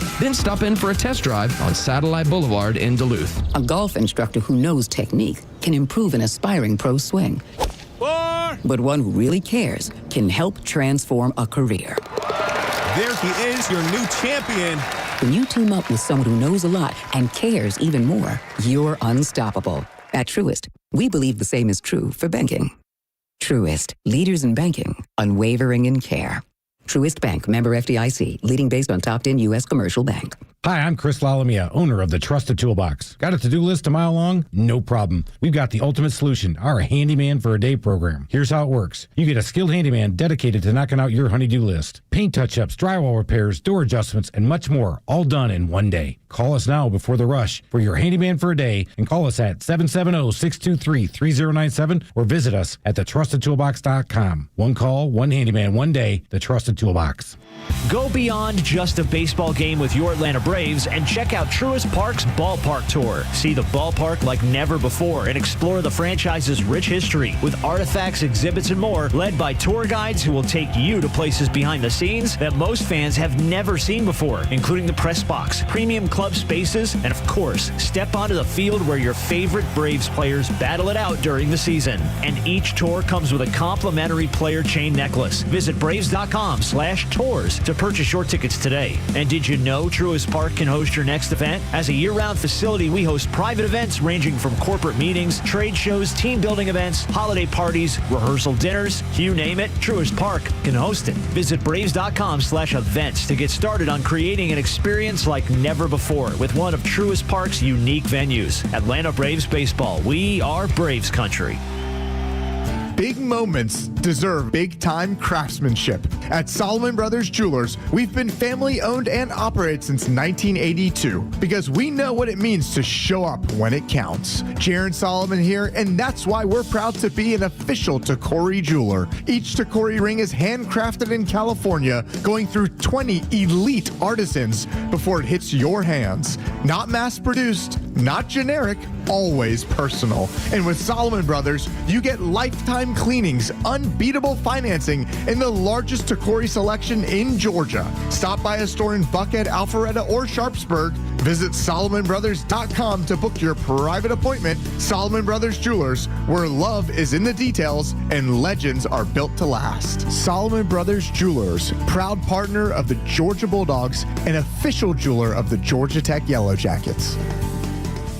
The stories that matter to you. These are your Georgia headlines. Here are your Georgia headlines for Monday, October 27th. The USDA has informed the Georgia Department of Human Services that SNAP benefits will not be available in Georgia during the month of November due to the ongoing government shutdown. Current benefit funds on EBT cards can still be used, but applications should not be submitted at this time. Residents are encouraged to check their card balances online via the Connect EBT website or app and to shop now for necessary items. An armed man was shot and killed during a welfare check by Cherokee County deputies in Ackworth on Saturday. One deputy was injured during the altercation. He was treated at Wellstar Kennestone Hospital and released. The body of the man's mother was also found in the home. An investigation is underway to determine the cause of death. And early voting begins today for the special election to fill Georgia Senate District 35 seat. The seat was vacated after Jason Estevez resigned to run for governor. Joshua Tolbert is the only Republican running for the seat against 4 Democrats. Early voting takes place at the Taylor Bronner House in Smyrna until November 14th. Today's weather, rainy and cool with a high of 55. With your headlines, I'm Jerry Payne for Extra 106.3. Tug and Los until 10 on the Morning Extra on Extra 106.3.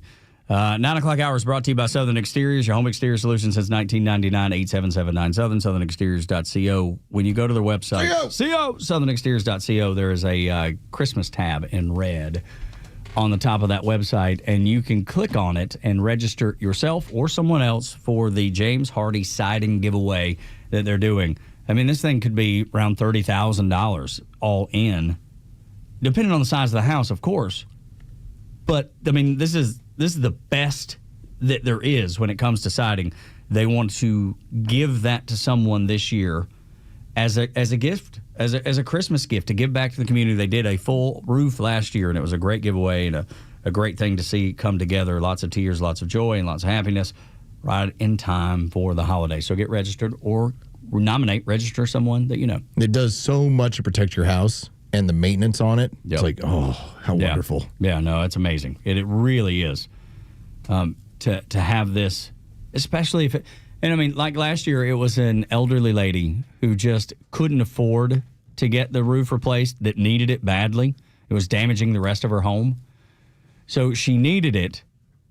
And then the other problem was, even if she could have afforded it, it was just the inability to handle such a big project on her own. You know, her husband had died years before. Family was trying to help out as much as they possibly could, and they swooped in, made it all happen. It was incredible. So I hope you'll participate in this too. I promise when you get older, Tug, and you'll be there for me? Well, maybe not. I just know that it's going to be weird because you'll be looking around for your son, but he'll be like, whatever, Dad, like I got the car keys. And that's all I needed. I'm gone. You know, and then your wife's like Adrian, like she's just kind of moved. It's just you. Yeah. And you're like, this roof is falling. I need help. I don't know what to do. Adrian! That's when we're going to have to help Tug. We're all going to have to step up for Tug. That's right. You'll have to prop me up. If I'm being an old man, you just have to prop me up, lean me against the wall. Help me. Please help me. Help me. Help me, I say. When you get compliments, at least in my experience in life, anytime you get a compliment, most often you know who it comes from, and they're giving you the tip of the hat because they love you and they're proud of you, and they say, man, that's a good job that you've done. It's rare, so rare, when it comes from out of the blue, someone that's normally just on your case all the time, and then they give you the tip of the hat. That's when it's surprising and good. I keep saying, when there is something that you can win, even if it's a Trump policy, Democrats take the W and then claim it's your own. Because that's part of the problem that they have. There's not enough wins, and they refuse to do anything that Donald Trump is considering. Well, some of them are starting to wise up to this. They're starting to get around it. Hey, that actually does kind of work. How long have we been saying this? We've been on this for months now. And months and months. It's like 3 months of like, take the victory when it's presented to you, and if you want to claim it as your own, that's fine. Even claim you gave Trump the idea. You know, this is no cash on tips thing. No tax on tips. Yeah. That was my idea initially. Yeah. I mean, just do it. Kamala was drunk and figured it out. She was like, this is a great idea. He has a great idea over there. I'll say it.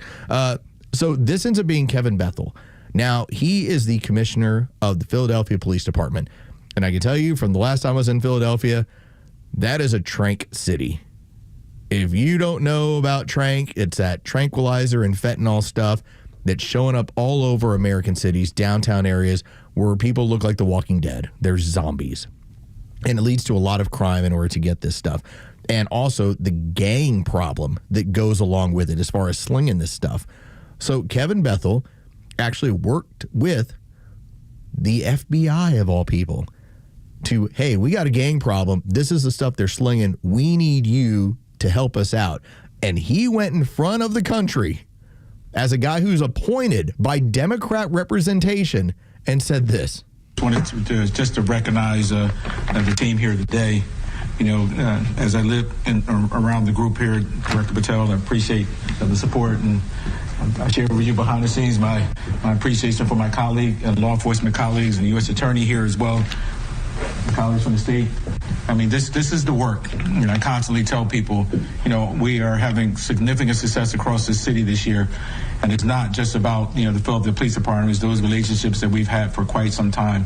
And we continue to use those relationships to move forward.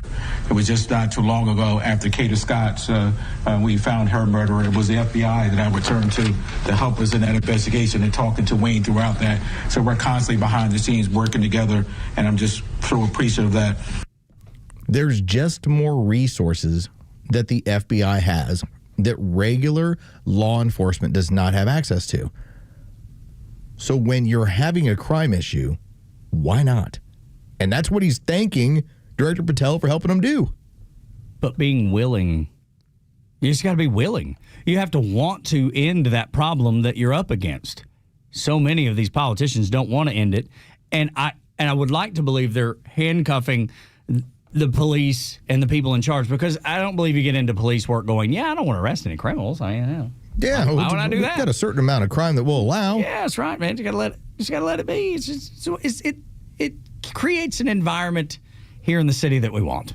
Nobody says that. Nobody. That's why it has to be politics that prevents. And so good for the Kevin Bethel, the Kevin commissioner Bethel, of the police department. Good for the commish for going and say, even if he didn't thank Kash Patel, which is amazing that he did, but even if he didn't, the fact that he worked with them to improve the lives and the standard of living for the people in Philadelphia, that's a big, big win. And he didn't have to thank Kash. It would have still been a win for the administration because Kash was on the ground whether they got thanked or not. And you get to now take the W. That's right. He's taking the victory lap. That you were appointed by the Democrats within the city, and here's what you came up with, and here's who you worked with in order to accomplish the goals of the city. These are the obvious wins. So easy. That we keep saying. So easy. You got to get past the Trump derangement syndrome. The administration has some pretty good ideas on a number of ventures. And so if you choose just to say, like, nope, none of it at all, well, then you take the biggest L when it works out. Whereas if there's elements that you go with and you say, I like this idea, and what the Democrats should be saying is, here's how I would enhance this idea. Mm-hmm. Here's the direction I would be taking it. Instead, it's nope, none, zero, zilch. And if he's the face of it, if Commissioner Bethard is the face of it, then the people, even though he thanked Kash Patel and is getting support from the federal government, he is the face, meaning the people in his community are saying, thank you, Commissioner. They're not going, how'd you get it done? No, they're saying, I'm glad you got it done. Like, it was shocking to Fox News over the weekend where Wes Moore, governor of Maryland, he talked about, well, I'd accept federal help, but then as the person's like, what? Then he just turns it into all the conditions by which he would need it. It's like, take the W, man. It's like you're being offered the dub. Well, you have the audio for Wes Moore. Because it's shocking because he is now suddenly agreeing with what we've seen the mayor of Memphis say, the mayor of D.C. say, that you have the Philadelphia commissioner that starts bringing up what it's helped add to the community by having federal involvement. You can't miss the track record. Wes Moore starts to go down the road of like, yeah, I've been saying no to this. But then it turns into, but I have my own conditions. Governor, I appreciate the investment, but it would just seem to me if despite that investment, Baltimore still ranks third in the nation in violent crime rate per capita in the nation, that you would welcome in the President of the United States help if crime in Maryland. And as to the point of partisan politics, it's simply the truth. The truth isn't partisan. And the truth is most of the major cities in the United States are run by Democrat governors, and they're also the highest rate crime cities in the country. I'm on limited time, and I want to give you a chance to address something, I would though, Governor. absolutely because President Trump welcome brought federal it up. support. Apparently, there we go. You would welcome federal support. That's wonderful to hear. I would absolutely welcome federal support. Happy to hear that. But I also know what federal support is going to be necessary and required. It's the reason that I've said we would love to have additional support for license plate readers, things that we know can actually stop crimes as they are happening and making sure that people are brought to justice, and not having $30 million cut from public safety budgeting that is coming from the federal government. That I would love to be able to make sure that the federal government can do things like ban ghost guns and making sure we're eliminating these extended clips for Glocks, which essentially are turning Glocks into automatic weapons. I would love to make sure we're investing in local law enforcement, because we are watching cuts that are happening to local law enforcement and also gun safety funding. Governor, we can't let all of that stand in the way of the immediate solution being offered by the federal government. Well, you can't let all of that stand in the way and be an excuse for rejecting the solution being offered at the doorstep, which is the help of the federal government when it comes to National Guard. That again, he's looking at these situations of, I'll accept federal help as far as National Guard, but I need all this. All right, if you're telling me that you need license plate readers, that sounds like a state issue. If you're telling me that you need legislation to ban ghost guns, all right. I think there's plenty of it out there already. We already have a lot of laws on the books as far as if you don't got serial numbers, here's the problem. If you're telling me that you want to have laws that, and this has been debated in the Supreme Court, and it's largely fell into the laps of those that are anti-gun. The ability to try and make your own ghost gun at home, it's hard to do it, and in some cases it falls into an illegal area. Mm-hmm. So he's still creating these scenarios by which, well, this is the only way I would take federal help. Why not just take the National Guard on your streets and clean stuff up right now? He's betting against his own city because you've seen, if you're a smart bettor, you're a smart gambler, you gamble on what D.C. did. You gamble on what Memphis did. You gamble on what now Philadelphia has done. And he's not terribly far from Philadelphia. So he's seeing that up close and personal. How, if you're a gambling man, why not gamble on the hot hand? And I think about, as you said, what D.C. did. What D.C. had done to them, and they're now celebrating. But at least Muriel Bowser, give her credit. I don't agree with her. She turned on it. She was like, this is smart. This works. Philadelphia, the commissioner there. Thank you for the FBI enhancing going after the gangs that we were going after. Why not play the hot hand? Instead, he's like, no, we'll do it, but there's no but. Do you want your safer community or do you not? There's not really a but. Well, and I think it goes to a larger issue as well. When you have these district attorneys and this system of law that have been put in place in so many of these states, even if you have, we've got all these readers, that's great. Why are you going to turn them back loose 24 hours later? Yeah, that's on you. Nobody's making you do that. Why is your criminal justice system so about equity and fairness that you're being like, no cash bail? But it sounds so good. Yes. Like on the surface. He can't afford $5,000. We're not going to give him any bail. So we're just going to let him go.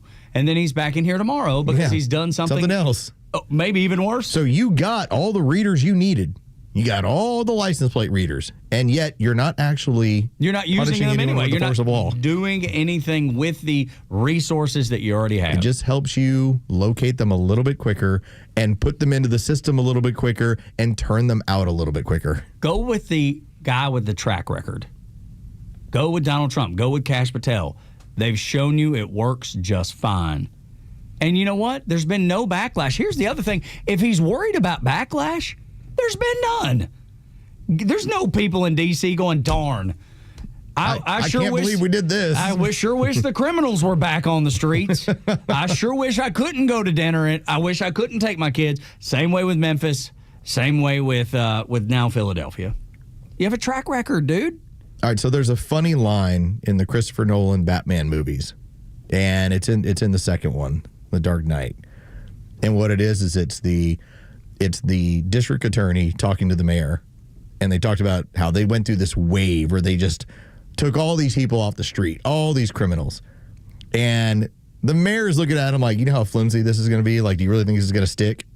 And he's like, some will make bail. It's like, but think about all you can do with 18 months of clean streets. That's right. Yeah. Like, think what you, as a politician, think what you could do if Chicago's, because right now they're headed for 500 murders. And they're sitting back like, look at the improvement. Improvement was from 850. We shouldn't have 500 murders in any American city. It's nuts. What if you had 100? What if you can get it down to that number? And think about all the good you could do with clean streets, cleaner streets. And what you could campaign on. And what you could campaign on. Look what I brought you. Look what I helped secure. I know I have a 6% approval, but I bet that goes up to 16. Maybe I can goes up to 26. Maybe I can double it to 12. Who knows? Who knows? But you have to at least make the attempt. They have no desire because they're taking the wrong side of the issue again because they hate Trump so much. Think about all you can do with clean streets. It's the spot to be. It is the spot to be. When we continue. On Extra 106.3, as we round out the show, the Nazi tattoo makes a Maine Senate hopeful more popular? Say it ain't so. Next on Extra. The latest sports news, powered by 680 The Fan, and driven to extra listeners by RBM of Atlanta in Sandy Springs, Atlanta's Mercedes-Benz connection since 1964. Good morning. Here are your sports headlines for Monday, October 27th. It was a tough day for the Atlanta Falcons as they hosted the Miami Dolphins. The Falcons are now 3-4 on the season after a 34-10 loss to a Miami Dolphins team that came into Atlanta with just one win on the season. Monday Night Football tonight brings Week 8 to a close. The 4-3 Kansas City Chiefs host a 3-4 Washington Commanders. That kickoff is set for 8:15. From college football, LSU has fired head coach Brian Kelly after a blowout loss at home to Texas A&M over the weekend. Kelly has a $54 million buyout. And the World Series continues tonight. Game 3 scene shifts over to L.A. with the series tied at 1 between the Dodgers and the Blue Jays. With your sports headlines, I'm Carlos Medina. Hey, this is Tom Mitchell, the Honest Car Guy. So things are deceiving sometimes, and it's hard to explain how much money I can really save you. I've saved people upwards of $20,000 and $30,000. I mean, it really depends on the year, the make, the model of the car, and the price of the car. You know, on a $15,000 car, I can't save you $20,000. I mean, let's be realistic. We can probably save you $2,000 or $3,000, but it's through the course of the whole sale. The big one here that people don't realize, the financing. You go into the dealership, they tell you your rate's 9%, or really it's probably 7% because they're allowed to make 2 points on there. We found a better way for customers to buy a car, an honest way, a very transparent way. You pay what we pay plus our honest fee. We even prove it to you by giving you a copy of the bill of sale at the end of the deal. So the beauty of what we do is we don't put you on a car that we have to sell. We put you on a car that you want. And at the Honest Car Guy, you'll save an average of $5,000 to $10,000 depending on the price of the car. Call 1-844-SHOW-ME-1. That's 844-SHOW-ME, the number 1, or visit honestcarguy.com. This is Window Nation, your source for affordable replacement windows at the highest quality. So if your old windows have you boiling in the summer and freezing in the winter, you need the pros at Window Nation with installation precision and experience that are second to none. Their custom windows are guaranteed to be a perfect fit, and they're backed by the best warranty in the industry. Go to getwindownation.com or call 866-90NATION for your free estimate. And for a limited time, buy 2 windows, get 2 windows free, plus no payments for 2 years. Attention extra listeners. The end of the year is closing in. Are your retirement plans ready? We at Master Plan Retirement Consultants are holistic retirement planners, including income and growth planning, tax strategies, and estate and legacy planning. Each piece of the retirement puzzle must fit together cohesively because we know a change in one area can inevitably affect the others. Our boutique team serves you with fiduciary care, ensuring every step moves you closer to a confident, sustainable retirement. Don't wait. There's still time to adjust your plan before year end. Schedule your complimentary consultation now at masterplanretire.com. Master Plan Retirement Consultants. Plan well and prosper. Advisory services offered through Master Plan Retirement Consultants, Inc., a registered investment advisory in the state of Georgia. Insurance, tax, and commodity services offered through Fricks & Associates, Inc., DBA Master Plan Retirement Consultants. The aforementioned are affiliated companies. It's back and bigger than ever. The Fan and Extra 106.3 small business event is now a casino night. Thursday, November 20th, your business can play, network, and win. With your table sponsorship, you'll get mentions in all event promos, a commercial schedule, chips to play, and a shot at marketing prizes worth up to $50,000. So don't wait. Email biz@680thefan.com. That's BIZ at 680thefan.com. Lock in your spot for casino night before the tables are gone. Join Daniel Matalon, CEO of A Second Chance Bail Bonds, and co-host Tug Cowart as they bring together law enforcement, justice insiders, and voices from every part of the justice system, victims, advocates, and people who've turned their lives around.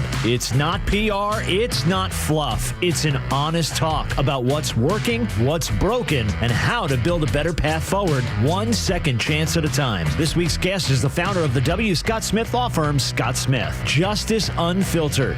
Unfiltered, informed, and unbiased. No one plans on going to jail, but when it happens, it's important that you know who to call. Call A Second Chance Bail Bonds, where we believe everyone deserves a second chance. Whether your loved one's been arrested in Cherokee, Clayton, or any of the other metro Atlanta counties in between, A Second Chance Bail Bonds works fast to help expedite release within hours. A Second Chance. It's better to know us and not need us than need us and not know us. Call A Second Chance 24/7 at 404-BAIL-OUT or online at atlbail.com. The legend Neil Bortz is only on Extra 106.3, Atlanta's only conservative news and talk station. Compare Donald Trump to Hitler. The media is silent. Call a Democrat a socialist. The media gets upset. The media has to earn the respect of the American people. It has utterly failed to do so. Atlanta Talk Radio legends are only on Extra 106.3. Tug and Los until 10 on the Morning Extra on Extra 106.3. Download the app so you can listen live and on demand. And don't miss a thing. If you ever miss any of the show, you can go back and get it on the Extra 106.3 app. And that goes for any show on the station, as a matter of fact. This show flew by, and it's because of you. Well. Might be because of you and Jerry. Yes. Might be because of us. Could be. A little bit all of it. A little bit all of it, for sure. And it's so gross outside. Dude, I feel for everybody if you're having an adventure out. Nasty. I'm looking out the window, which is right into the Battery, Atlanta. I can see, well, sort of see. Yeah, the buildings are actually hard to see today. I can kind of see the Xfinity building and then the Omni Hotel that's back there. And it is haze gray out there. There's at least a dozen umbrellas propped up over there by the elevators. For sure. Like fallen soldiers. Yeah. Yeah, I got a little issue with that. What happened? I told you, I'm in the wife's car today. Like, Oh, yeah. And so I've got an umbrella you can use. Well, I might need it. I brought my raincoat. Oh, this is going to melt. No. I'm the guy who actually keeps an umbrella. So we have it's a camera bag with the tripod and everything else that we use for all the recording of the volleyball stuff. And I actually had stuck an umbrella in there. And so it's just one of the extra places I keep an umbrella. Just like I keep a couple in the car, just like I keep one over in the house. I have an umbrella for almost any situation, anytime. Apparently, because my wife doesn't ever have to get off of the car and walk anywhere, she doesn't. So I got a little bit of an issue. Yeah, I'm telling you, She drops the kids off. They walk into school. She drives home. She offices from out of the home. Doesn't have to worry about it. You know, sometimes people come in here, they just bring, they bring stuff with their company's logo on when they're advertising or whatever. I have one of those umbrellas that has never been used. It is sitting at my desk. So okay. I got you covered. Thank you. You ain't going to get wet. You're going to be in that's so awesome. You're going to be in good shape. That's why this show is going by so fast. Right, man. Tug is so caring. We're here to support one another. We're here to support you listening with good content, with details that you won't get anywhere else. And if Dre needs a place to go and trick or treat, you can come trick or treat in my neighborhood, Dre. I'll give you a hot dog. See, dude, you go up there, have you a hot dog, have you a king size Snickers, That's right. bar, and then a couple shots of whatever fireballs, little fireball. Yeah. I saw that they have now introduced an apple fireball. Oh, I don't know. You think? I mean, I've tried a lot of these different things. I will mix this in just to see. All right. I mean, I'm not saying I wouldn't try it. I don't know, man. Sometimes cinnamon is the only, it's crazy because I don't really like cinnamon, actually. I don't actually like cinnamon, like for real cinnamon. Like when it's on like a pastry or something. You're like, no, not for me. I don't like cinnamon. And I don't like cinnamon flavored anything, but I do partake occasionally in the fireball. Do you think that it's the alcohol involved? It could be. I don't want to say yes. I'm just saying that maybe. I don't want to say that's it, but maybe. Maybe I can say. I kind of fight through the cinnamon to get to the bourbon. I'm like, oh, look at that. Look at there. It is what I like. It was just covered up in the beginning. How are you doing? Welcome. It's like a pastry with a topping you don't like. Yeah. It's like, I don't really like that flavor on cake, but I'm going to get to that cake. Yeah, that's exactly right. I might knock that off with a spoon and then dig right in. That's what I'll do. 2026 Maine Senate Democrat primary, 1022. Graham Plattner at 46%. He's gone up from 45 to 46%. He's gone up a point in the polls after the controversy of having a Nazi tattoo on your chest. That's how crazy the Democrats are. All right, here's how ridiculous it is. And this is where I tell you when you get people are saying, can we ever bridge the gap? No. Never. It's not happening ever, ever, ever. And it's actually gotten worse over the last 20 or 30 years. The reason why is this. I get up every morning loving that Donald Trump makes the left go crazy every day. And that they don't sleep well, and they deal with anxiety, and they're sitting there thinking about how life is so horrible, and I've got to flee to Canada, and all the crazy things they think of. I'm like, that's what I voted for. I'm paying for that. Like, I love that every single day. The left has their own of, well, if they all have Nazi tattoos and it freaks out the right, let's vote for them. Yeah, it's great, right? I was like, so I'm just suggesting that my guy that I voted for happens to be a little bit abrasive with what he talks about. Your guy happens to have a Nazi tattoo, yet you consider these things the same. This is why we're never bridging the gap. Listen to this. Favorability. Since learning about the tattoo, Graham Plattner, plus 50. Favorable to unfavorable, plus 50. He's gone up that much. I would like to think that it's not that everyone in that state, like everyone in Maine, well, could he be a fellow Nazi? Yes, let's do this. It's, does he make the right crazy with this story? And that's what they're pushing for. That's why I tell you, don't tell anybody where your goat lives. Nobody can get your goat. And it doesn't even bother me so much as I think it's hilarious that I have spent the better part of a decade being told that everything I think is Nazism. Then when a guy who has an actual Nazi emblem on his body is running, you're like, well, listen, people make mistakes. It's just a little too bad. Quote, after hearing Plattner's statement defending his past remarks, 45% said it made them more likely to support him. I am blown away by this. I'm surprised they admit it, even if they're going to vote for him. You want Chris Murphy? You want the Democrat out of the region? Take a listen to Chris Murphy alibying for this. Ask you about the Maine Senate race because earlier this month you called Maine Senate candidate Graham Plattner impressive, but since then, obviously, a lot about him has come out, including the fact that he had a Totenkopf, which is a skull head. It's the Nazi emblem for the SS. He had one of those tattooed on his chest. He's denied that he knew what the tattoo meant until recently, but CNN did find several times he discussed the Totenkopf emblem in recent years and months. Do you still think Plattner is impressive? Yeah, I saw that reporting. I think I'm meeting with him this upcoming week, so I'm certainly interested to hear from him about it. I mean, anytime you see something like that, you scratch your head.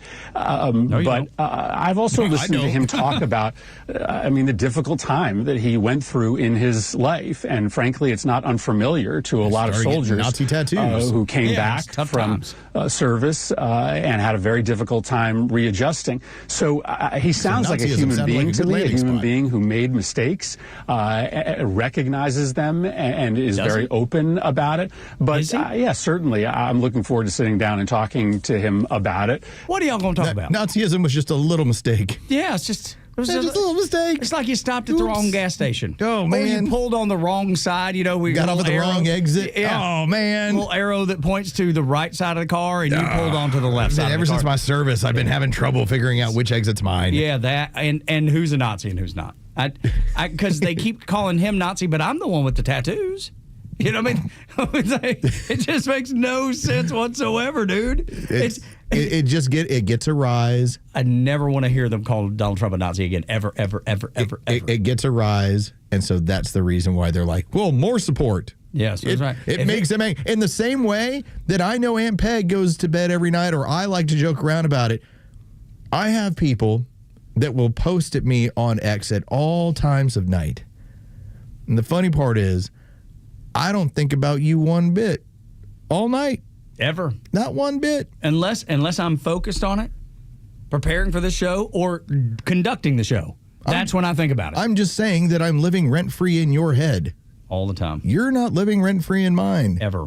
And so when it comes to this, like, I'm making fun of it because you're basically taking the argument of Nazism and you've basically chucked it. You thought you had the moral high ground on somehow calling everybody Nazi. You do not. Yet the guy that has even increased your favorability, you're like, plus 50. Well, now we hate him even more. So let's vote for that guy for sure because he's got a Nazi tattoo. Because they hate him. They hate him. So he's got to be our guy. I was like, I don't even hate him. I'm just sitting back saying, honestly, I don't think your policy is that dangerous. What I think is crazy is that this is now a non-disqualifier, which would be a disqualifier for any other person ever. It is it's the world common sense flipped upside down. I made such bad decisions that not only did I get a Nazi tattoo, but then the only reason people found out that I had a Nazi tattoo is because I got drunk and took my shirt off. And then everybody was like, oh, we share values. Oh, it's all right. Nothing to see here. God, what a mess. Not a mess at all. That's what the Democrat Party is. That is what the Democrat Party is. All right, we are going to leave you on this rainy day with the Glenn Beck program. Then Clay Travis and Buck Sexton. 21-hour break. That's right. And a local afternoon show with the Kimmer, Pete, and Flounder. 21 hours. We'll be back, and we hope that you'll be back with us for Los and Dre. I'm Tug. Y'all come back now. You hear?